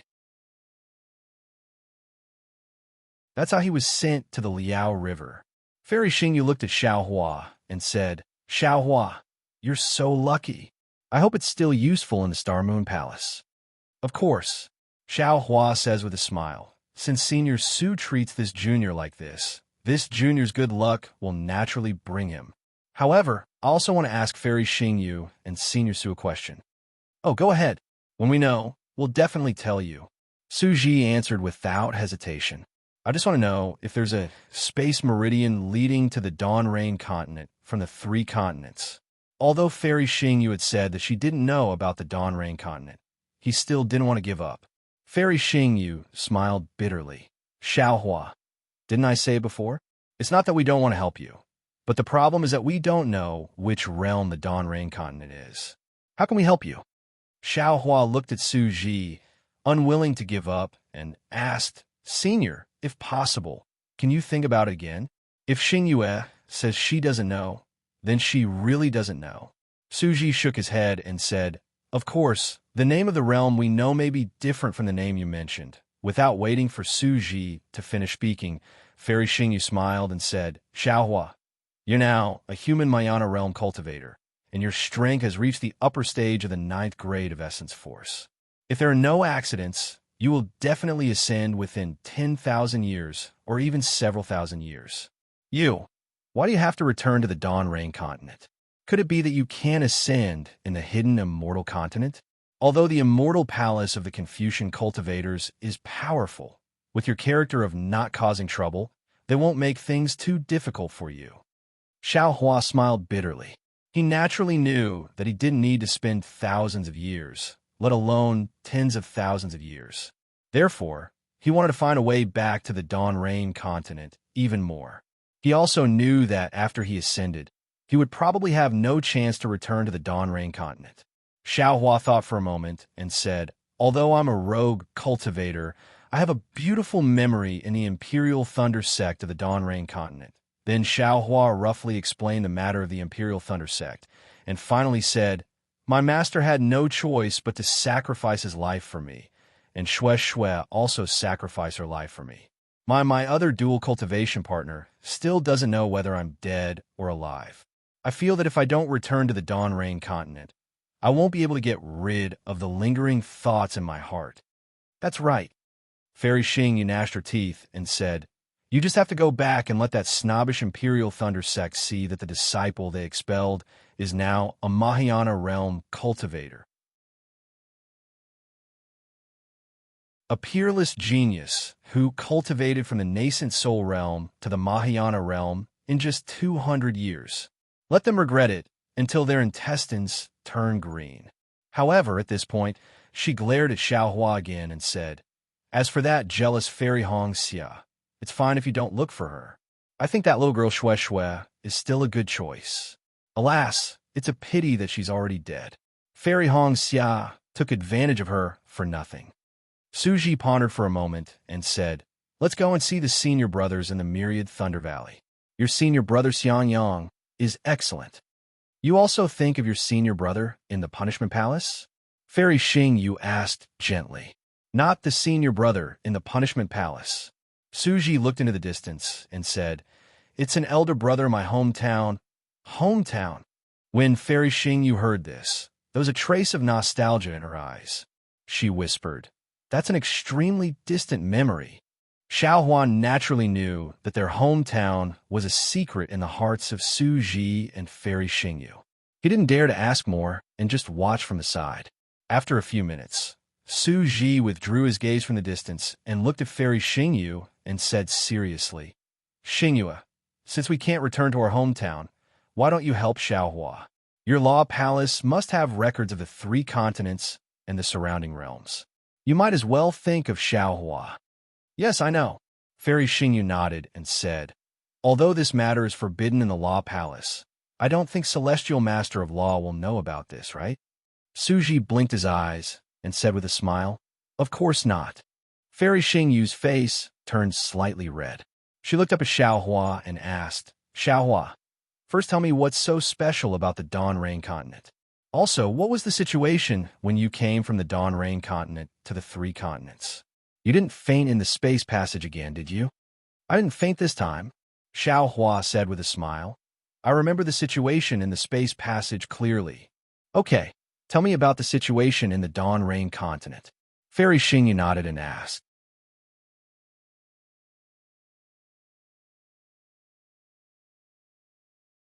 Chapter 44-48. After Xiao Hua finished explaining the situation of the Dawn Rain continent, Fairy Xingyu and Su Ji were both surprised. Su Ji asked, What? You said that there are only Taoist cultivators in the Dawn Rain continent? Oh, there are also sword cultivators and beast cultivators. There are no Confucian cultivators or Buddhist cultivators. There are no demon clans? Yes, There are no traces of Confucian cultivators. There are only Buddhist cultivators. Xiaohua nodded. According to legend, there were Confucian cultivators and Buddhist cultivators in ancient times, but they were all killed by our Taoist cultivators. Impossible. Fairy Xing Yu shook her head without hesitation. There is no such realm nearby. Maybe. Suji thought for a moment and said, Xiaohua's cultivation was not high enough, and he might not have experienced many places, so he couldn't have seen the whole Dawn Rain continent. Yes, yes. Xiaohua nodded and said, in the northwest of the Dawn Rain continent, there are so-called soul cultivators who cultivate the 12 great gods. On the other side of the Million Mountains, there seems to be a place called Defeat League. See, you're talking about soul cultivators? Soul cultivators of the 12 great gods? Fairy Xingyu exclaimed, and her face showed even more surprise. Impossible. That's absolutely impossible. What's impossible? Suji was also stunned. He looked at Xiaohua and then at Fairy Xingyu and asked curiously, what are the 12 great gods? What is a soul cultivator? Remember, Fairy Xingyu's face showed a rare look of horror. She said, you must never mention the 12 great gods and soul cultivators in the future, if you still want to live and not be hunted down by the celestial venerables. Suji already understood and nodded. I understand. This is a forbidden power. Then he looked at Xiaohua and said very seriously, Xiaohua, can you remember? Yes, I understand. From this moment on, I have completely forgotten about the great gods and soul cultivators. Xiaohua's heart trembled, and he hurriedly replied. However, he was extremely bitter in his heart. When he was on the Dawn Rain continent, he was afraid of being hunted down by Taoists. When he was on the 3 continents, he was also hunted down by Confucian cultivators. Now that he had finally reached the Grand Ascension stage, he was also afraid of being hunted down by the so-called celestial venerables, just because he was a soul cultivator. All right, Xiaohua, tell me more about the spatial meridian you passed through. Fairy Xingyu asked solemnly. As far as I can remember, there is absolutely no such space vein. It shouldn't be a spatial vein. Xiaohua hesitated for a moment before saying, Junior feels that it's a few layers of innate restrictions. Hearing this, Fairy Xingyue almost jumped up from the ice jade. She looked at Xiaohua in disbelief and said, you actually passed the Great Miru Buddhist formation, the 5 elements destruction formation, and the clear song of time demon formation? How is this possible? Fairy, so you actually know the names of these innate formations. Xiaohua was overjoyed and said anxiously, isn't Junior just lucky? Bullshit luck. Fairy Xingyue sat down dejectedly and looked at Suji. Why don't you and I have such good luck? Xingyue. Suji was obviously confused. He asked curiously, what are you talking about? Why can't I understand? It's right that you don't understand. Fairy Xingyue looked at Suji and forced a smile. If you knew, you wouldn't be alive now. Suji nodded and did not ask any more questions. After a full 10 minutes, Fairy Xingyue asked again, Xiaohua, tell me in detail. All right. Xiaohua nodded and told her the story. Finally, he said, Junior went from the Guihe Sea, east of the Dawn Rain continent, to the West Sea of the 3 continents. However, in the end, I still fainted. I don't remember where I was in the West Sea. You don't have to regret it. Even if you didn't faint, you definitely wouldn't be able to find that passage again. Fairy Xingyue said with fear on her face. Didn't I say just now? There's the Great Miru Buddhist formation of the Buddhist sect inside. The passage is so big when you go in, but from the outside, it's smaller than the eye of a needle. The naked eye, Buddhist consciousness, divine thought, eye-clearing technique, and so on can't detect it. Only the 3 Buddha lords of the Buddhist sect can see it. Moreover, it's said that you have to reach the Golden Body 6th refinement stage, or above. Also, the passage you pass through only exists temporarily. It must have disappeared by now. Xiaohua, I can tell you seriously that you definitely won't be able to return to the Dawn Rain continent, even if you're lucky enough to escape from the Heaven Prison. Hearing Fairy Xingyue's words, Xiaohua's heart turned cold. He asked helplessly, Fairy, is there really no way at all? Yes. Fairy Xingyue nodded. Because even Su Ji and I can't find the flaws of the three divine prohibitions and safely pass through the Song of Time demon formation. Let alone you. Just give up. Sigh okay. Xiaohua sighed. He also understood that if it wasn't impossible, Fairy Xingyue wouldn't say such a thing. Xiaohua. Su Ji also said, even I don't know about this. It can be seen how secretive this matter is in the immortal world. You must remember it. Yes, this junior understands. Xiaohua answered casually, but he was stunned in an instant. He said in surprise, what? Immortal? Immortal world? Aren't the two seniors from the 10,000 demon realm? What do we have to do with the 10,000 demon realm? Fairy Xingyue looked at Xiaohua surprise and snorted coldly. The 10,000 demon realm has everything. There's the spirit clan, the demon clan, and the divine clan, but there's no human clan. Su Ji and I are real humans. How can we be from the 10,000 demon realm? But are the seniors really from the immortal world? Xiaohua still couldn't believe it. Isn't it impossible for the immortals from the immortal world to return to the cultivation world? It's impossible to return to the cultivation world normally. Su Ji explained, occasionally, there will be abnormal returns. But as long as they fall into the cultivation world, it will be extremely difficult to return to the immortal world again. TSK. Fairy Xingyue curled her lips and looked at Su Ji. Don't be fooled by him. You gave him so many cultivation methods. I don't believe that he can't guess that you're from the immortal world. Xiaohua shook his head and said, this junior did have this idea, but the problem is that I don't think any immortals can come to the three continents, so I can only guess that they're from the 10,000 demon realm.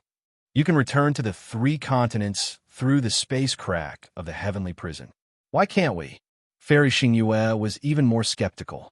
Xiaohua looked at Fairy Xingyue, who was only at the nascent soul stage. He really couldn't associate her with the immortals in his mind. He smiled bitterly and said, then, what kind of immortals are you? What's your purpose in coming to the three continents? What's the immortal world like? Su Ji glanced at Xiaohua and said faintly, we have no right to tell you what the immortal world is like. Anyway, you'll soon ascend and you'll know in the future. I'm sure you know that there are many things that you shouldn't know until the time is right. This won't be good for you, me, or even Xingyue. It'll even be good for the cultivators of the three continents. Okay, Xiaohua was helpless. In fact, what Su Ji said was right. There were many things that he would never tell Lu, Yi, and other disciples in advance, so as not to cause too many unforeseen events. He could only nod and say, Senior, please tell me what you can. My name is Su Ji. My Taoist name, it's not worth mentioning. Su Ji said, I'm the punishment envoy of a punishment palace in the immortal realm. My Taoist name is Fairy Xingyue.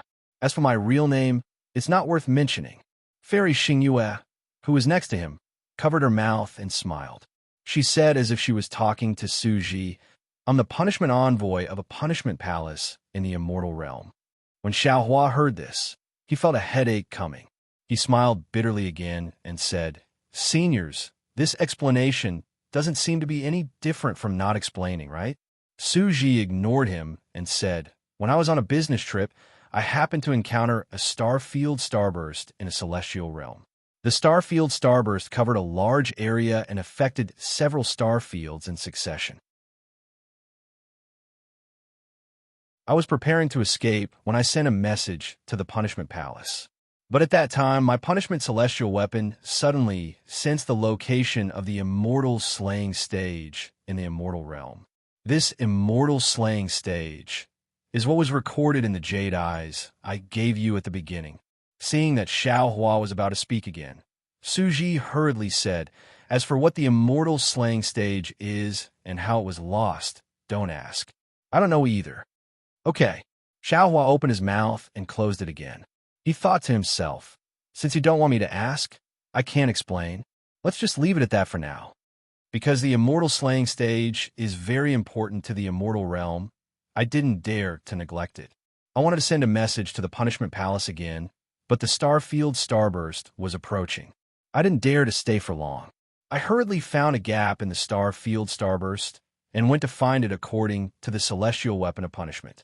But before I found the immortal slaying stage, I met Fairy Xingyu. Suji glanced at Fairy Xingyu. Suji is the punishment envoy, the immortal envoy who carries out punishments. Fairy Xingyu continued, I'm the punishment envoy. My duty is to control the immortal law and punish according to the law. Since I want to control the immortal law, I have to investigate all the star fields in the celestial realm. It's somewhat similar to the inspector in the immortal palaces of the three continents. When I met Suji, I received a secret order from the celestial venerable of justice. I was following the law to check some immortal restrictions in a certain celestial realm.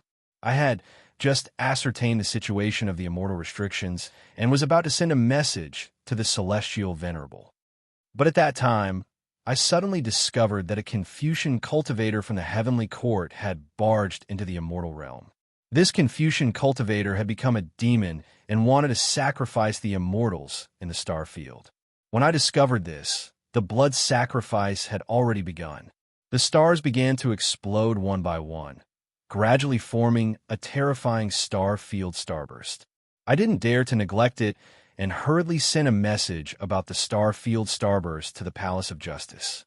Unfortunately, before I could send the message, I was discovered by the Confucian cultivator who had become a demon.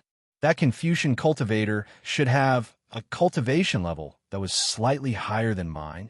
I fought with him for a while and realized that I was no match for him. I hurriedly prepared to escape and asked for help. The Confucian cultivator pursued me step by step. Unable to escape, I risked my life to escape into the star field starburst. But the Confucian cultivator didn't care about his own life and chased after me. At that time, I met Suji.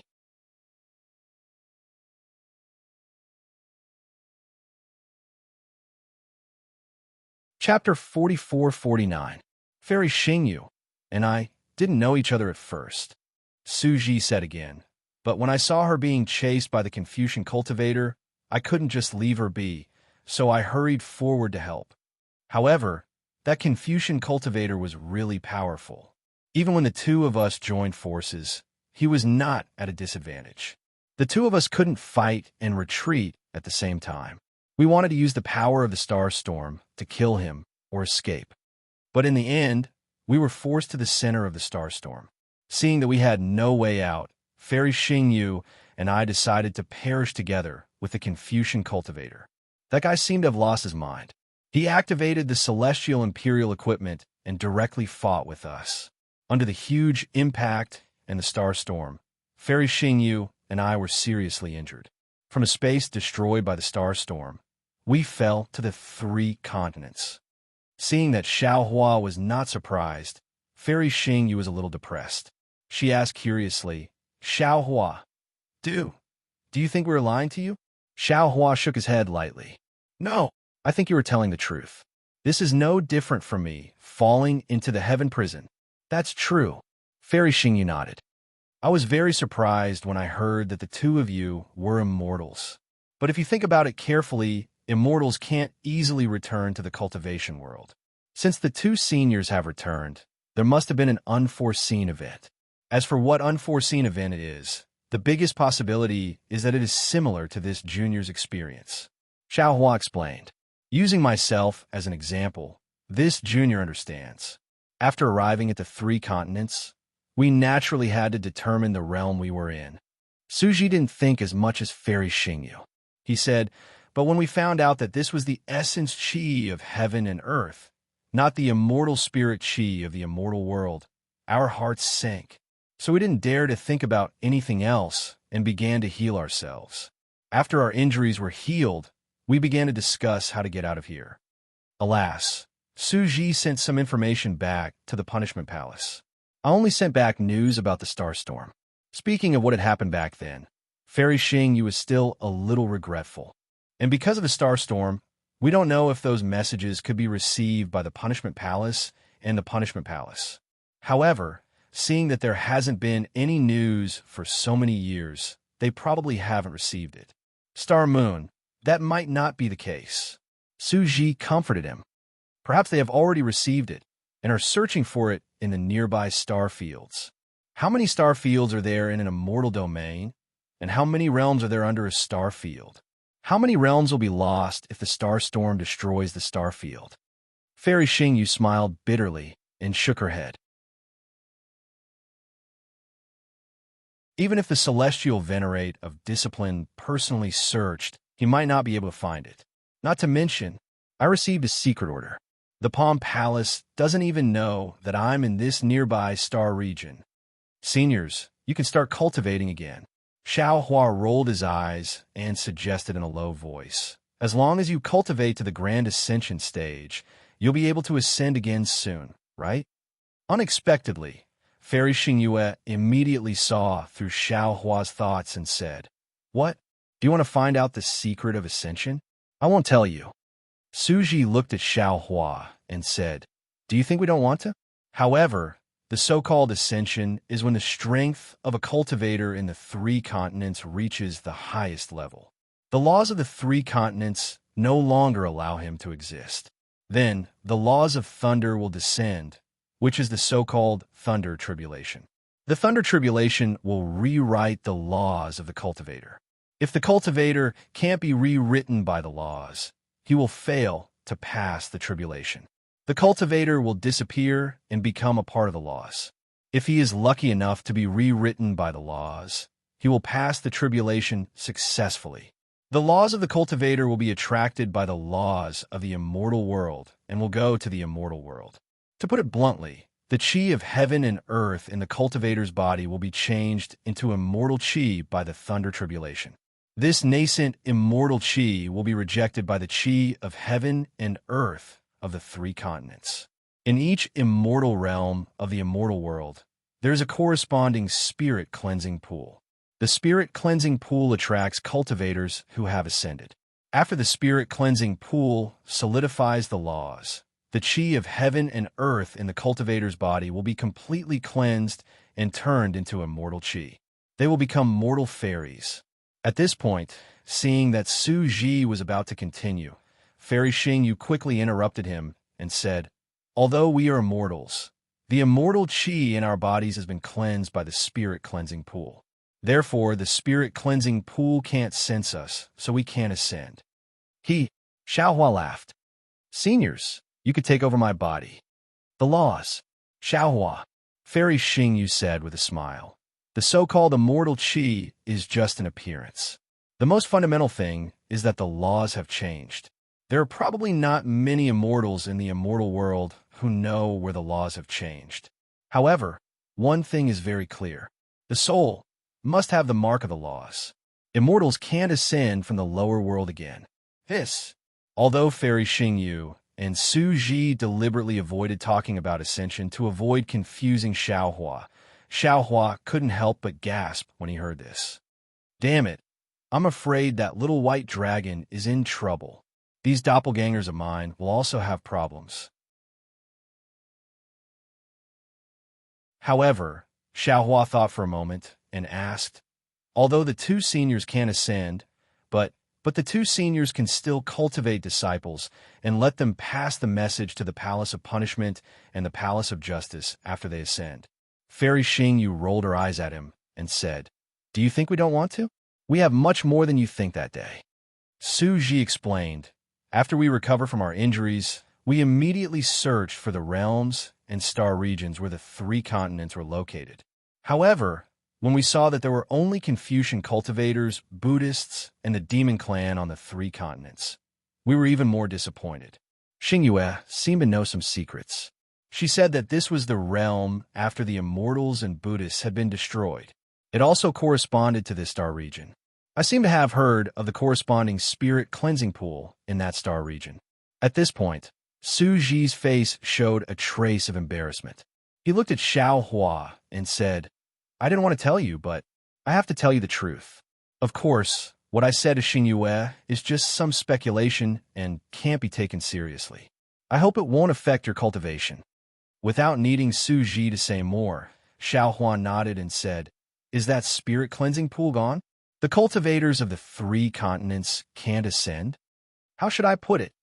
Su Ji explained, the spirit cleansing pool still exists, but because it hasn't been used for a long time, I'm afraid it has been abandoned. Because I'm the punishment envoy of the punishment palace, I have some impression of the location of the spirit cleansing pool. That's how I know there is such a spirit cleansing pool. That's good. Xiao Hua breathed a sigh of relief and said with a smile, since there is still a spirit cleansing pool, that's good. After all, one can ascend. Actually, Suji wanted to explain, but Fairy Xingyu hurriedly said, Suji, didn't we already talk about this before? There are so many secrets of the immortal world. It's best if you don't know. Suji looked at Xiao Hua, thought for a moment, and said, forget it. Since we're talking about this, it's better to make it clear and let it be prepared. Fairy Xingyu glared at Xiao Hua and could only keep quiet. Actually, if the spirit cleansing pool no longer exists, you can also ascend and even fly to other spirit cleansing pools. At the very least, you may appear near the spirit cleansing pool. At that time, you may face a powerful immortal beast. You may have a slim chance of survival. Su Ji said, but the spirit cleansing pool here is abandoned. If you ascend, you can only go to this spirit cleansing pool. And near this spirit cleansing pool, there are no immortal envoys from the immortal world. The one who may welcome you is the immortal envoys of the heavenly court, where you may encounter other immortal envoys of the heavenly court. Junior understands. Xiao Hua smiled bitterly and said, if you encounter an immortal beast, you may have a slim chance of survival. But if you encounter an immortal envoys of the heavenly court, I'm afraid there is no chance of survival. Indeed, Suji nodded. This is also the reason why we don't dare to act rashly. If the immortal envoys of the heavenly court know that we are in the 3 continents, we will also be hunted down by them. We will lose all hope of returning to the immortal world. At this point, Suji looked at Xiao Hua again and said seriously, of course, Xiao Hua, if you help me and Fairy Xingyu return to the immortal world, we will definitely find the corresponding spirit cleansing pool of the 3 continents. We will definitely not let you fall into the desperate situation you mentioned earlier. You can rest assured about this. Senior, don't worry. Junior also understands this matter. If I can help you, I will help myself. As long as I can do it, I will definitely do it. Suddenly, a smile appeared on Xiao Hua's face again. Hee hee. Junior has a good idea. I don't know if the 2 seniors are willing to listen. Huh? Fairy Xingyu laughed bitterly and said, you don't have to say any more. You're talking about the magic treasure in your hand, the Kunlun mirror, right? Senior. Xiao Hua was shocked and said anxiously, what other secrets do I have that you don't know? You didn't hide from others when you used the Kunlun mirror. How is that a secret? Fairy Xingyu glared at him and replied, besides, the Kunlun Wonderland and the Kunlun mirror is not a secret. Suji said with a smile, Xiao Hua is also thinking for us. We should be happy. What? He wants the 2 of us to be his bodyguards. Does he think that I can't see what he is thinking? Fairy Xingyu saw through Xiao Hua's thoughts. Xiao Hua only smiled and did not say anything. His thoughts were about space. Of course, it was beyond Fairy Xingyu's expectations. All magic treasures have the foundation of casting. Suji explained with a smile. Suji explained with a smile, magic tools, magic treasures, and even spirit treasures used in the 3 continents can't be brought to the immortal world. Because in the Thunder Tribulation, anything that does not conform to the law of thunder will be obliterated. Famous ancient magic treasures like the Kunlun mirror and those heaven spiritual treasures can be brought to the immortal world, but the laws in these spiritual treasures will also be changed. For example, isn't the Kunlun Wonderland in the Kunlun mirror? The Kunlun Wonderland in the 3 continents is different from the one in the immortal world. If you take the Kunlun mirror to go through the tribulation, the Kunlun Wonderland in it will be completely erased and then rebuilt with immortal chi. If you don't want to take the Kunlun mirror to go through the tribulation, it will not be able to follow you into the immortal world. Moreover, even if you use some secret technique to bring it up, as long as you take out the Kunlun mirror, the law of the immortal world will rebuild the Kunlun Wonderland. Therefore, even if you take us into the Kunlun Wonderland, we can only be obliterated and have no way to survive.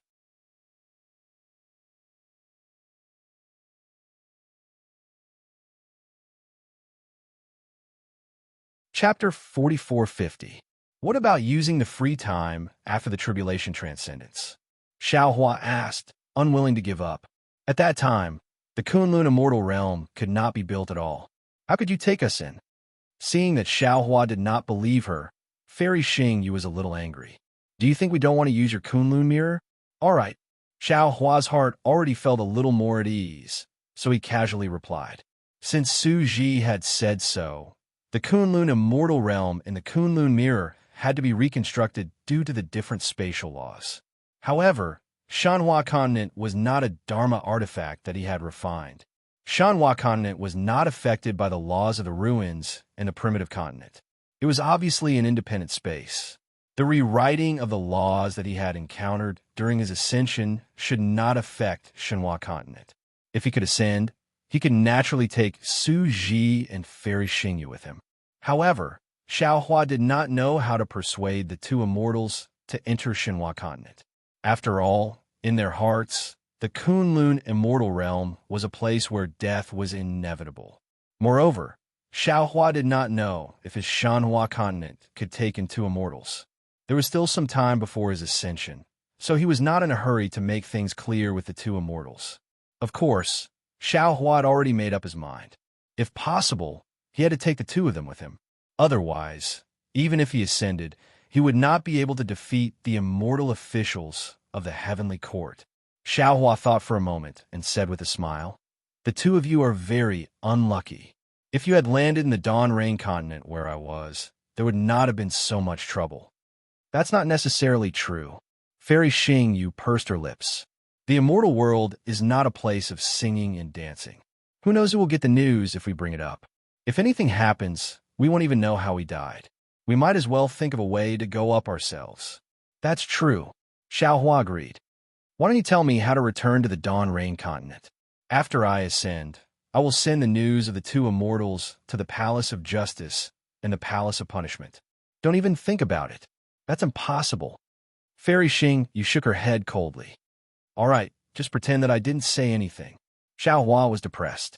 He looked at Fairy Xingyu helplessly and said with a smile, "It seems that it's impossible to enter the immortal realm again by relying on cultivation." Xiaohua's words immediately conveyed his depression to Fairy Xingyu. She also replied gloomily, "Yes, the normal way of cultivation will definitely not work. Well, since I can't cultivate it, I can only go back to my original plan, which is to rely on the passageway. For example, the broken space of a primitive world like the heavenly prison." Xiaohua nodded and said, "Then, I don't understand. Why are you two so painstakingly investigating the Star Moon Palace? Could it be that the Star Moon Palace is really an immortal palace that fell from the ancient immortal world? Even so, what was the use of a fallen palace? Unless there was a passageway leading to the immortal realm in the Star Moon Palace. But if there was, Fairy Xingyu was a law envoy and had investigated all the star regions near the immortal realm. How could she not know about this passageway and not be able to find it? Moreover, Senior Su said that I was able to come out of the heavenly prison because of the appearance of the Star Moon Palace. How did Senior Su know? I don't know if there's a passageway in the Star Moon Palace. I have never heard of the Star Moon Palace in the Law Palace. Fairy Xingyu shook her head and said, "We only discovered the Star Moon Palace for the first time in the 3 continents. Then, how do you know that there is a passageway to the immortal realm in the Star Moon Palace?" Xiaohua was even more puzzled. However, when he glanced at Su Ji, he understood and said with a smile, "Could it be Senior Su's divination skill again?" "That's right," Su Ji replied. "Whether there is a way to go to the immortal realm in the Star Moon Palace or a passageway to the immortal realm, Xingyue, and I don't know. It's just that when we thought about it to no avail, I took the risk of my body collapsing and my soul dispersing to perform the divination skill. Although the art of divination only indicated a rough time and location, we saw the Star Moon Palace at the right place and in the right location. In the Star Moon Palace, we also found a starry sky with the aura of the immortal realm. So, we can only think that the Star Moon Palace is the only way to return to the immortal realm. Before us, there was no Star Moon Palace in the three continents. The name of the Star Moon Palace was given by me. Fairy Xing Yu continued. As for whether the palace called the Star Moon Palace appeared before us, we don't know. Moreover, from the information that Xing Yue gathered in the three continents, there was no record of it. However, after we entered the Star Moon Palace for the first time and found the aura of the immortal realm, we couldn't find the original aura for the second time. Therefore, we had no choice but to spread the news of the Star Moon Palace to the three continents and set up the Star Moon Palace to search for it together. Obviously, there is strength in numbers. In the fourth and fifth times, we did find a starry sky where we found the aura of the immortal realm. However, because we couldn't find a way to go deeper, we were pushed out by the Star Moon Palace. However, other than you, there is no fourth person who knows the real purpose of this matter. Yes, this junior understands. Xiaohua nodded and looked at Su Ji. Senior Su, can you tell this junior about the situation in the Star Moon Palace? Su Ji looked at Fairy Xingyu. The two of them exchanged glances and nodded slightly. Then, Su Ji looked at Xiaohua and said, Actually, when I discussed with Fairy Xingyu about the internal affairs of the Star Moon Palace, I did not intend to tell you. Oh, why? Xiaohua was a little puzzled. It's very simple. Su Ji smiled bitterly. I have entered the Star Moon Palace a total of 8 times with Fairy Xingyu. Other than the fact that the outline of the Star Moon Palace was exactly the same when it appeared, everything inside was different. Only in a certain part of the starry sky could we see the aura of the immortal realm. In other places, other than the rumbling of thunder, there was some inexplicable starry sky and light silhouettes. These light silhouettes were very strange. They were different every time. Sometimes they were sunken in different star shapes. Sometimes they were some magical weapons. Sometimes they were some mysterious lines. There were also times when they were actually some heads. There were many more on the left and right. Of course, just from the surface, it seemed that something like a token was needed to be placed inside to open the starry sky or light silhouettes. However, this so-called token was very strange. We searched the hidden immortal continent, the Thousand Demons' sacred realm, and the Pure Land, but could not find it. Even though Fairy Xing Yu controlled the stars and moons and could see all kinds of strange things every day, and every time we entered the Star Moon Palace, we were fully prepared. However, it seemed that something was missing every time. It was impossible to open the starry sky. In the end, to tell you the truth, even we felt despair. Therefore, if I told you about this situation, would you still help us wholeheartedly? If I were to deceive you with a lie, to be honest, I would not do it. Of course, in the Star Moon Palace, you can comprehend the power of the stars and moons at a higher level. I did not lie to the cultivators of the 3 continents about this. As for what they can comprehend from the power of the stars and moons, I do not know. Apart from this, are there any other dangers in the Star Moon Palace? Xiaohua frowned and asked. Apart from the thunder, which is sometimes very strange and can shatter a cultivator's body so that even his soul cannot escape, there are also some unknown immortal beasts. Fairy Xing Yu seemed to have a lingering fear as she said, These immortal beasts are extremely powerful. I have never heard of them before. If one encounters these immortal beasts, there's basically no chance of survival. There is also an even more inexplicable attack. It seems that there is a restriction in the void. Su Ji explained, if one encounters this attack, it seems that there is no way to avoid it. I have seen with my own eyes 4 Demon Clan members who were about the sun-devouring realm being annihilated by this restriction in an instant. Oh my! Xiaohua was dumbfounded. So, it's completely based on luck. Yes, otherwise, how could I find you, the cultivator with the best luck in the world? Fairy Xing Yu smiled and nodded. At first, I did not believe in Su Ji's divination skills, but after hearing that you were able to escape from the heaven prison, the hope of whether Su Ji and I can return to the immortal realm is on your shoulders. Xiaohua curled his lips. Fairy, it is not that you do not believe in Senior Su's divination skills, but that you do not believe that I can help you. Speaking of this, Xiaohua rolled his eyes again and said with a smile, Senior Su, how did you practice your divination skills? Why haven't I heard you mention it? I don't know what conclusion you have reached with your divination skills. Your jade eyes did not make it very clear. One thunder gives birth to two cheese, and two cheese give birth to all things. Understanding the evolution of thunder naturally allows one to practice divination skills. Su Ji did not hide it and explained, although you have cultivated the 10,000 June Thunderbolt, you still have not reached the level of practicing divination skills. Naturally, I will not tell you. In fact, what I can get from divination skills is not much. It is similar to what was said in the Jade Eyes. That is to say, my chances are linked to yours. If I were to divine further, whether it is me, goddess Xingyue, or Xingyue Palace, there would be no more traces. Therefore, this trip is the last chance. Either I succeed or... When he spoke up to here, Su Ji was unable to continue. There seemed to be some secrets hidden within those cold lines that were like iron and stone. Clap, clap, clap. Xiaohua smiled and clapped his hands. Do you still need to say it? Of course, it was a success. If it was not a success, how could it not be possible for the divination to fail?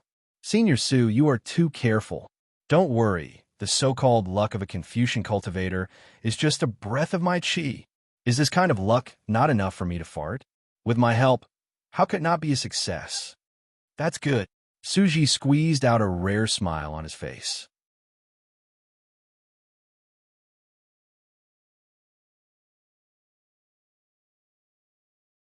Chapter 44:51.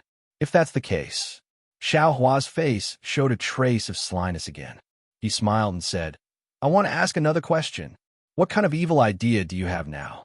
Fairy Xingyu asked warily. Nothing. Xiaohua blinked and said, We cultivators of the cultivation world can't bring anything with us when we ascend to the immortal world. Then what about the seniors who came to the cultivation world from the immortal world?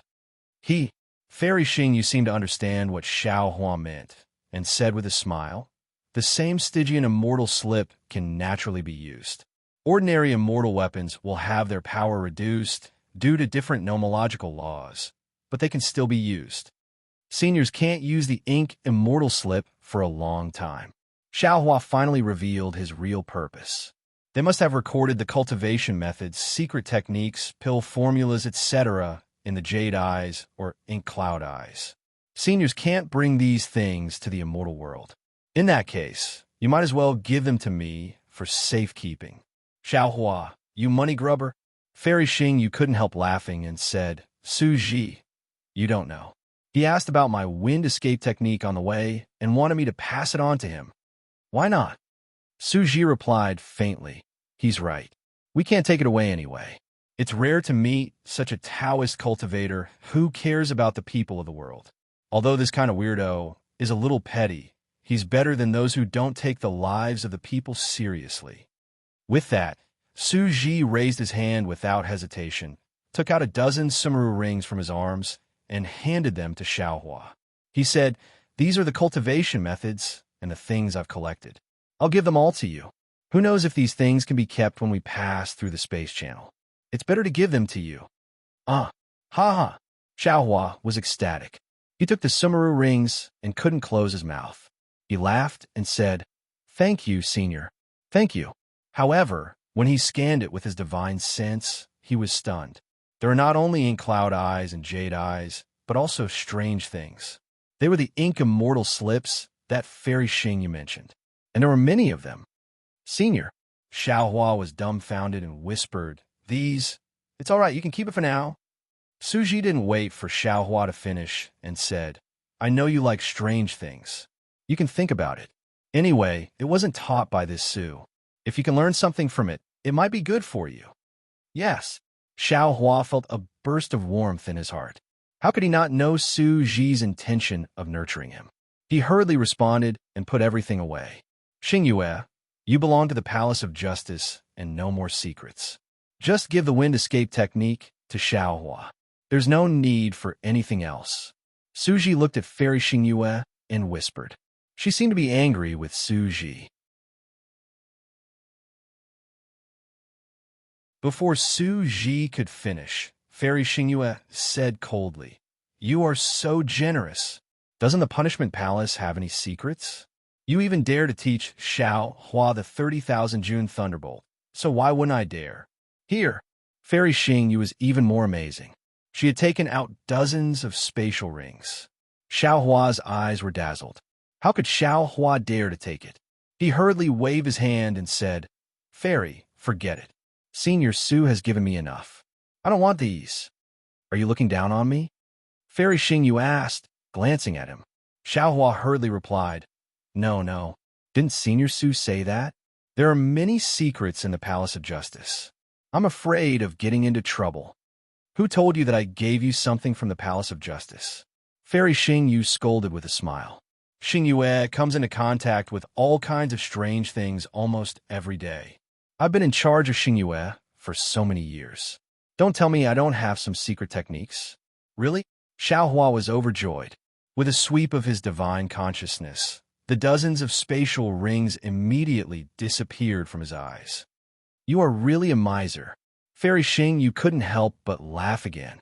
She looked at Suji and said, I've been with Suji in the 3 continents for so long. Except for that treacherous Hongming, we haven't taken in any disciples. We have some things to teach you, but first, there's not enough time. Second, there's nothing to teach in the 3 continents. If there's a chance, we'll talk about it when we reach the immortal world. Yes, thank you, seniors. Xiao Hua was overjoyed again. Suji raised his hand and patted Xiao Hua on the shoulder, saying, My name and Xingyue's name won't change. When you arrive in the immortal realm, you can come to us. You're a rogue cultivator and don't have any foundation in the immortal realm. I'm afraid it won't be easy for you to cultivate. Yes, Xiao Hua suddenly laughed and said, Can I also follow you into the immortal realm? Ha! You dare to sneak into the immortal realm in front of the law envoy and the punishment envoy? Fairy Xingyue laughed and said, Aren't you afraid that I'll charge you with violating the immortal law and let Suji carry out the punishment? I'm just saying. Xiao Hua laughed. Suji said earnestly, Although you can sneak into the immortal realm and use some channels to get the spirit-cleansing liquid to build your body, you'll be no different from an ordinary mortal fairy. However, it's not recorded in the immortal book. As the saying goes, if you don't have a proper name, you can't do it openly in the immortal realm. Therefore, I suggest that you go through the thunder tribulation to become an immortal. Okay, I understand. Xiao Hua wasn't thinking about himself. He was also thinking about the future of Shanhua continent in the space. However, it seemed that Suji, the punishment envoy, was very impartial.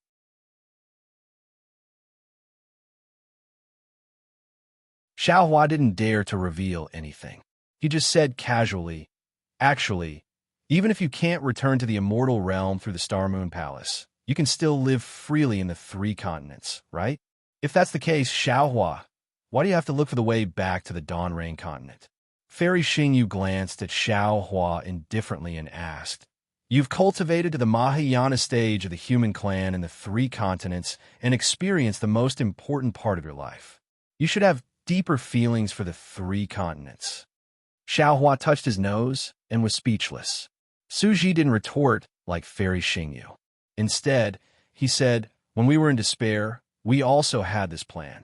However, we are immortals. Most of our bodies are filled with immortal qi, and our souls are also filled with the laws of the immortal realm. Our physical bodies can't exist on the 3 continents for long.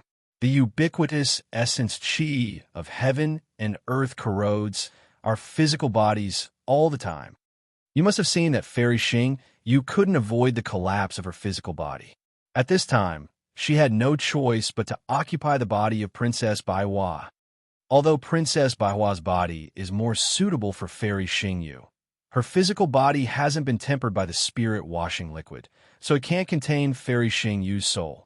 She used a secret technique to nourish herself for nearly 200 years and only dared to come out of seclusion recently. And her strength has faded too much. Although I was a little stronger than Fairy Xingyue before, I've performed divination twice, which has greatly eroded my physical body. I can already feel that in less than 100 years, my physical body will collapse. I have no choice but to find a usable body. In fact, a few years ago, I've already advised Su Ji that it's best to prepare for a rainy day and find a way out for himself first. Fairy Xingyu's gaze fell on Su Ji with warmth, but he has always disagreed. He doesn't want to interfere with another person's life, nor does he want to take another person's life for no reason. I'm the punishment envoy of the Punishment Palace, in charge of the punishment fairy weapon of the immortal world.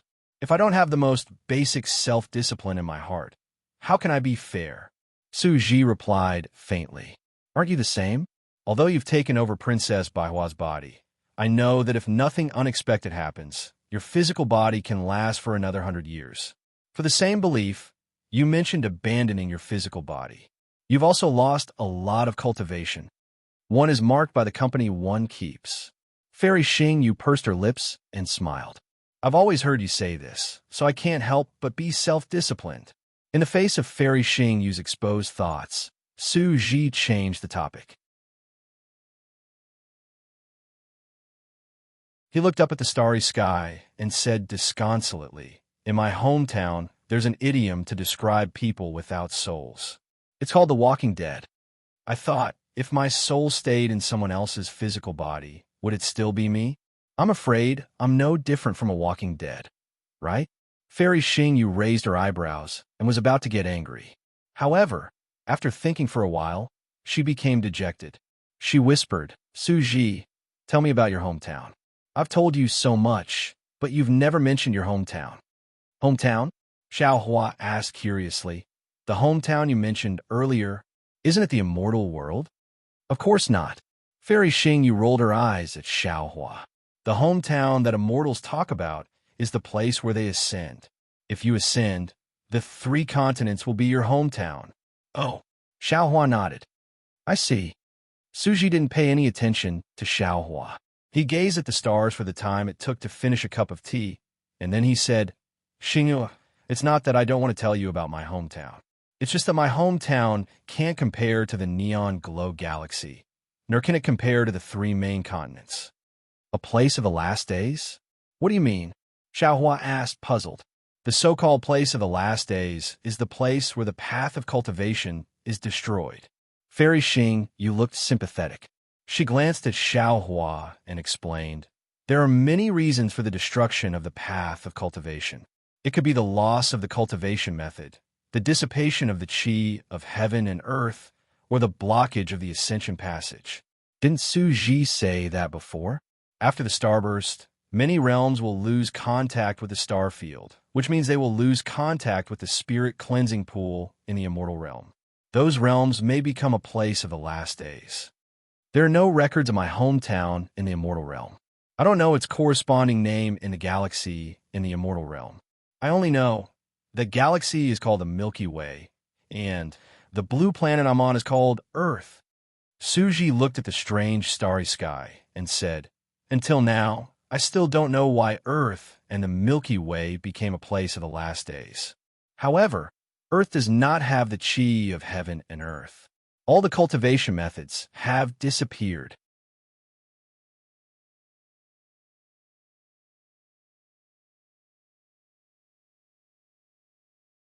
Chapter 4452. Then how did you cultivate? Fairy Xingyu asked sympathetically. When I was 18 years old, I obtained the punishment celestial weapon of the immortal world. Su Ji's gaze seemed to pass through time and space and fall on another distant world. Su Ji's story was not long, and there were some parts that Su Ji did not explain clearly. However, under Fairy Xingyu's questioning, Su Ji spoke for a full hour. Xiao Hua listened with interest. After all, this was another immortal's cultivation world. But in the end, Xiao Hua sighed again. Su Ji had his own hometown, Earth, and Fairy Xingyu had her own hometown, the Neon Glow Galaxy. Where was his hometown? The 3 continents? The Dawn Rain continent? Perhaps he would only know when his memory was restored. Suji, it's really not easy for you to become the punishment envoy of the Punishment Palace. Fairy Xingyu also expressed deep sympathy. Compared to you, my cultivation is simply a smooth path. Everyone has their own path, so there's no need to compare. Suji said, faintly, just like the Law Palace and the Punishment Palace, why bother with each other's gains and losses? Just do your own thing. That's right. Fairy Xingyu nodded and said, if it weren't for the Sovereign of Justice and the Sovereign of Punishment, how could the Punishment Palace and the Law Palace be incompatible? Speaking of this, Suji looked up at the barrier and said, the sky is bright and the rain has stopped. Shall we go to the Chitty River now?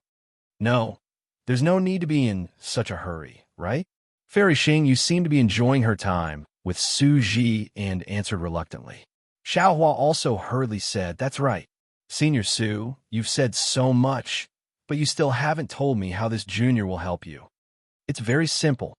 Suji said concisely, use your divine sense, which is very sensitive to the power of the stars and the moon, to find the exit in the starry sky maze and the immortal Qi.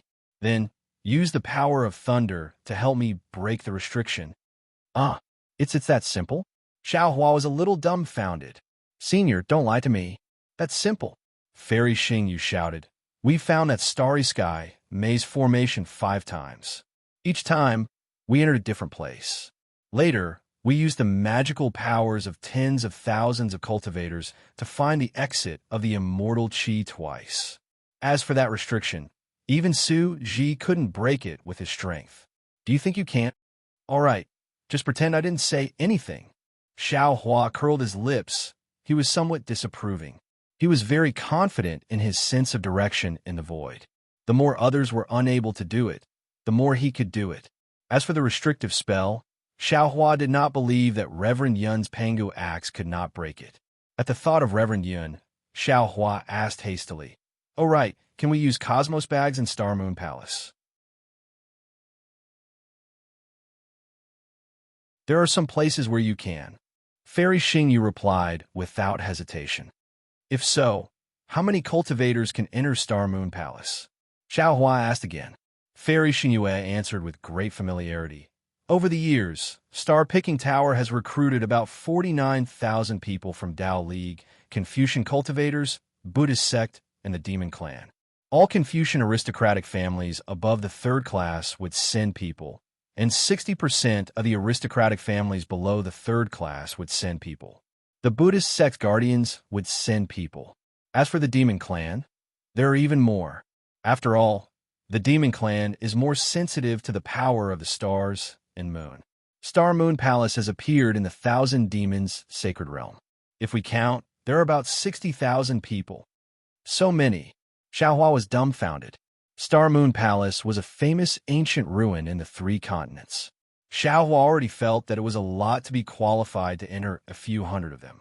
Who would have thought that 60,000 people could enter at once? How was this training? It was more like sightseeing.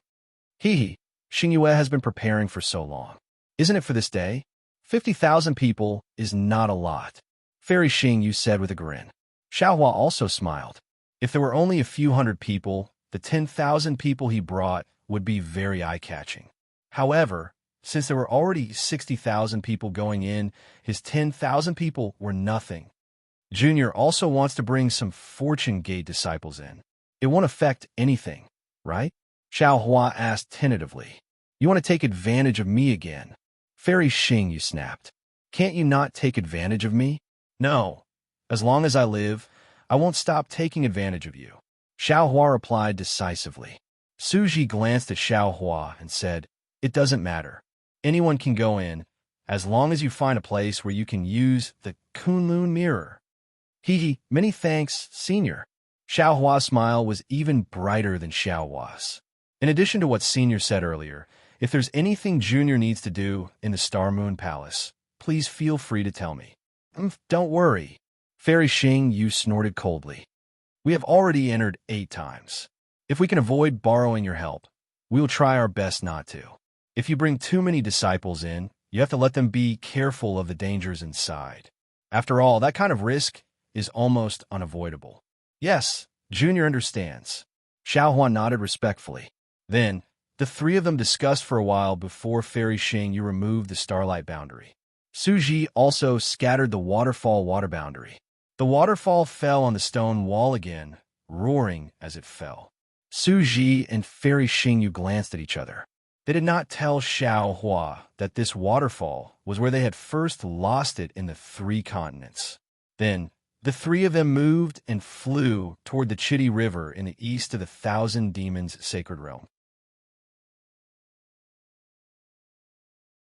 When the stars of the 1,000 Demons' sacred realm shone brightly, the great sacred hall was the center of the 1,000 Demons' sacred realm, where the stars gathered. The stars that were originally the rulers of the starry skies fell on a star shadow somewhere in the great sage hall. When the star materialized, another star pattern, mixed with the essence of the stars, fell into the great sage hall. Inside the great sage hall, the phoenix wood already transformed into an enormous desolate chaos demon.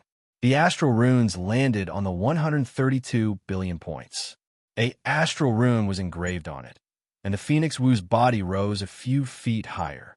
This situation was very similar to when Feng Wu became a great saint. However, at this time, the starry sky was all around Feng Wu, and the stars that the other great saints had transformed into did not appear. By the time all the stars in the great sacred hall had materialized, Feng Wu was already inside the great sacred hall. He floated to the surface of the great sacred hall. The last star pattern was on his body, and his body had become one with the great sacred hall. Boom! The entire great sage hall shone with incomparably dazzling starlight. The void was filled with light, and even the tiniest of spatial cracks could be seen. At the same time, the entire great sage hall had long disappeared. A star that had never appeared before emerged from the surface of the great sage hall. The light shadow was more ferocious than the sun. It spread in all directions in the void. In the light shadow, the void was pierced and collapsed. The star of the stars had actually appeared in the 1,000 Demons' sacred realm. Caw! In the starlight, a phoenix cry that shook the void rang out. The star of the stars instantly collapsed, and all the stars instantly turned into star marks. Feng Wu's body that had become a saint appeared from the stars. Feng Wu's demonic body was extremely huge. The star marks formed by the collapse of the stars were only 10% of his entire demonic body. The rest of his demonic body was still ethereal and gray. Even so, an incomparably vast and ferocious aura filled the entire void like a tidal wave. The great saint of the starry sky, the star of the stars, the saint of the saints, in the eyes of the golden-winged great rocks and the others, a 7-star great saint was already a peerless saint. However, they still underestimated the heavenly phoenix's covetousness. The saint of the saints was the heavenly phoenix's goal. Only a demon with a bloodline of the absolute saint could become the saint of the saints.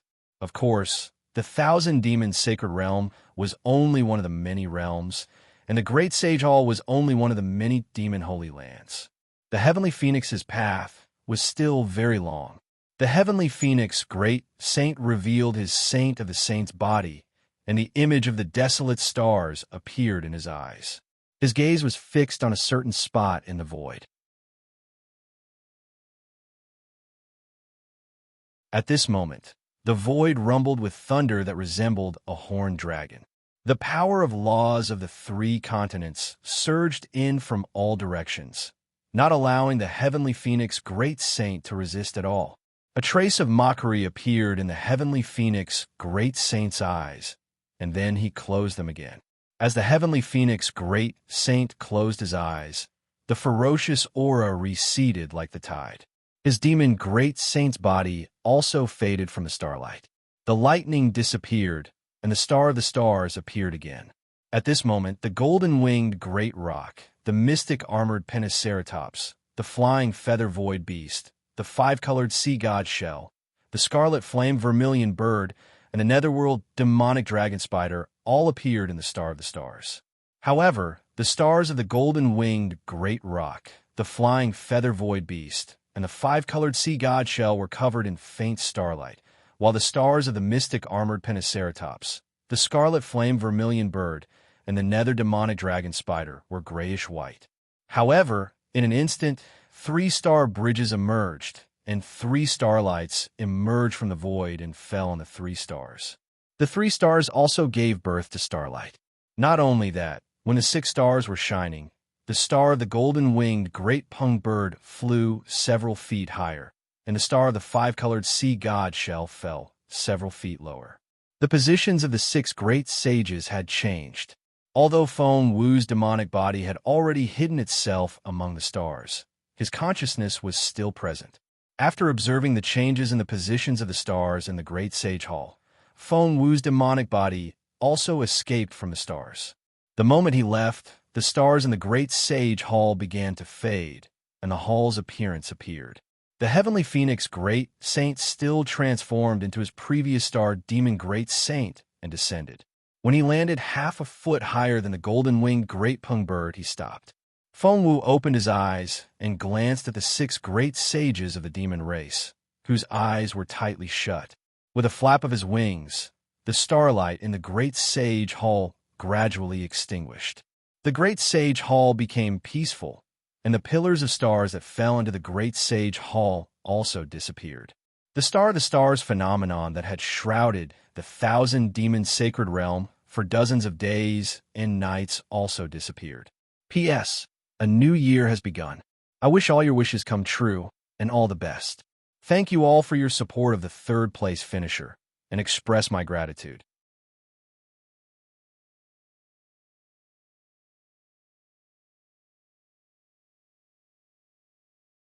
Chapter 4453. Oh, as the light dimmed, the golden-winged great pung bird was the first to come to his senses. He looked at Feng Wu, who was half a foot taller than him.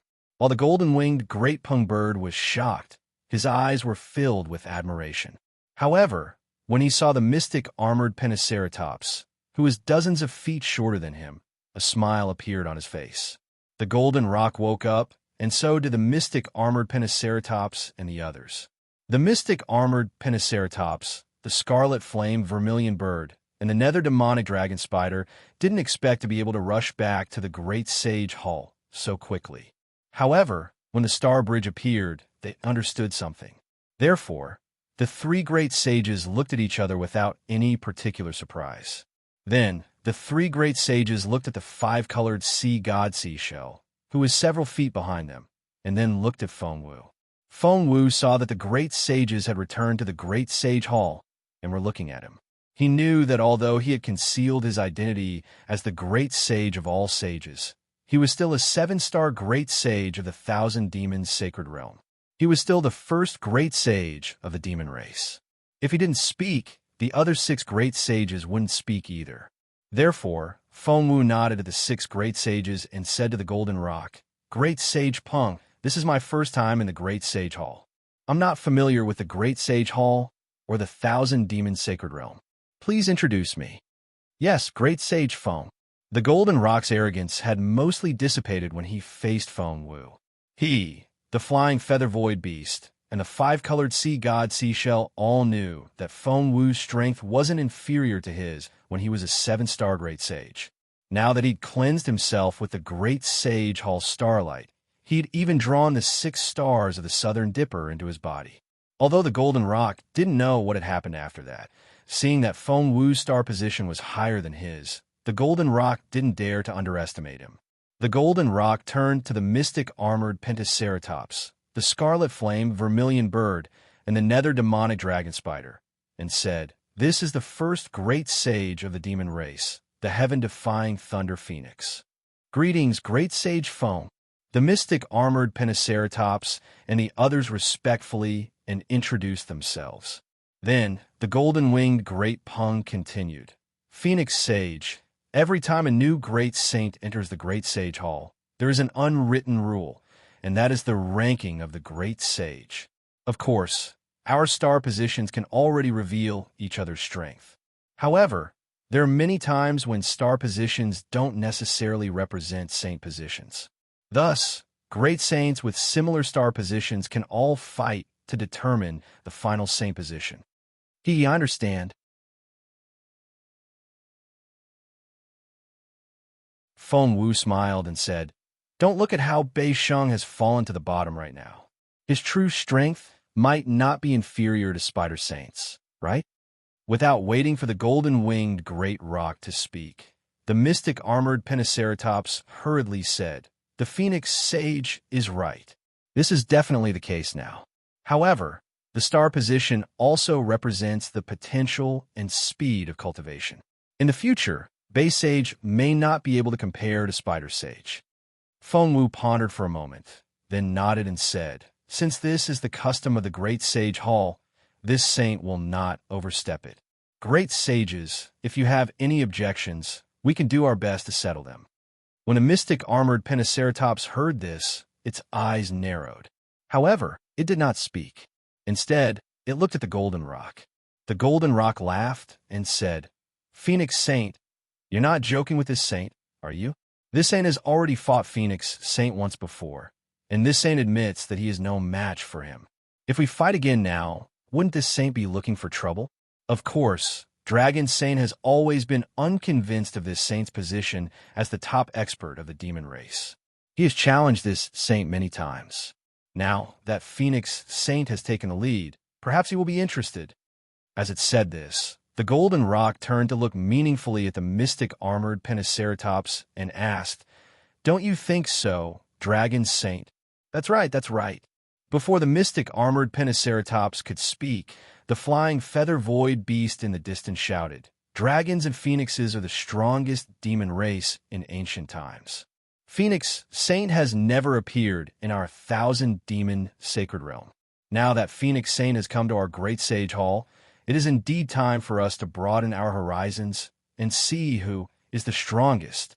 The mystic armored Pentaceratops had originally wanted to see just how powerful this newly ascended 7 stars great saint was. However, after seeing the stars rise above the sun, and seeing even the golden-winged great Peng concede defeat, and finally the flying feather void beast egging him on, how could he not know what to do? The mystic armored Pentaceratops smiled and said, although this saint has just met Phoenix Saint, before this saint, Sparrow Saint, and Spider Saint returned to the Great Sage Hall, the Phoenix Saint's starlight marrow cleansing attracted the power of 10,000 stars to our 1,000-demon sacred realm. We have benefited greatly from it. We have yet to thank Phoenix Saint. So how can we fight Phoenix Saint? With that, the mystic armored Pentaceratops bowed grandly and said, thank you for your help, Phoenix Saint. The red flame vermilion bird and the nether dragon spider also bowed to express their gratitude. Phoenix Saint smiled and bowed back. The flying feather void beast and the 5-colored sea god seashell were a little depressed. After the 3 great saints bowed, the golden rock spoke again. Since no great saint wants to challenge Phoenix Saint, then Phoenix Saint's title as the top great saint of the demon race is set. This saint is the 2nd great saint of the demon race. Is there anyone who wants to challenge this saint? As the golden rock spoke, his gaze fell on the mystic armored Pentaceratops. The mystic armored Pentaceratops' mouth was bitter. He knew very well that the golden rock's strength was on par with his. The golden rock's bloodline was a little stronger than his, but now the golden rock's star position was dozens of feet higher than his. This meant that he had broken through the bottleneck, and the star marks on his demonic body had solidified. The golden rock's strength completely overshadowed his. If he challenged the golden rock for no reason, he would only be humiliating himself. There was no other outcome. Therefore, the mystic armored Pentaceratops smiled and said, Phoenix Saint is high and mighty. Which saint dares to make a fool of themselves again? Yes. The golden rock nodded and looked at the 5-colored sea god seashell. He said, Sea god seashell, your star position is the lowest now. Today, you will be the last saint. With your current strength, you may not necessarily be the 7th great saint of the demon race. If you want, you can challenge Spider Saint. Hearing the golden rock's words, the 5-colored sea god seashell didn't react. The nether demonic dragon spider's pupils constricted. The mystic armored Pentaceratops had already made it clear that the five-colored sea god seashell's strength was definitely higher than his. If he fought the five-colored sea god seashell, he would definitely be the last of the seven great saints. However, a moment later, the five-colored sea god seashell smiled and said, "I have already seen the power of Phoenix Saint in my previous battle with her. At the same time, I have also glimpsed the peak combat strength of the demon race. Since I want to challenge you, I will challenge the first great saint of the demon race. As for today's battle, it doesn't matter if we don't fight. I will temporarily occupy the position of the seventh great saint of the demon race. So what? Good." The golden rock clapped and smiled. There's a saying in the human race that every dog has its day. 30 years is too short for the demon race. Why don't we make a promise of 3,000 years? After 3,000 years, we will meet again to fight. Huh? The pentagram dragon laughed. After 3,000 years, Rock Saint and Phoenix Saint will have broken through the starry sky. Even if we want to fight, we won't be able to find the two great saints. Ha! The flying feather void beast and the others laughed. Seeing that the great sage hall had never been so friendly before, Feng Wu's heart moved. He said, "When a new great saint enters the great sage hall, there is usually a lot of excitement.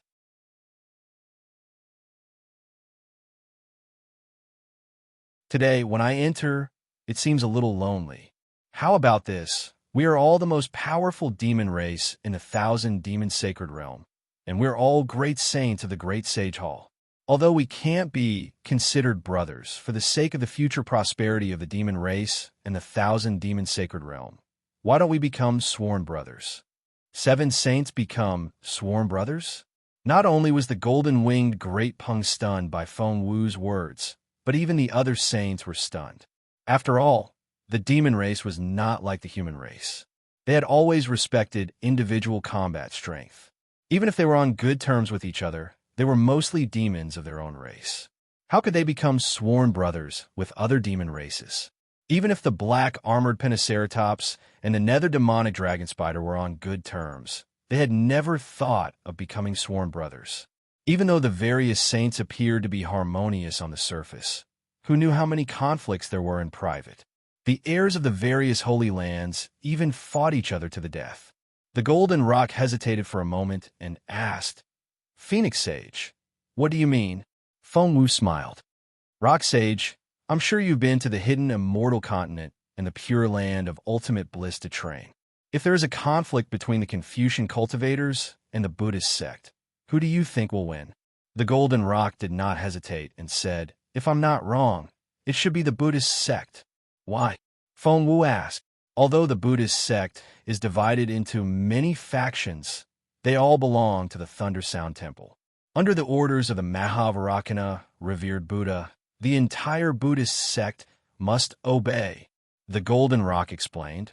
On the other hand, although the Confucian cultivators also have immortal Emperor Go-Chun from the Immortal Palace, the 4 great clans may not obey the orders of the Immortal Palace. The other 100 classics will definitely obey the orders of the Immortal Palace. In this case, the winner is obvious. That's right. Feng Wu nodded. Although the demons of the 1,000 demons sacred realm have strong physical bodies, they can't compare to the human race in terms of cooperation. The Great Sage Temple can command the entire 1,000 demons sacred realm. But are the 7 great sages of the Great Sage Temple united? The black armored Pentaceratops was displeased and said, "Phoenix Sage, you just came to the Great Sage Temple. How can you see that the Great Sage Temple sages are not united?" "Dragon Sage, don't be impatient," Feng Wu said unhurriedly. "What I said earlier is only one of the reasons. Secondly, the Great Sage Temple originally had 6 great sages. Although the 1,000 demons sacred realm is large, I'm afraid there is not a single demon realm in it that is outside of the sage's influence, right?" When Feng Wu said this, all the sages' expressions changed slightly, and the golden rock was no exception. The sages arranged the order of sages mainly for the distribution of benefits in the 1,000 demons sacred realm. As the leader of the sages, Feng Wu should have the largest sphere of influence in the Thousand Demon Sacred Realm. If an ordinary demon sage became a demon sage, he would have a certain sphere of influence in the Thousand Demon Sacred Realm. As long as the other sages compromised and gave up some benefits, it would be enough. However, Feng Wu had no foundation in the Thousand Demons Sacred Realm and appeared out of nowhere. If Feng Wu occupied a sphere of influence in the Thousand Demons Sacred Realm, wouldn't the other great sages give up even more benefits?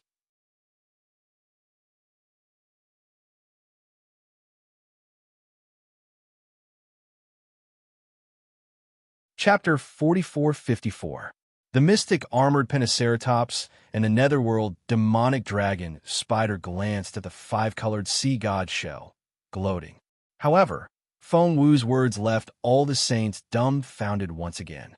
Feng Wu continued, I'm now the #1 great saint in the Great Sage Temple, and I should have the largest sphere of influence in the Thousand Demons Sacred Realm. However, my current situation is similar to Sage Peng's, and I might break through the starry skies soon. I don't want to destroy the balance of power in the Thousand Demons Sacred Realm, nor do I want to take the power that originally belonged to you from your hands.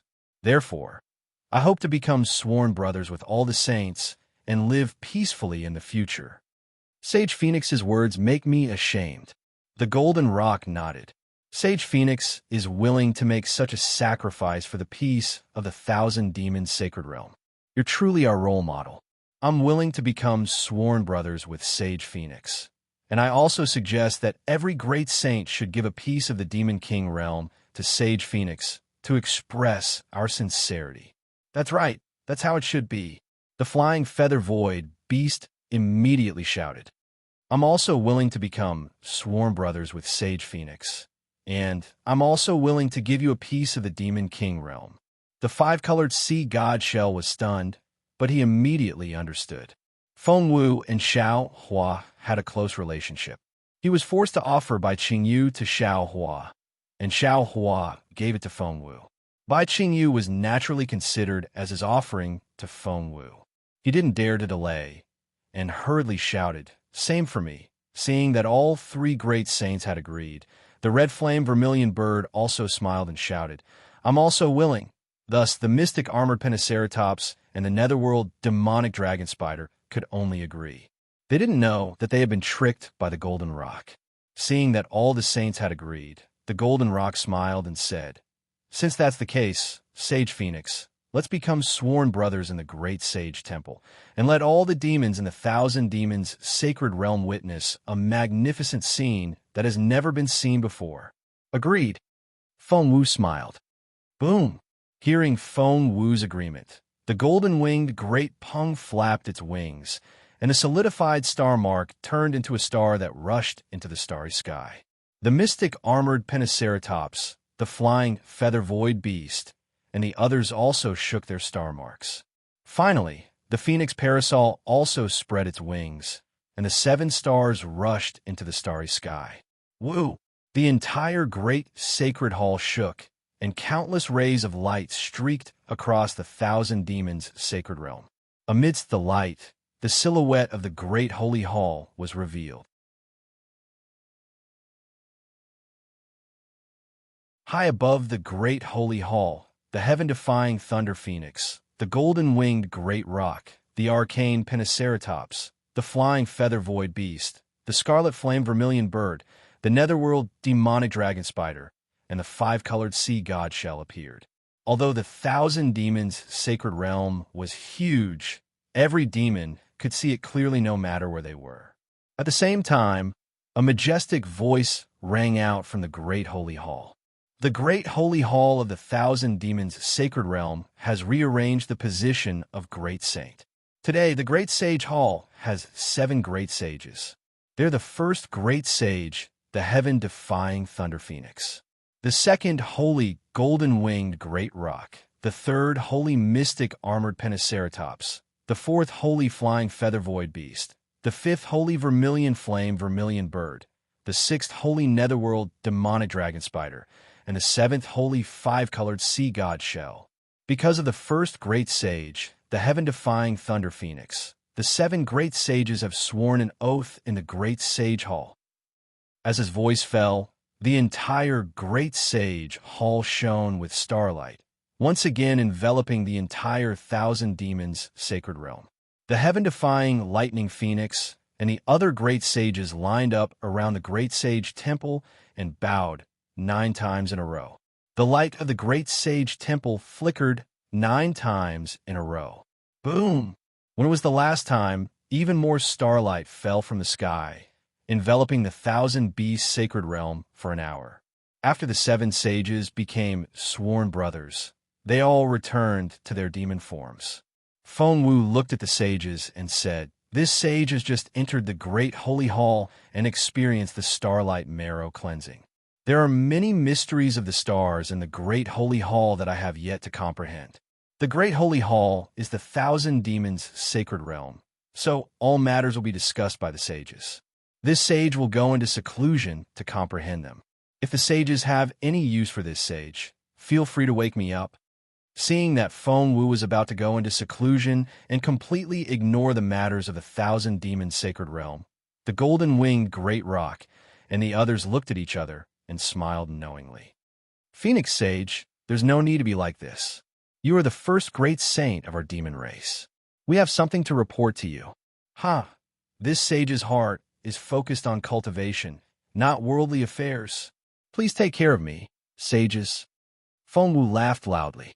His figure flickered, and he disappeared into the starry sky above the Great Holy Hall. "All right." The golden-winged Great Rock watched helplessly as Feng Wu left.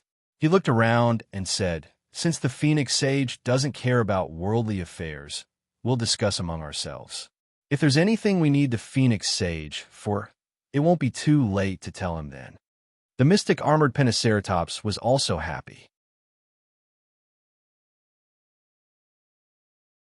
Although he was currently the 3rd great saint, he was actually no different from the 2nd great saint. In particular, the golden-winged Great Rock had already broken through his bottleneck. If nothing unexpected happened, he would definitely be able to shatter the stars within 3,000 years. The same was true for the heaven-defying Thunder Phoenix. To the mystic armored Pentaceratops, 3,000 years was merely 30 years for an ordinary human. He had plenty of patience. "All right." The mystic armored Pentaceratops nodded. "This sage will first talk about what I saw in Qijing. This demon realm is truly strange." However, before the mystic armored Pentaceratops could finish speaking, another streak of starlight rushed out of the space in front of the golden-winged Great Rock. This starlight flickered rapidly, like an eye blinking. The golden-winged Great Rock was shocked. He said in a low voice, "Dragon Sage, please wait. There seems to be an extremely urgent report." "Dragon Sage, please." The mystic armored Pentaceratops naturally knew the rules and nodded. The golden-winged Great Rock's claw grabbed the air, and the starlight fell into it. When the starlight faded, it was a bee skin shaped like a flying bird. The golden-winged Great Rock picked up the bee skin and scanned it with his vital sense. He looked up at the other 5 saints and handed the bee skin to the mystic armored Pentaceratops. "Dragon Sage, please take a look." The mystic armored Pentaceratops was very curious about the golden-winged Great Rock's expression. When he took the bee skin and scanned it with his vital sense, he was enraged and shouted, "How is this possible? The humans actually sent an army of hundreds of thousands to invade our 1,000 demon sacred realm? And they returned to the hidden immortal continent after destroying a demon realm? Damn it, they actually called themselves the invincible army of the 3 continents. Wherever they go, no matter if it's demon realm or human realm, anyone who dares to stand in their way will be killed. They really don't want to live anymore. Damn it. The nether demonic dragon spider saw this and shouted, "Dragon Sage, when did this human army invade our 1,000 demon sacred realm? How come we didn't know?" "Dragon Sage, this saint wants to personally lead a demon realm army to stop them." The red flame vermilion bird was also furious. "Only we demon realm can say such arrogant words. A mere human army dares to call themselves an invincible army? Dragon Sage, Did it only say to destroy a demon realm? The flying feather void beast's eyes flashed and asked softly. That's right. The mystic armored Pentaceratops nodded. Not only did we massacre a demon realm, but we also killed the 14 demon kings and great demons blocking our way. Then what about the demon realms where the 14 demon kings and great demons are? The flying feather void beast asked again. The mystic armored Pentaceratops was stunned when he saw that the flying feather void beast wasn't surprised and instead asked about the demon realms where the great demons were. He looked at the flying feather void beast, then at the golden-winged great rock, and asked curiously, what does their demon realms have to do with them? Oh, looks like they weren't trampled or massacred. The flying feather void beast understood and lowered his head, no longer speaking. Sage and I, what do you mean by that? The golden-winged great rock's heart thumped as if he had thought of something. He turned his eyes to the five-colored sea god shell and asked, Sage and I, how did the banquet go this time? Why did your star rank drop so much? Dragon Sage. The five-colored sea god shell didn't want to talk to him. Hurry up and give Sparrow Sage an army of the demon clan. These humans are too arrogant. We have to teach them a lesson. Okay, Sparrow Sage. The mystic armored Pentaceratops nodded and looked at the red flame vermilion bird. Why don't you? Don't worry. The vermilion bird chuckled. These humans were able to sneak into the territory of our demon race without anyone noticing. This vermilion bird is a little suspicious. In my opinion, we should first investigate how they managed to escape our detection. Okay, seeing that the sages were starting to understand, the golden-winged great rock said, we just became sworn brothers in the Great Sage Hall. Are you trying to shirk your responsibility now? This matter has something to do with Phoenix Sage. With that, the golden-winged great rock gave a simple explanation of what happened at Qingbo's banquet. Finally, he said, Phoenix Sage seems to be on very good terms with that Xiaohua. Phoenix Sage became sworn brothers with us before saying that he wouldn't interfere with the affairs of the Great Sage Hall, nor would he spread his forces throughout the 1,000-demon sacred realm. I think it's because of the human army. For Phoenix Sage's sake, we can't make things too difficult for this army, right?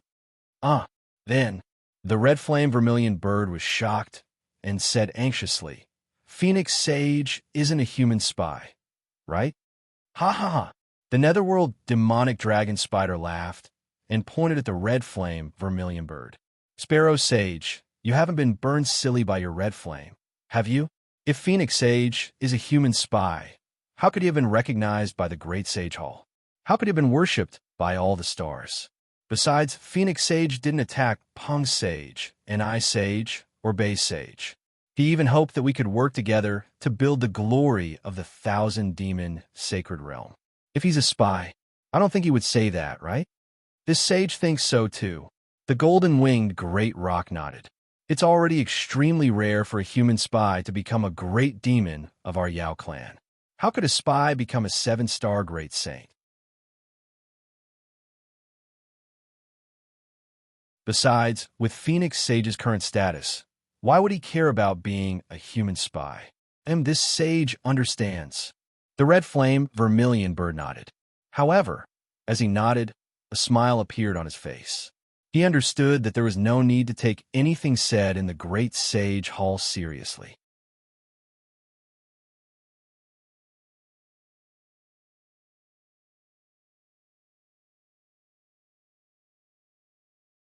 Chapter 4455. Are you still going to stop the Fortune Gates army?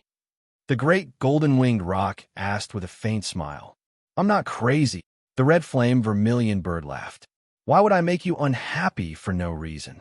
Besides, the Taoist and Confucian cultivators on the hidden immortal continent are mortal enemies. Aren't the Fortune Gates disciples going to turn the hidden immortal continent upside down? Won't the 1,000 demons' sacred realm be able to take advantage of that? If that's the case, the great golden-winged rock ordered, Dragon Sage, pass down the Great Sage Hall's order. Don't stop the Taoist army. Let them go back and find trouble with the Confucian cultivators. We'll continue to discuss the matter of Qijing. Yes, I understand. The mystic armored Peniceratops nodded in agreement. Xiaohua accompanied Su Ji and Fairy Xingyu as they flew into the sky. Starlight once again appeared in the Thousand Demons' sacred realm. The great sage hall's silhouette appeared majestic in the sky. Su Ji and Fairy Xingyu stopped and looked at the grand occasion that seemed to be right in front of them. How is that possible? Fairy Xingyu turned pale with fright. Heaven-defying Thunder Phoenix? The Seven Stars' great sage from before? Why don't I have any records of him? Moreover, once the Seven-Star Great Saint enters the Great Sage Hall, he will immediately become the strongest expert of the demon race. The power structure of the entire Thousand Demons' sacred realm will change greatly. This is something that has never happened before in the Thousand Demons' sacred realm. Not only that, Su Ji's expression changed. Although the 6 great sages of the Great Sage Hall were powerful, they were not united. They fought for their own interests and rarely extended their hands out of the Thousand Demons' sacred realm. Now that the 7 great sages of the Great Sage Hall have become sworn brothers, won't they be expanding the Thousand Demons' sacred realm? Although the human race has a lot of people, our true strength is still incomparable to the demon race.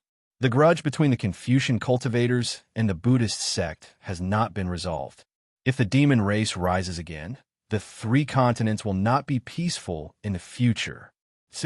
After Su Ji finished speaking, Fairy Xingyu said, "You might not have been the Thousand Demons' sacred realm before, but the 7 Stars' great sage who entered the Great Sage Hall was more powerful than this." It was said that the Thousand Demons' sacred realm was filled with stars that illuminated the Thousand Demons' sacred realm for 81 days and nights. Although the stars had already passed by the time I arrived, the power of the stars and moon in the Thousand Demons' sacred realm is extremely powerful, far surpassing what I've seen. What? Far beyond what you can see. Xingyue, you mean? Su Ji almost didn't dare to believe his ears, and he said in shock, "You've never seen it in the celestial realm? Not bad." Fairy Xingyu nodded affirmatively. This reminds me of some of the secrets of the Demon League that the Palace of Justice has. Hearing that this was a secret of the Palace of Justice, Su Ji frowned and only responded in a low voice, not asking any more questions. Fairy Xingyu also knew that these secrets could not be divulged. She only explained, "The Star of the Stars, the Saint of all Saints. I suspect that this 7 Stars Great Saint is not only the 7 Stars Great Saint, but also the so-called Saint of all Saints in the Demon League." Kill. Xiao Hua's heart stirred, and he said, "Although I'm somewhat familiar with this heaven-defying Thunder Phoenix, and previously, Bai Qingyu also obtained some of his main force, I didn't expect him to have such great achievements. If the 2 seniors have any misgivings, please allow me to go and kill him." "No." Su Ji shook his head and said, "Even if the first great saint of the demon clan is the saint of all saints, it has nothing to do with us. We won't interfere in the affairs of the 3 continents. Of course, Xiaohua, if you think that this great saint will hinder the prosperity of the human clan and cause endless killing, you can go ahead and kill him." Fairy Xingyu looked at Xiaohua thoughtfully, as if pondering whether what Xiaohua said was true. Then, she shook her head and said, "The Star of the Stars is a demon clan expert who possesses the power of the stars. Not only is his strength outstanding, but his luck is also on par with the stars. With the ability of the human clan, I'm afraid we can't get rid of him. Xiaohua, since you're familiar with him, you'd better be careful." Xiaohua heaved a sigh of relief and nodded. "I understand. I'll try my best to befriend him. If he doesn't offend me, I won't touch him either. Let's go. This has nothing to do with us."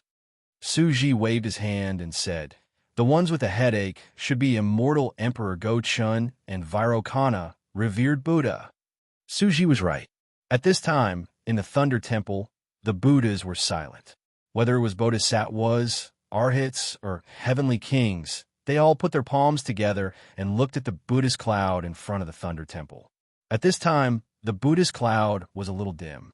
The endless heavenly flowers and Sanskrit chanting inside had long been blocked by the dazzling starlight. The Buddhist cloud was like a mirror, revealing the strange starlight of the thousand demons' sacred realm. Of course, the outline of the great sage hall, which should have been the clearest, could not be seen at all.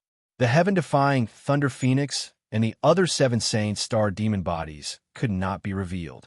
The only thing the Buddhas could see was the endless starlight. The dazzling starlight only lasted for a moment. Then a breeze blew, and the Buddhist radiance shone brightly, completely covering the starlight. The Vairocana revered Buddha's voice rang in the Buddha's ears. Amitabha, the radiance of the stars and the moon is the radiance of heaven and earth. Only my Buddhist radiance is the radiance of humanity. The radiance of the stars and the moon originates from nature, while the Buddhist radiance comes from one's own body. When the radiance of the stars and the moon enters one's body, no matter how strong one's strength is, it's only relying on external forces. The Buddhist radiance is one's foundation, one's own self. My Buddha, the Namo Wisdom Manjushri Bodhisattva, put his palms together and said, Buddhism is formed by faith, and light is born from thoughts. Heaven and earth may change, but the Buddhist radiance is inexhaustible because of faith. Namo Amitabha, Namo Amitabha. The Buddhas lowered their brows and chanted. For a moment, the sky was filled with peanuts. Strands of faith power were born out of thin air and surged into the radiance behind the Namo Wisdom Manjushri Bodhisattva's head. After a while, the Namo Dipankara archaic Buddha said, Namo Amitabha. A few days ago, the thousand demons' sacred realms, 7 stars of the Big Dipper descended. According to the demon race's cultivation, a great sage descending.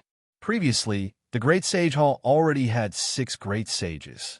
With this one, there should be 7 great sages. Namo Amitabha, the revered one, is right. The Namo Mahatma, Samantabhutta Bodhisattva, put his palms together and replied, This 7th great sage is different from the previous 6 great sages. He caused the 7 stars of the Big Dipper to descend. According to the demon race's words, he's a 7 stars great sage. His strength should be 7 times that of an ordinary great sage. Speaking up to this point, the Namo Mahatma, Samantabhutta Bodhisattva, frowned and said, However, for the stars to shine today and the entire 1,000 demons' sacred realm to be covered in starlight, it's really strange. Could it be that the 7th great sage had entered the great sage hall and triggered the demon race's secret importation? The starlight is 100 times more abundant than usual, and it also covers the 1,000 demons' sacred realm for 81 days and 81 nights. The overall strength of the demon race in the 1,000 demons' sacred realm has increased. In the distance, the dragon-slaying Arhat took a step forward and put his palms together. Revered one, the Buddha aura has been appearing frequently in our Pure Land world recently. Not only has the Namo Wisdom Manjushri Bodhisattva and the Namo Mahatma Samantabhutta Bodhisattva returned to their positions, even the long-lost Namo Maitreya Buddha has descended in the Thunder Temple. It can be said that the Buddha aura is boundless and the Buddha aura is shining everywhere.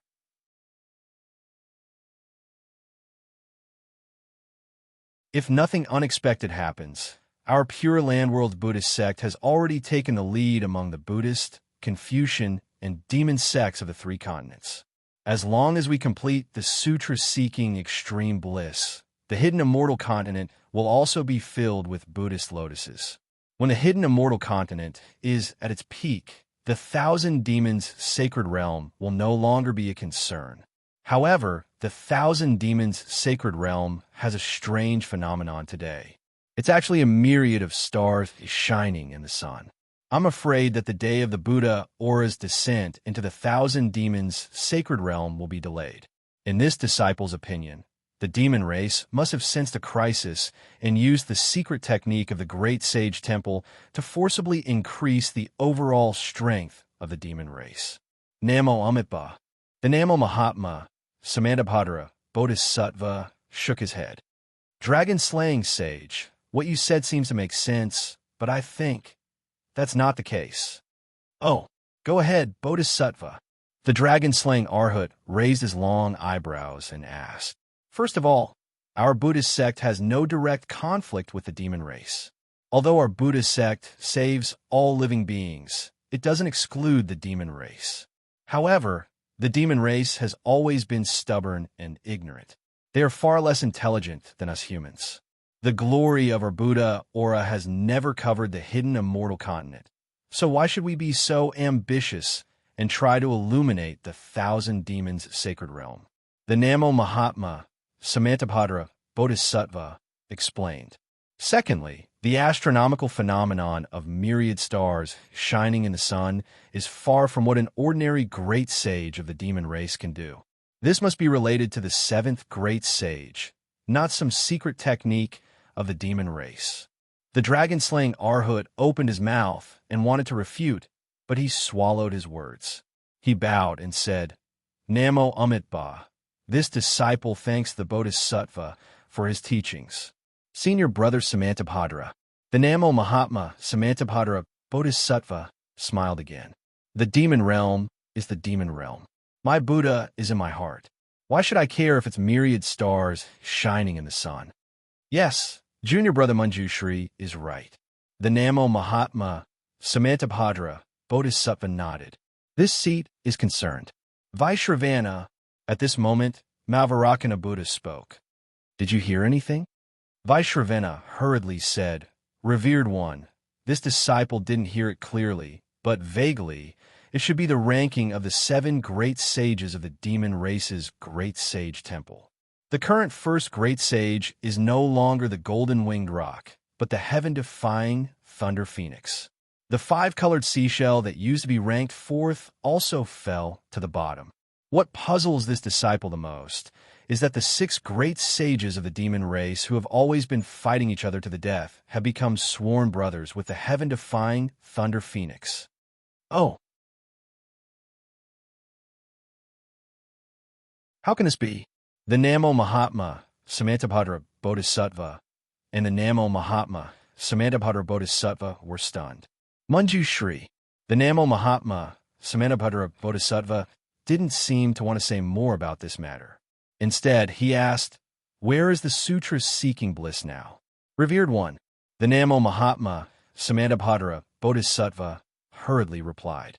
It's already at the northern part of the Pure Land world, the peak of the South Sea. It won't take long before it crosses the sea and leaves the Pure Land world. Namo Amitba, we're halfway through the sutra seeking bliss. Don't make any changes. Be careful. This disciple understands. The Namo Mahatma, Samantabhadra Bodhisattva, smiled bitterly.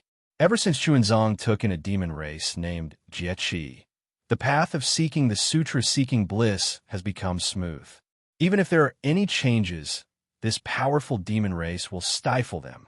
As he spoke, the Namo Mahatma, Samantabhadra Bodhisattva, looked up at the Namo Mahatma, Samantabhadra Bodhisattva.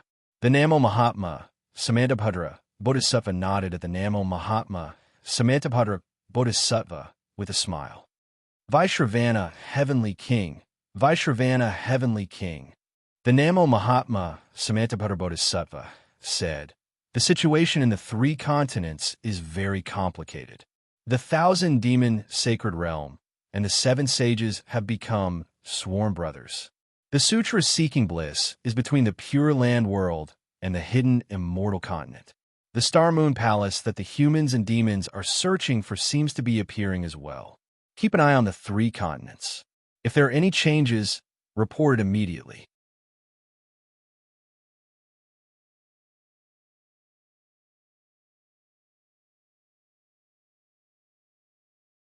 Chapter 4456. Yes, disciple understands. Heavenly King Vaishravana and Heavenly King Verpka place their palms together and receive the Buddhist edict. Namo Mahasabha, Samantabhadra Bodhisattva, stay behind. The rest of you leave, said the Dipankara, archaic Buddha. Namo Amitba, Namo Amitba. As the Buddha is chanted, They gradually faded into the void, leaving only the Buddhist radiances and lotus shadows in the Thunderclap Temple. After the Buddhist radiances faded, the Namo Mahasabha, Samanava Bodhisattva, bowed and asked, "World Exalted One, may I know why you asked this disciple to stay behind? Let me ask you, that abstaining from eating, where did it come from?" The Dipankara archaic Buddha opened his eyes and asked calmly, "When Xuanzang and his 3 disciples ascended the great snowy mountain, this disciple didn't exist. However, after descending from the great snowy mountain, this demon appeared. At that time, only you and the Namo Methriya Buddha were on the great snowy mountain. I'm afraid you're the only one who knows the origin of abstaining from eating." The Namo Mahasabha, Samavara Bodhisattva, smiled bitterly and said, "World Exalted One, this disciple does know about this. However, this matter involves the Namo Methriya Buddha, World Exalted One. May I ask the Namo Methriya Buddha, World Exalted One?" At this point, the Namo Mahasabha, Samantabhadra Bodhisattva, pondered for a while and said, "However, from what this disciple knows, this abstaining from eating respects Xuanzang from the bottom of his heart. He's definitely one of the most devout Buddhas in our Buddhism. Similarly, he wouldn't obstruct the sutra praying for nirvana in any way. Sai, Samantabhadra, the sutra praying for nirvana has reached this stage. It really makes one speechless." The Dipankara archaic Buddha sighed and said, "If an 8th grade essence force demon is to protect Xuanzang, how could there be any difficulties along the way? This sutra praying for nirvana, wouldn't it become a joke?" The Namo Mahasabha, Samantabhadra Bodhisattva, naturally knew what the Dipankara archaic Buddha meant. However, he was helpless and could only bow. "Exalted One, this disciple doesn't have any better ideas. Samantabhadra, you may leave. Discuss with Manjushri and see what we can do about this matter." Mahavrakana, revered Buddha's eyes did not open as he ordered lightly. "Yes, revered one the world, I understand." Samantabhadra, Bodhisattva bowed. The Buddhist light gradually dimmed as he left the laying temple. Looking at the silent thunderclap temple and the ever-changing Buddha clouds, the Dipankara archaic Buddha World Lord said in a low voice, "World Lord, previously, the World Lord mentioned that the Namo Methriya Buddha World Lord is afraid of harming my thunderclap temple. Is this abstinence from eating? Could it be that he wants to get his hands on the fruit of sutra seeking nirvana? Namo Amitabha."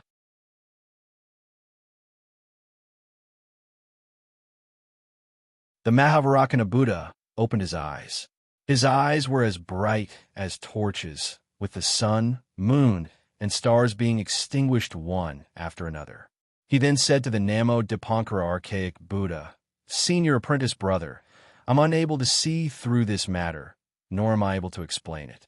Does senior martial brother feel anything?" "No." The Namo Dipankara archaic Buddha shook his head as well. "I didn't feel anything either. If the Mithriya Buddha comes out of seclusion, I can ask him." The Mahavakana Buddha World Lord said, "However, from Samantabhadra's words, this abstinence is a disciple of my Buddha. He wants to protect Xuanzang out of pure Buddha's heart.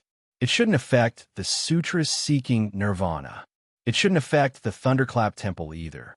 Only, senior martial brother, you have to arrange more tribulations to prevent the immortal palace from having any evidence against you." "Yes, I understand." The Dipankara archaic Buddha World Lord nodded.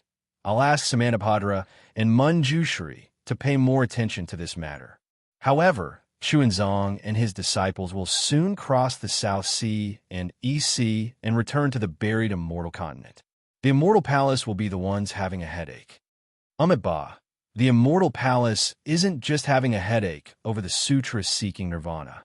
The Mahavrakana Buddha World Lord smiled and said, "They're having a headache over the 1,000 demons' sacred territory. Senior martial brother, do you still remember the 4 great continents that we descended upon during the Golden Body first cycle?" The Dipankara archaic Buddha pondered for a while and asked, "Are you talking about the demon ancestor of the desolate era upper worlds?" Amitabha, that's right. The Mahavakana Buddha World Lord nodded. "Star of myriad stars. I remember it very clearly. The demon of myriad demons. The Dipankara archaic Buddha shook his head and sighed. Sigh, Namo Amit Ba. The demon race is too daring. How long has it been? And how many worlds have we been apart? How did another demon of myriad demons appear in the thousand demons sacred realm? Wherever the demon of myriad demons goes, a sea of blood will be born, and vengeful souls will never cease to exist. Senior Marshal Brother, our Pure Lands will have to increase our vigilance from today onwards. We might have to face the demon of myriad demons after the sutra, praying in nirvana. The Mahavarakana Buddha World Lord reminded. The Dipankara archaic Buddha World Lord nodded and said, "You're right, World Lord. I'll immediately send out a Buddhist decree to the heavenly kings and Bantis to increase their vigilance." Amitabha, my Buddha is merciful. Knowing that the three continents would face a tribulation, he arranged for the two Bodhisattvas and the Maitreya Buddha World Lord to descend upon our three continents.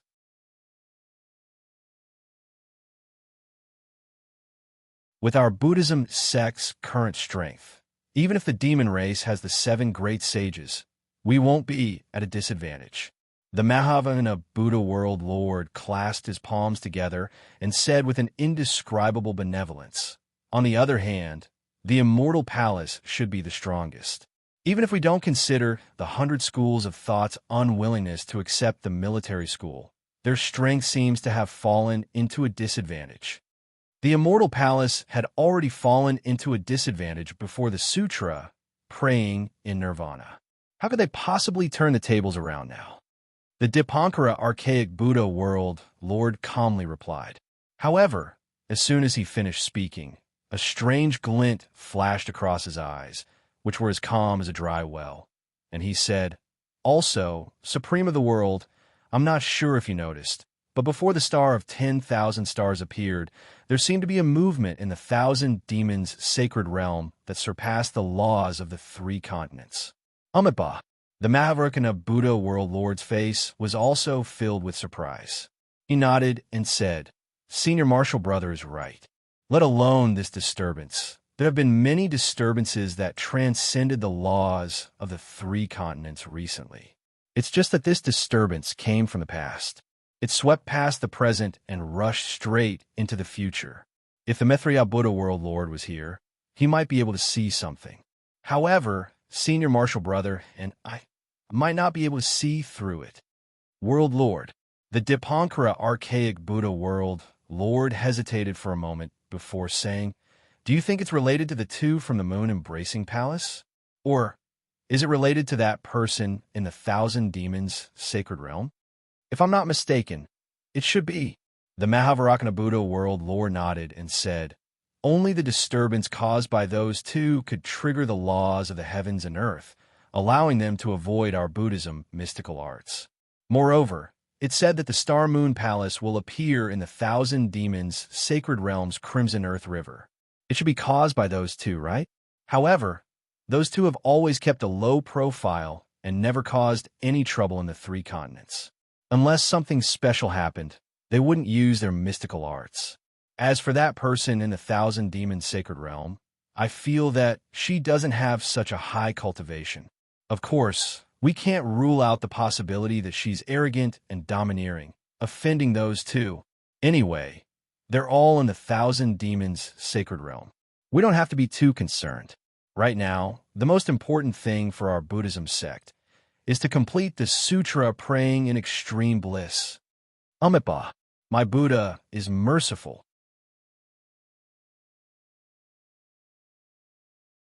I hope that those 2 will always be merciful. The Dipankara archaic Buddha World Lord's chanting spread far and wide within the spacious Thunder Sound Temple and didn't stop for a long time. If the Thunder Sound Temple's past Buddha Lord and present Buddha Lord could sense the movement of the stars in the 1,000 demons sacred realm, how could the Immortal Palace's immortal emperor Go Chun not know? Within the Immortal Palace's Cloud Ascension Hall, the immortal emperor's mountain-like figure remained tall and straight on the huge golden throne. Hundreds of dragon-shaped destinies carried thousands of inscriptions around the golden throne. Although they seemed to be moving freely, they were also circulating in a mysterious trajectory. In front of the immortal emperor's eyes, a huge starry sky had just been concealed. The clouds surrounding the starry sky still had dazzling starlight flickering. It seemed like the myriad of stars in the thousand demons' sacred realm had also covered the golden throne's radiance. Everyone, as the immortal emperor opened his mouth, the destinies around him immediately converged into his indomitable figure. However, his voice was still as deafening as thunder. It was obvious that the immortal emperor's current emotions were stirred up. You all have seen it. You all have also heard the clairaudience report. Do you all have anything to say? As he spoke, two faint golden lights flashed from the heaven and earth crown on the immortal emperor's head. It was obvious that the immortal emperor was looking around. Currently, within the Cloud Ascension Hall, other than Tai Bai, Jinxing, and the other civil officials, Heavenly King Qin Yu, Heavenly King Fu Yu, and the other generals, there was also the Nangong family's young master, Nangong Jingyin. Hearing the immortal emperor's words, the officials glanced at each other. Just as they were about to speak, Nangong Jingyin uncharacteristically took half a step forward and bowed. Your Majesty, this humble subject has something to say. The immortal emperor was clearly dazed. Tai Bai, Jinxing, and the others also frowned. After all, Nangong Jingyin wasn't considered an official of the Cloud Ascension Hall. Even if he wanted to speak, he had to wait for Tai Bai, Jinxing, and Heavenly King Qin Yu to finish. Speak. The immortal emperor spoke. Your Majesty. Nangong Jingyin's square face revealed a trace of understanding. He said, this humble subject has read our Nangong family's books since young. Not only did I study the teachings of the human race, but I also dabbled in the inheritance of the beast race. Whether it was the 13 great saints of the beast race at their peak, or the 2 great saints of the beast race at their weakest, this humble subject has some understanding of them. However, this humble subject has never heard of a 7-star great saint appearing in the beast race today. This humble subject remembers that the beast race once had a 2-star great saint who attracted the 7 kills star and knowledge star of the Southern Dipper into his body. This great saint of the beast race was called the Heaven-Flipping Great Saint and boasted that he could flip the heavens. That day, the beast race of the 1,000 Beast Sacred Realm rebelled. Our immortal palace sent Fu Hai Heavenly King, Ping Yao Heavenly King, and Ji Peng Heavenly King to suppress them. Our immortal soldiers and generals were unstoppable and fought all the way to the great sage palace of the 1,000 Beast Sacred Realm. The only 2 great sages of the great sage palace went to stop the 3 heavenly kings. The immortal palace Lord Ziwei, immortal emperor, and the Taiqing palace lord appeared to face the enemy. The 4 supreme cultivators of our 3 continents fought for 3 days, and that heaven-flipping great saint's power actually surpassed Ziwei, immortal emperor. He used the power of 2 stars to injure Ziwei, immortal emperor, and then joined forces with another great saint to destroy the Taiqing palace lord's main body. Since that battle, our human race knew that the 2-star great saint of the beast race was more than a level stronger than normal great saints. Of course, this battle happened a long time ago, and this humble subject doesn't know if anyone still remembers it. Today, this new great saint of the beast race actually attracted the 7 stars of the Big Dipper. He's probably even stronger than heaven-flipping great saint.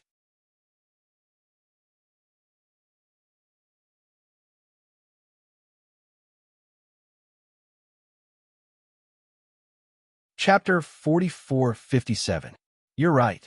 Immortal Emperor Go-chan praised. This is a secret of my immortal palace. Even the officials of the immortal palace don't know about it. It's rare for your Nangong family to have such a clear record. Your Majesty. Nangong Jingyin's expression changed slightly, and she hastily bowed. I know that this is a secret, but I don't dare to not report it. The rise of the demon race is a nightmare for our human race. I would rather report it than be punished by your Majesty. I'm not that muddle-headed. Immortal Emperor Go-chan sneered. Speak your mind. Yes, your majesty. Nangong Jingyin was neither arrogant nor rash as she continued. However, I still have a huge doubt. I wonder if your majesty can clear it up for me. Speak. Immortal Emperor Go-chan ordered. I've just said that I'm willing to make any sacrifice for the prosperity of our human race. Thus, I usually pay attention to the movements of the Thousand Demon Sacred Realm and the extreme world. I have some understanding of the 6 great sages of the Thousand Demon Sacred Realm. Nangong Jingyin said respectfully. However, I've never heard of this heaven-defying Lightning Phoenix's name. I also didn't know that the Phoenix race, which has long been declining in the Thousand Demon Sacred Realm, actually had such a great sage. Can your majesty please tell me which demon realm this heaven-defying Lightning Phoenix came from? Needless to say, Nangong Jingyin was trying to flatter Immortal Emperor Go-chan. Unexpectedly, Immortal Emperor Go-chan faintly replied, What you know, I also know. What you don't know, I also don't know. I also want to ask the 4 great clans. Who can tell me where this 7-star heaven-defying Lightning Phoenix that suddenly appeared came from? Nangong Jingyin took in a cold breath and hastily bowed. I know my mistake. Please punish me, your majesty. What mistake did you make? If you're guilty, then wouldn't I be even more guilty? Immortal Emperor Go-chan was clearly a bit angry as he said coldly. Just like what Varokana Revered said, the appearance of the heaven-defying Lightning Phoenix was a huge blow to the Confucian cultivators of the hidden immortal continent. Nangong Jingyin's forehead were already covered in cold sweat. The feeling of flattering the Emperor Go-chan was truly uncomfortable. Young Master Nangong, Tai Bai Jinxing, who was beside him, said, When we entered the hall, this old man heard you say that you had come to the Hall of Fragrance to meet the EC Empress. It's getting late now. Aren't you going to greet her? Nangong Jingyin let out a sigh of relief and hurriedly said, Your Majesty, this lowly subject doesn't know much about the court and was only speaking off the cuff. Please forgive this lowly subject's crime on account that this lowly subject is wholeheartedly thinking for the human race.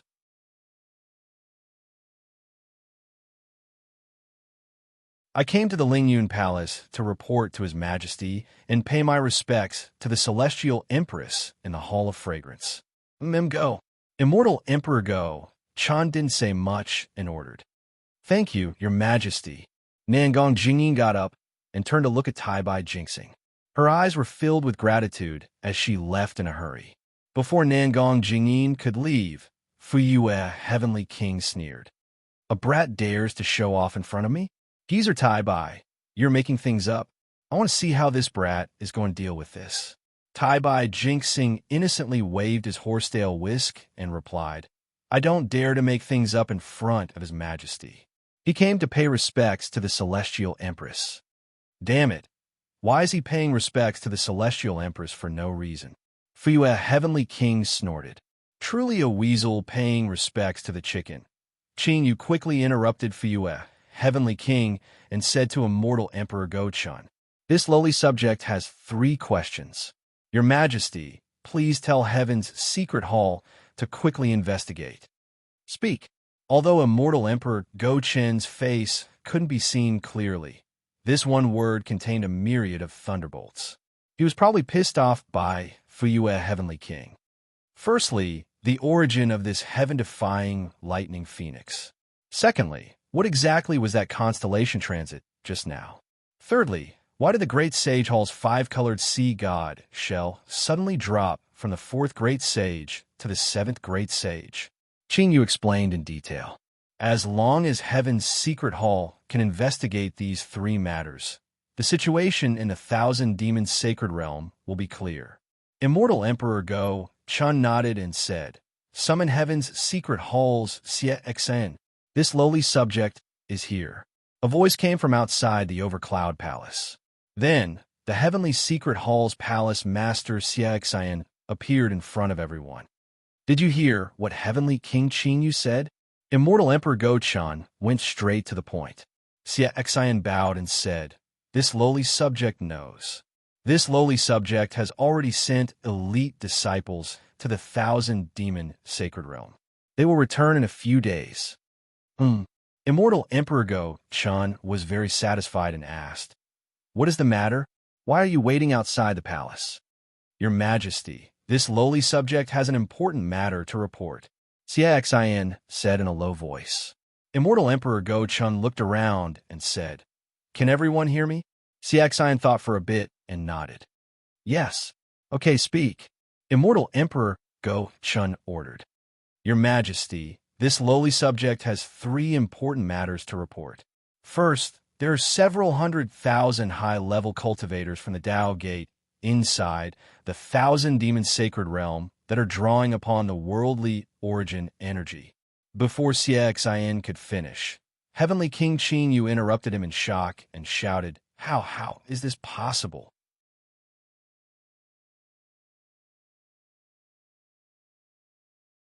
"Palace Master Xie, how many 100,000 are you talking about? Your so-called high-level cultivator, what kind of cultivator is he?" Heavenly King Qin Yu. Although Xiaoxian was interrupted, he was not angry at all and continued to answer slowly. "It might be between 150,000 and 250,000. As for their realm, it should be above the nascent soul realm or even below the body integration realm. This is the funniest thing in the world." Heavenly King Qin Yu laughed and waved his hand. "There aren't that many Tao Gate cultivators in the entire hidden immortal continent. This is impossible." Unfortunately, Xiaoxian ignored Heavenly King Qin Yu and continued to report. Second, before the stars illuminated the sun, a large-scale worldly law appeared in the 1,000-demon sacred realm. This law far surpasses the inscription chains of my immortal palace. It can't be? Tai Bai Jinxing was even more shocked than Heavenly King Qin Yu. Far surpasses the inscription chains of my immortal palace. Then it surpasses the worldly law of the 3 continents? How is this possible? Third, at the 1,000-demon sacred realm's Chitty River, there was an abnormal spatial ripple. The Xingyue Palace that Xingyue is looking for should have appeared there. Xiaoxian still ignored Tai Bai Jinxing and finished the last matter. After Xiaoxian finished speaking, the entire Lingyun Palace was silent. Tai Bai Jinxing and Heavenly King Qin Yu looked at each other. They knew that Xiaoxian of the Heaven's Secret Palace was a man of his word. He replaced Immortal Emperor Go-Chun to control the 3 continents. He definitely wouldn't exaggerate things like Nangong Jingyin. What he said was definitely the truth. After a while, Immortal Emperor Go-Chun said, "Xiaoxian." Hearing Immortal Emperor Go-Chun directly call his name, Xiaoxian's expression turned serious. He bowed and said, "I'm here. From today onwards, you will temporarily be in charge of the Hall of Enlightenment. Increase the intensity of monitoring the 1,000-demon sacred realm and the Pure Land world.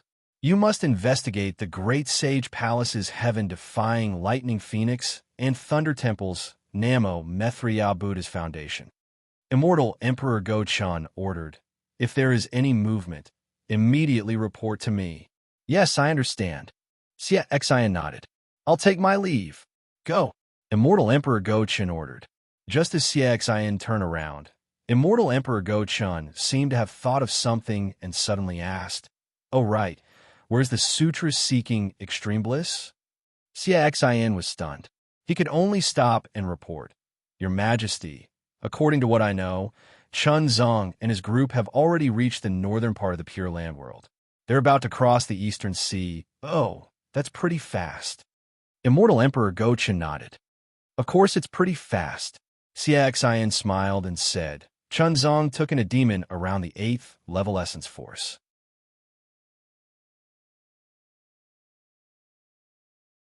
How many Taoist cultivators in this world are his match?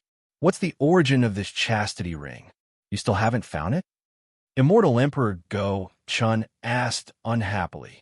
Xiaoxian hesitated for a bit and whispered, "This matter belongs to the Hall of Enlightenment." Xiaoxian stopped here and lowered his head. "I understand. I'll send more people to let your Majesty know. Who else wants to interfere with the sutra-seeking extreme bliss?" Why don't we just look for Jinhan and ask her? Tai Bai Jinxing frowned and asked in a low voice. That's right. Immortal Emperor Go Chun nodded. Send someone secretly to ask. Yes. Xia Xian left after saying that. Immortal Emperor Go Chun looked at Tai Bai Jinxing and said, Minister, since the sutra-seeking extreme bliss is at burial immortal continent, the responsibility is on us Confucian cultivators. If you have time, go take a look and make sure nothing goes wrong. Yes, I understand. Tai Bai Jinxing nodded without hesitation. I'll go to the Eastern Sea to deal with the heavenly protector of the Buddhist sect. Immortal Emperor Go Chun nodded and looked at Heavenly King Qing Yu. Heavenly King Qing Yu, the 7 great saints of the demon race have sworn brotherhood. Regardless of whether it's just a formality, it's undeniable that the unity of the great saints of the 1,000 demons' sacred realm is unprecedented. If nothing goes wrong, the demon race will stabilize and they'll think of making a move.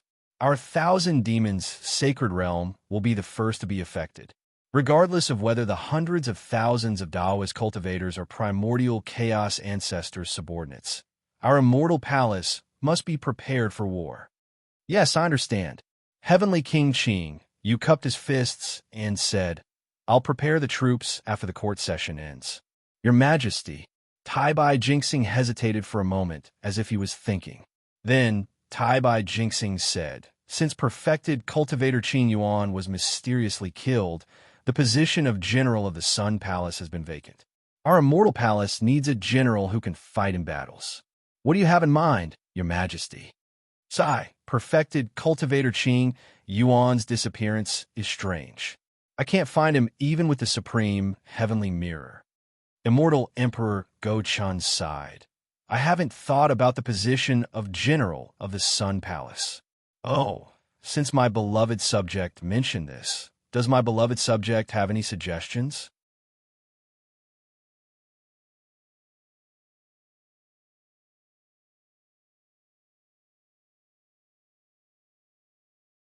Chapter 4458. Your Majesty, there's something you don't know. Tai Bai Jinxing bowed and said, Sun Palace's general, Sun Jian, was extremely loyal but not strong enough. First, he had an affair with a Taoist remnant. Then he went missing while guarding Black Ruins Mountain. I feel that the position of Sun Palace's general must be strong enough to intimidate the Taoists and conquer the world. I've been visiting the famous mountains and rivers a while ago and met a remnant of my school of the military. I saw a void refinement and heavenly fusion general, so I've brought him to the immortal palace for your Majesty to make a decision. A void refinement and heavenly fusion martial saint? Heavenly King Fuyue couldn't help but shout, how is that possible? There's a martial saint in this world that I don't know about. Heavenly King Qing Yu's expression also turned ugly. He stared at Tai Bai Jinxing and said, Old man Tai Bai, the position of Sun Palace's general requires absolute loyalty. Where did you find a martial saint? How dare you make him the Sun Palace's general? This person is from one of my school of the military. His name is Sun Chou. Tai Bai Jinxing smiled and said, I can vouch for Sun Chou's loyalty. Of course, whether or not he can become the Sun Palace's general depends on your Majesty's decision.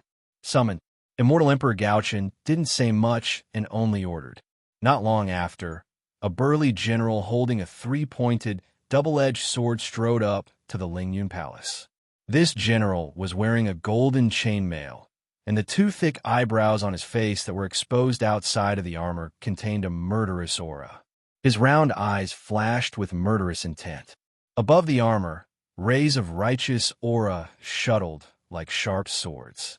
Before the general even got close, Heavenly King Fuyue felt his body turn cold. He couldn't help but feel like he was being stared at by a ferocious beast. 3-pointed, double-edged sword? Heavenly King Qing Yu saw the weapon in the general's hand and couldn't help but exclaim, Isn't that Sun Jian's weapon? Sun Chou greets the immortal emperor. The general walked to the front of the palace and bowed. Rise. Immortal Emperor Go Chun said indifferently. He waved his hand, and a ray of light as bright as the sun flew out from his hand. illuminating the entire overcloud palace. Then, another ray of light shot out and covered Sun Cho. Rumble. A series of thunderbolts came out from the light pillar. Then, the entire Ling Yun Palace was engulfed in darkness except for the light pillar. Looking into the light pillar, Sun Chao's figure gradually became transparent. Then, his figure fluttered like a butterfly. Strings of illusory images were elongated, and within each of these illusory images, there were thousands of mountains, rivers, and stories of people. After half a cup of tea's time, the light gradually dimmed.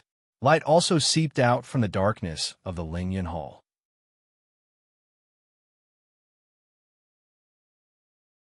By the time the light pillar completely disappeared, Sun Chao's body had once again returned to its original state. Tai Bai Jinxing, Heavenly King Qing Yu, Heavenly King Fu Yu, and the others all had the ability to clear their eyes. Even though Sun Chao's silhouette appeared in the supreme heavenly mirror like a flash of light, and the scenes that each silhouette depicted flashed by, everything that Sun Cho had experienced in this life was still vivid in their minds. Tai Bai Jinxing smiled and bowed. "Congratulations, Your Majesty. This is Your Majesty's grace to the world, and the people of the world love Your Majesty. The heavens have bestowed such a blessing to Your Majesty. With such a fierce general, our immortal palace will not be at a disadvantage against the Thunder Temple and the Great Sage Hall." Ha ha, ha. Immortal Emperor Go-chan was clearly happy. He actually laughed twice. Then he looked at Heavenly King Qing Yu and Heavenly King Fu Yu and asked, "What do you two think?" "Your Majesty." Heavenly King Qing Yu bowed and said, "Sun Cho has always been innocent. He is a descendant of the school of the military. Moreover, he was able to cultivate to the martial saint realm in the lower realm. The hardships he had to go through are not something an ordinary person can endure. Such a person with a strong mind is the pillar of the school of the military. I feel that if there is no problem with his loyalty, he is more than qualified to be the great general of the Sun Palace." "Your Majesty," Heavenly King Fu Yu frowned and said, "I want to see Sun Chao's three-pointed double-edged saber." "Huh?" Immortal Emperor Go-chan laughed and said, "Not just you. Even I am very curious.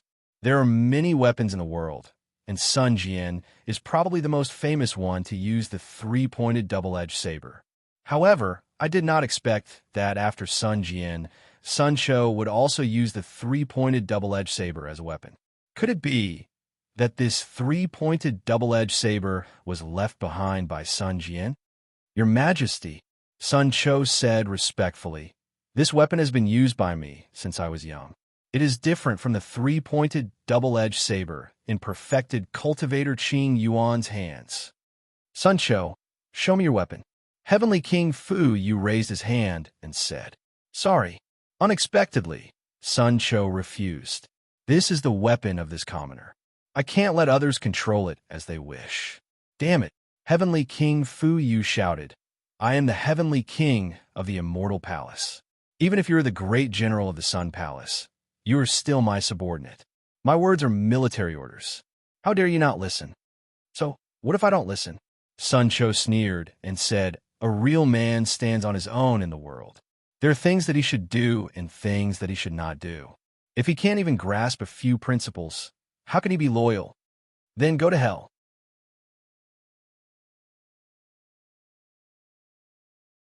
Heavenly King Fu Yu roared angrily, and his voice shook the Lingyun Palace. The space around Sun Cho cracked inch by inch, and pillars of orange chi shot toward Sun Cho like flying swords. At the same time, Heavenly King Fu Yu raised his right hand, and a curved saber that looked like a silver moon strangely appeared from his waist. Everyone felt their vision blur, and the moonlight on the curved saber flashed past space and landed behind Sun Chao's neck. The cold moonlight was hidden in the lightning. In an instant, Sun Chao's eyes narrowed into needles. He muttered, "Heavenly King of the Immortal Palace is nothing more than this." Although his voice was low, it contained grief and anger. The moment the words came out, they also condensed into 8 balls of orange chi. Boom, boom, boom. They all burst in front of Sun Chao's eyes. The balls of orange chi first shattered the space around Sun Cho, and the thin cracks in space were like spiderwebs that affected the space that Heavenly King Fu Yu shattered. When the two shattered spaces collided, the space around Sun Cho collapsed. However, because Sun Cho had already broken the space close to his body in advance, the space about a foot to the left of him was stable. Even Heavenly King Fu Yu's curved saber that was like the autumn moon trembled slightly in the collapse of space, like ripples in water. Just as the ripples appeared, clang, the three-pointed double-edged saber in Sun Cho's hand moved, piercing into the gap between the ripples. As the metal clanged, the autumn moon was like the moon in the water that was shattered. The three-pointed, double-edged saber was like a flood dragon that came out of the water, piercing into the void and stabbing towards Heavenly King Fu Yu's heart. Seeing the silver light in the void, the breastplate at his heart made pung pung pung sounds, and the hundreds of inscriptions on it were already shattered. How could Heavenly King Fu Yu not know that the wind from the three-pointed, double-edged saber had already struck? A solemn expression appeared on his face as he quickly retreated. A golden hammer the size of a fist appeared in his left hand. Whoosh! The sound of wind whistling could be heard. Pooh! Two inexplicable sounds could be heard. In front of Heavenly King Fu Yue, the light of the three-pointed, double-edged blade flashed and disappeared. Heavenly King Fu Yu's body also stiffened. He lowered his head to look at the pendant on his waist. There were already cracks on it. When Heavenly King Fu Yu raised his head, Sun Cho was already standing there with the three-pointed, double-edged saber in his hand.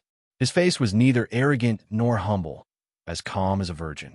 General Sun, Heavenly King Fu Yu smiled bitterly.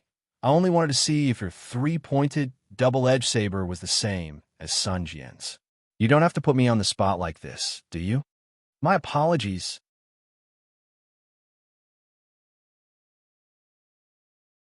Sun Cho said indifferently. This is my first time in the Immortal Palace, so I do not know the etiquette. Please forgive me, Heavenly King. Forget it, forget it. Heavenly King Fu Yu waved his hand and said self-deprecatingly, a great person does not hold a grudge against a lowly person. If you say so, what else can I say? My dear subject, Immortal Emperor Gaochen smiled and asked, compared to the previous Sun Jian, who is stronger? Is this three-pointed, double-edged saber the same as Sun Jian's? Your Majesty, Heavenly King Fu Yu smiled bitterly. Do I even need to say this? The previous Sun Jian's strength, compared to the current Sun Cho, is not even worthy of carrying his shoes. That three-pointed, double-edged saber compared to this one is a fire rod. What nonsense are you talking about? Heavenly King Qing Yu scolded. Sun Jian's three-pointed, double-edged saber was forged by a great artificer of the Immortal Palace. How can it be a fire rod? I am just making an analogy. Heavenly King Fu Yu was not angry and smiled. With this three-pointed, double-edged saber, Sun Cho is like a tiger that has grown wings.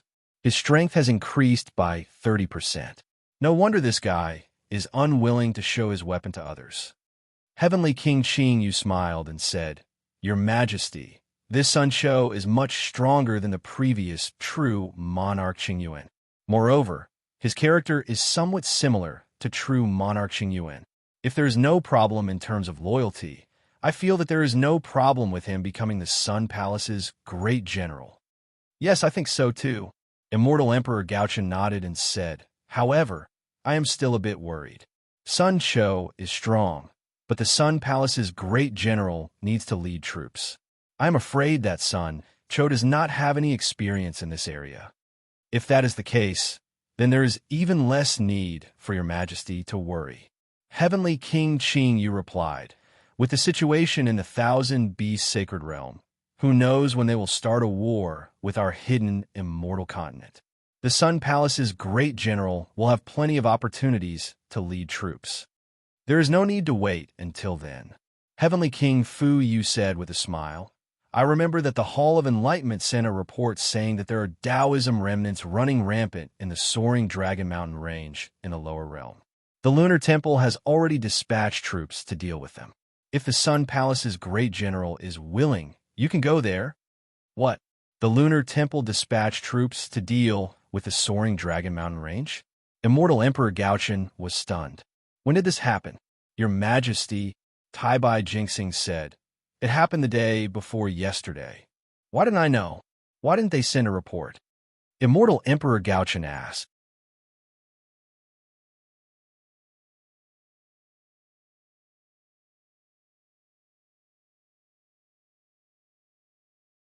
Chapter 4459. Tai Bai Jinxing was taken aback by Immortal Emperor Go Chen's rebuke.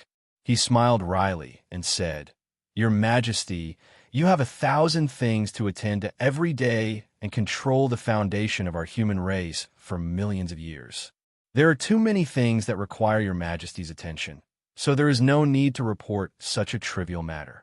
After receiving the report from the Hall of Enlightenment, the Lunar Temple has already sent out their troops. After they sent out their troops, this lowly official has already approved the reports that they sent out. Huh? Immortal Emperor Go Chun chuckled and said, I'm also confused by the 1,000 demons sacred realm. Tai Bai Jinxing. Yes, your Majesty. Tai Bai Jinxing said anxiously. Write a decree for Sun Cho to temporarily assume the position of Sun Palace's great general. Announce it to the world when he has military merits. Immortal Emperor Go Chun ordered. I understand. Tai Bai Jinxing bowed and said. Sun Cho hurriedly bowed and said, Thank you, your Majesty. Okay, General Sun, wait at the side. I still have some things to ask you about the military family's descendants after the discussion. Immortal Emperor Go Chun ordered. I understand. Sun Cho stood up and stood beside everyone. Then, Immortal Emperor Go Chun discussed the Immortal Palace and the hidden Immortal Continent with Tai Bai Jinxing and the others. However, Sun Cho was obviously absent-minded, as if he had something important on his mind. After the discussion, everyone dispersed. Immortal Emperor Go Chun looked at Sun Cho, who was frowning, and raised his hand. Boom! The entire heavenly palace surged and changed again. A study-like palace appeared. At this moment, Immortal Emperor Go Chen's huge body had returned to normal. The golden brilliance faded away, revealing his original appearance. Oh, Sun Jian. Immortal Emperor Go Chun stood up from his golden chair and walked to Sun Cho. He said curiously, You look like you have something on your mind? Sun Cho was obviously Sun Jian, who had disguised himself. Sun Jian, who was proficient in the 9 transformations, could easily disguise himself as Sun Cho. Under Immortal Emperor Go Chen's disguise, how could the illusion realm in the supreme heavenly mirror be real? Sigh, your Majesty. Sun Jian sighed and said, When I returned to the Immortal Palace, the first thing I told your Majesty was that you don't have to worry about the Taoism cultivators for now, especially that place called the Soaring Dragon Mountain Range. No matter what happens, your Majesty must wait and see. After all, Xiaohua the Tao sect. At this point, Sun Jian hesitated. This Xiaohua. Immortal Emperor Go Chen's brows furrowed as he asked. Even if it's as you say, he's only a human Grand Ascension stage being. Even if he founded the Fortune Gate, how can it compare to the Immortal Palace?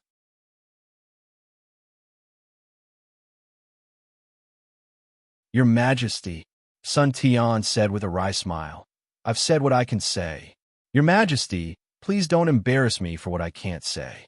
I'm loyal to your Majesty and the Immortal Palace. Similarly, I have to make some compromises for some things without affecting your Majesty's safety. Yes, I understand. Immortal Emperor Go Chun nodded. A loyal person with his own principles is a true loyal person. However, the matter of the Soaring Dragon Mountain Range, I truly didn't know about it. It was my slip of the tongue, and I also made you break your promise. Sigh. Sun Jian sighed. Since they've already sent out their troops, it's no longer appropriate for me to go out and stop them. Even His Majesty could not change his orders. I can only wait for an opportunity in the future to explain to Xiaohua. I hope he can understand. If it's possible, Immortal Emperor Go Chun smiled. You should also express my goodwill. Xiaohua was able to save you, and he's indeed a benevolent person. You didn't get to know him in vain. Your Majesty is wrong, Sun Tian corrected. A cultivator like Xiao Hua still needs Your Majesty to personally recruit him. If I could recruit him, why would I wait until now? Oh, right. Immortal Emperor Go Chan smiled when he heard Sun Jian describe Xiao Hua as a rare person. He felt that Sun Jian was making a mountain out of a molehill, so he changed the topic and asked, "What's the progress on Sun Hao's matter?" Sun Jian and Immortal Emperor Go Chan's thoughts were completely opposite. He felt that Immortal Emperor Go Chan was too dismissive. However, he couldn't say anything more to Immortal Emperor Go Chan, so he could only reply, "Your Majesty, there are some clues. However, these clues don't seem to be much. It seems like there are traces of the gray serpent worm thread. However, when I really investigated it, there were actually too many clues. I simply couldn't find the source. There are only a few literary stars in the Immortal Palace." Immortal Emperor Go Chen's face became gloomy. "Why can't you find it, Your Majesty?" Sun Jian smiled bitterly. "However, all the literary stars are my seniors. Moreover, I can't expose my whereabouts, so naturally, it's not easy to find. Also, who knows if the one who occupied Sun Hao's body was a literary star in the Immortal Palace or a literary star in the hidden Immortal Continent. Maybe it's a ploy by some aristocratic family to divert the disaster. Humph, there are only a few people who can covet my position." Immortal Emperor Go Chan snorted and said, "Actually, even if you don't say it, I can guess who it is. Unfortunately, that Sun Hao is too cunning. I only borrowed the power of the 3 provinces of thunder. The moment I saw him, he immediately realized it and didn't allow me to attack. He immediately self-destructed. He didn't give me a chance at all. Your Majesty," Sun Jian reminded, "you must be careful."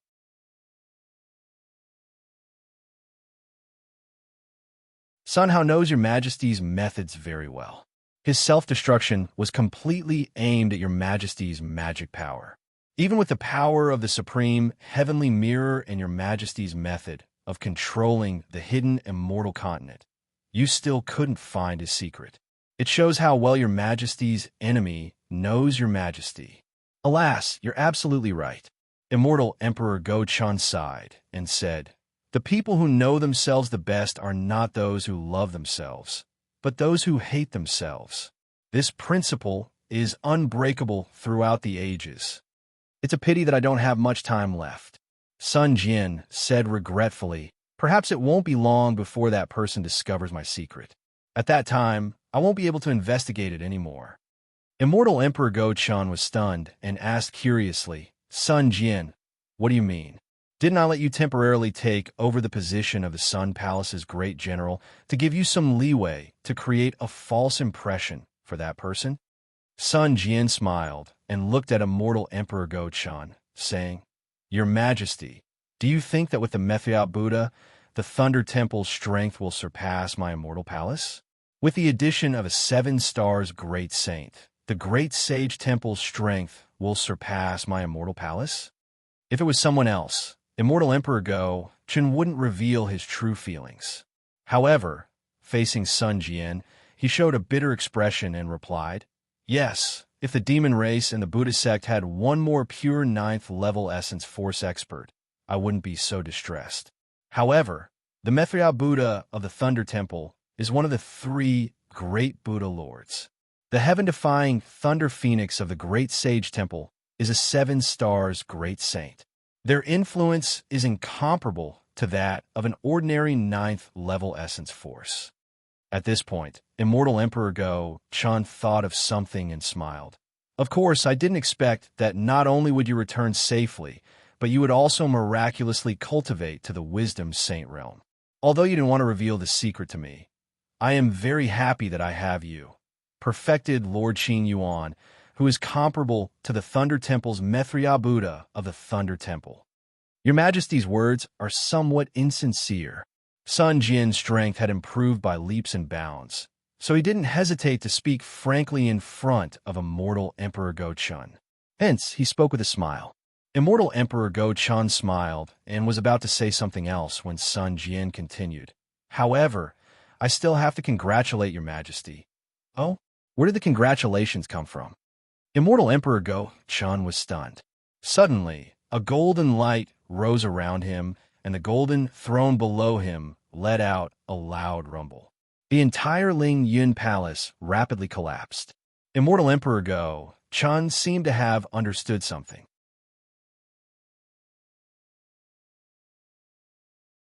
However, Sun Jian didn't continue speaking and only looked at Immortal Emperor Go-chun with a smile on his face. Sun Jian, you're saying that? I know. The human Confucian cultivators also have such a person? Immortal Emperor Go-chun seemed to have an epiphany and cried out involuntarily. Yes, how could I be confused? If you want to cultivate to the wisdom saint realm, you must have someone to guide you. Moreover, your three-pointed double-edged saber has been refined to such an extent. You must have an expert behind you. At this point, Immortal Emperor Go-chun asked tentatively, Who is your master? Can he come to the Immortal Palace? Your Majesty, Sun Jian smiled and said, I don't know if this expert will come or not. However, I know that your Majesty must invite him. He is more important to the Immortal Palace than the Mithriya Buddha of the world to the Thunder Temple. Yes, of course, I must invite him. Immortal Emperor Go-chun frowned again because he knew very well what the Mithriya Buddha of the world meant to the Thunder Temple. He didn't know who else could be so important to the Immortal Palace. Sun Jian was waiting for this moment. He smiled and asked, Your Majesty, you must know the true scholar, right? Of course. Immortal Emperor Go-chun said disapprovingly. Wasn't he created by Sun Yu and XNXN? At this point, Immortal Emperor Go-chun stood there in a daze. He was in disbelief and even stuttered. He no longer had the composure of an immortal emperor and asked, You mean what Zhen Ru wanted to do? That master has already done it? Sun Jian didn't answer. He raised his hand and slapped the top of his head. Boom! 5-colored true qi gushed out and turned into 5-colored clouds above his head. Each cloud was like a lively flame. A kind of vitality seeped out from the clouds. It was far beyond the 5-colored true qi of ordinary Confucian cultivators. Immortal Emperor Go-chun couldn't sit still anymore. Whoosh! He flew up and landed on top of Sun Jian's head. His eyes flashed with a golden color. Golden eyes. Only the Sun family of the Immortal Palace could cultivate the clear eyes technique. Immortal Emperor Go-chun looked for a while and calmed down a little. He slowly flew back to his golden seat and stared at Sun Jian. Did Xion's Tion Xion fall in his hands? Princess Xion? Sun Jian was stunned and shook his head. I don't know.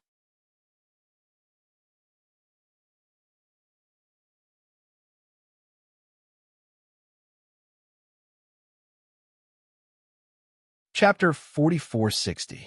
Only by understanding the heaven's heart can one cultivate the true 5 Qis unification.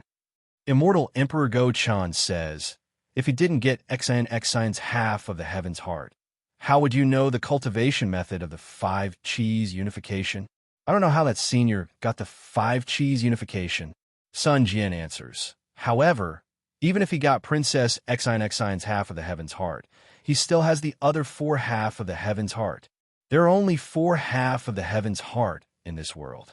Immortal Emperor Go-chun says, the other half is in the heavenly court. Oh, so that's how it is. Then I'm ignorant. Sun Jian nods. Only the previous masters of the Immortal Palace know about this. It's normal that you don't know. Immortal Emperor Go-chun laughs. Seeing Immortal Emperor Go-chun laugh, Sun Jian understands and answers, I'll explain this to that senior. That's what you said. It has nothing to do with me. Immortal Emperor Go-chun's eyes flash with fervor and asks, what I'm concerned about is this 5 Qis unification. I've already asked that senior before returning to the Immortal Palace. Sun Jian says. Immortal Emperor Go-chun looks at Sun Jian's mouth and really wants to take the words out of his mouth. However, he already has a premonition in his heart. After all, Sun Jian has already displayed the 5 Qis unification in front of him. Sun Jian says word by word, that senior agreed for me to return the 5 Qis unification to the Confucian cultivator. After all, this five-cheese unification was originally a lost cultivation method of the Confucian cultivator. Good. Immortal Emperor Go Chun claps his hands and laughs. With the five-cheese unification, why would I fear the demon race? However, Sun Jian says, I feel that cultivation methods are dead, but people are alive. Although this senior doesn't care about fame and fortune, the ancients are still willing to spend 1,000 gold coins to buy horse bones. Your Majesty, why can't you invite this senior to my immortal palace? Of course, of course. Immortal Emperor Go Chun makes up his mind and says, what's this senior's name and where is he now? I'll go down to the lower realm to search. This. Sun Jian hesitates again. Actually, he wants to recommend Xiao Hua. However, he also understood that Xiao Hua believed that he was a Taoist cultivator and that it was impossible for him to come to the Immortal Palace. At this time, he revealed the five-cheese unifications cultivation method because he heard the news about the heaven-defying Thunder Phoenix and the Mithria Buddha. On the three mainlands, other than Xiao Hua and the Fortune Gate's disciples, no one knew more about the heaven-defying Lightning Phoenix and Mithria Buddha than him. Since Feng Wu and Subhoodie could go to the Great Holy Hall and Lightning Toon Temple, why couldn't Wen Chu come to the Immortal Palace?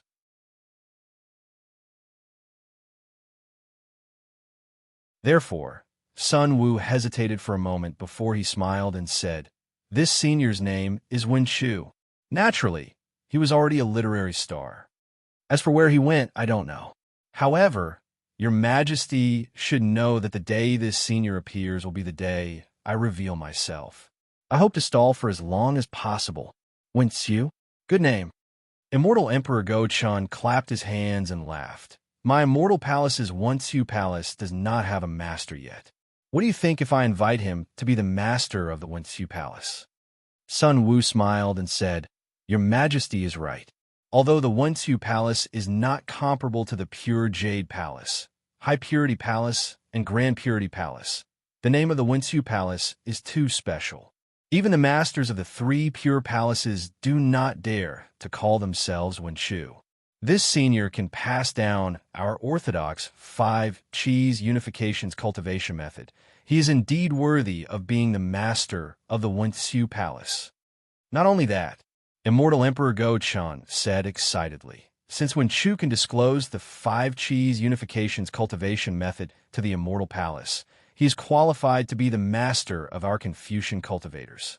I want to give him the title of Immortal Master and announce it to the entire hidden immortal continent. Your Majesty is wise. Sun Jian prostrated himself in admiration. In just a short moment, Immortal Emperor Go Chun had tied Wen Chu to the chariot of Immortal Palace. Wen Chu's title as an Immortal Master wouldn't be any weaker than the Mithria Buddha of the Thunderclap Temple and the heaven-defying Lightning Phoenix of the Great Sacred Hall. The entire hidden immortal continent would be shaken. Motherfucker. At this time, Sun Jian was shocked again. Daoist Xiao is now the Dragon Master of the Dragon Clan. Wen Chu is now the Immortal Master of our Confucian cultivators. Bodhi has become the Buddha, Mithria Buddha, and Feng Wu has become the first great saint of the Demon Clan. This Fortune Gate is now the place where all things flow into one place. The Fortune Gate and the Fortune Dao Palace are truly places of fortune. With the title of Immortal Master, the five-cheese unifications cultivation method, and the help of the Scholar Palace's master, Immortal Emperor Go Chun raised his head and looked into the distance. He said meaningfully, not to mention the four great clans, even the 100 schools of thought, will have to listen to the orders of my school of the military. Sun Jian, you are truly my lucky general. Sweat. Seeing Immortal Emperor Go Chen's plan, Sun Jian's face was covered in sweat. Although he was a famous commander and was unparalleled in judging the situation on the battlefield, when it came to power struggles, how could he see as far as Immortal Emperor Go Chun? He only wanted to gain some benefits for Xiao Hua, but he didn't expect Immortal Emperor Go Chun to want even more.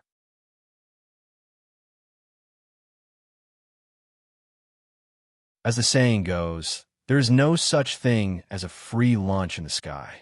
Whether it was a mortal master or the Scholar Palace's master, they were not for nothing. At this moment, Sun Jian was almost regretting his decision. He was afraid that Xiao Hua and Wen Chu wouldn't agree. However, before he could say anything, Immortal Emperor Go Chun suddenly stopped and slapped the golden throne. A palm-sized golden leaf flew out. Immortal Emperor Go Chun looked at it and said angrily, "Your hair is long, but your knowledge is short. How can you do this at a time like this?" With that, Immortal Emperor Go Chun crushed the golden leaf and said, "Sun Jian, I will tell Tai Bai Jinxing to write a decree. Do you want to announce it to the world first?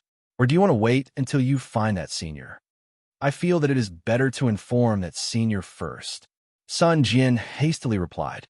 Unfortunately, Sun Jian still underestimated Immortal Emperor Go Chen's arbitrariness. He simply asked Sun Jian and didn't expect Sun Jian to answer. Even if Sun Jian answered, it would be in vain. Immortal Emperor Go Chun shook his head and said, "I feel that it is better to announce it to the world first. What do you think?" "Why?" Sun Jian knew it was inappropriate, but he still asked. "First, our Confucian cultivators are at a disadvantage right now. The demon race and the Buddhist sect both have leaders. If we don't have an immortal master, our morale will be low and we will be at a disadvantage. Second, the sutra seeking extreme bliss is a compromise between the immortal palace and the Buddhist sect. The four great clans are already pressuring me. If the four great clans take this opportunity to show off, I will be unable to make ends meet.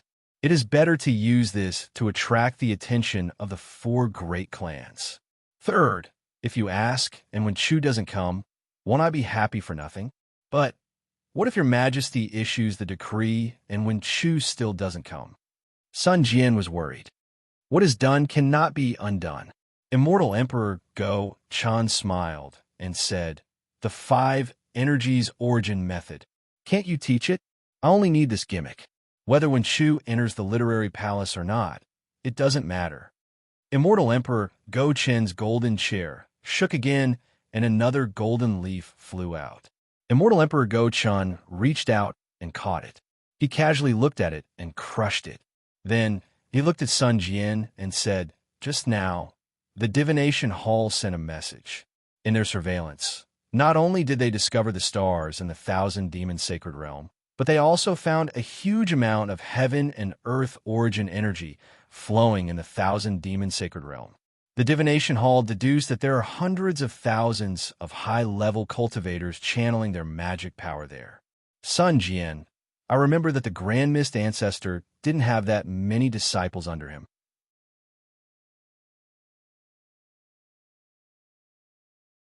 Immortal Emperor Go Chen's words seemed casual, and he only mentioned the Grand Mist Ancestor. However, Sun Jian knew that Immortal Emperor Go Chun had an ulterior motive. He was probing Xiao Hua's strength. Sun Jian was a bit conflicted. He had already told Immortal Emperor Go Chun about Xiao Hua's goodwill. However, it was obvious that Immortal Emperor Go Chun didn't care too much about Xiao Hua's goodwill. After all, on the hidden immortal continent, the Tao Gate was weak. Even someone as strong as the Grand Mist Ancestor wasn't in Immortal Emperor Go Chen's eyes. Although Xiao Hua's rise was like the rising sun, Immortal Emperor Go Chen didn't take him seriously. Sun Jian was also prepared to slowly reveal Xiao Hua's power and fulfill his promise with Xiao Hua.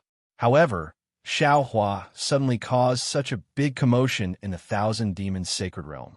Although Sun Jian didn't know what Xiao Hua did, how could the appearance of hundreds of thousands of high-level Tao Gate disciples be a small matter? Although the Sky's Secret Hall might not know about this matter now, they would know sooner or later. Instead of being passive at that time, it was better to tell Immortal Emperor Go Chun now.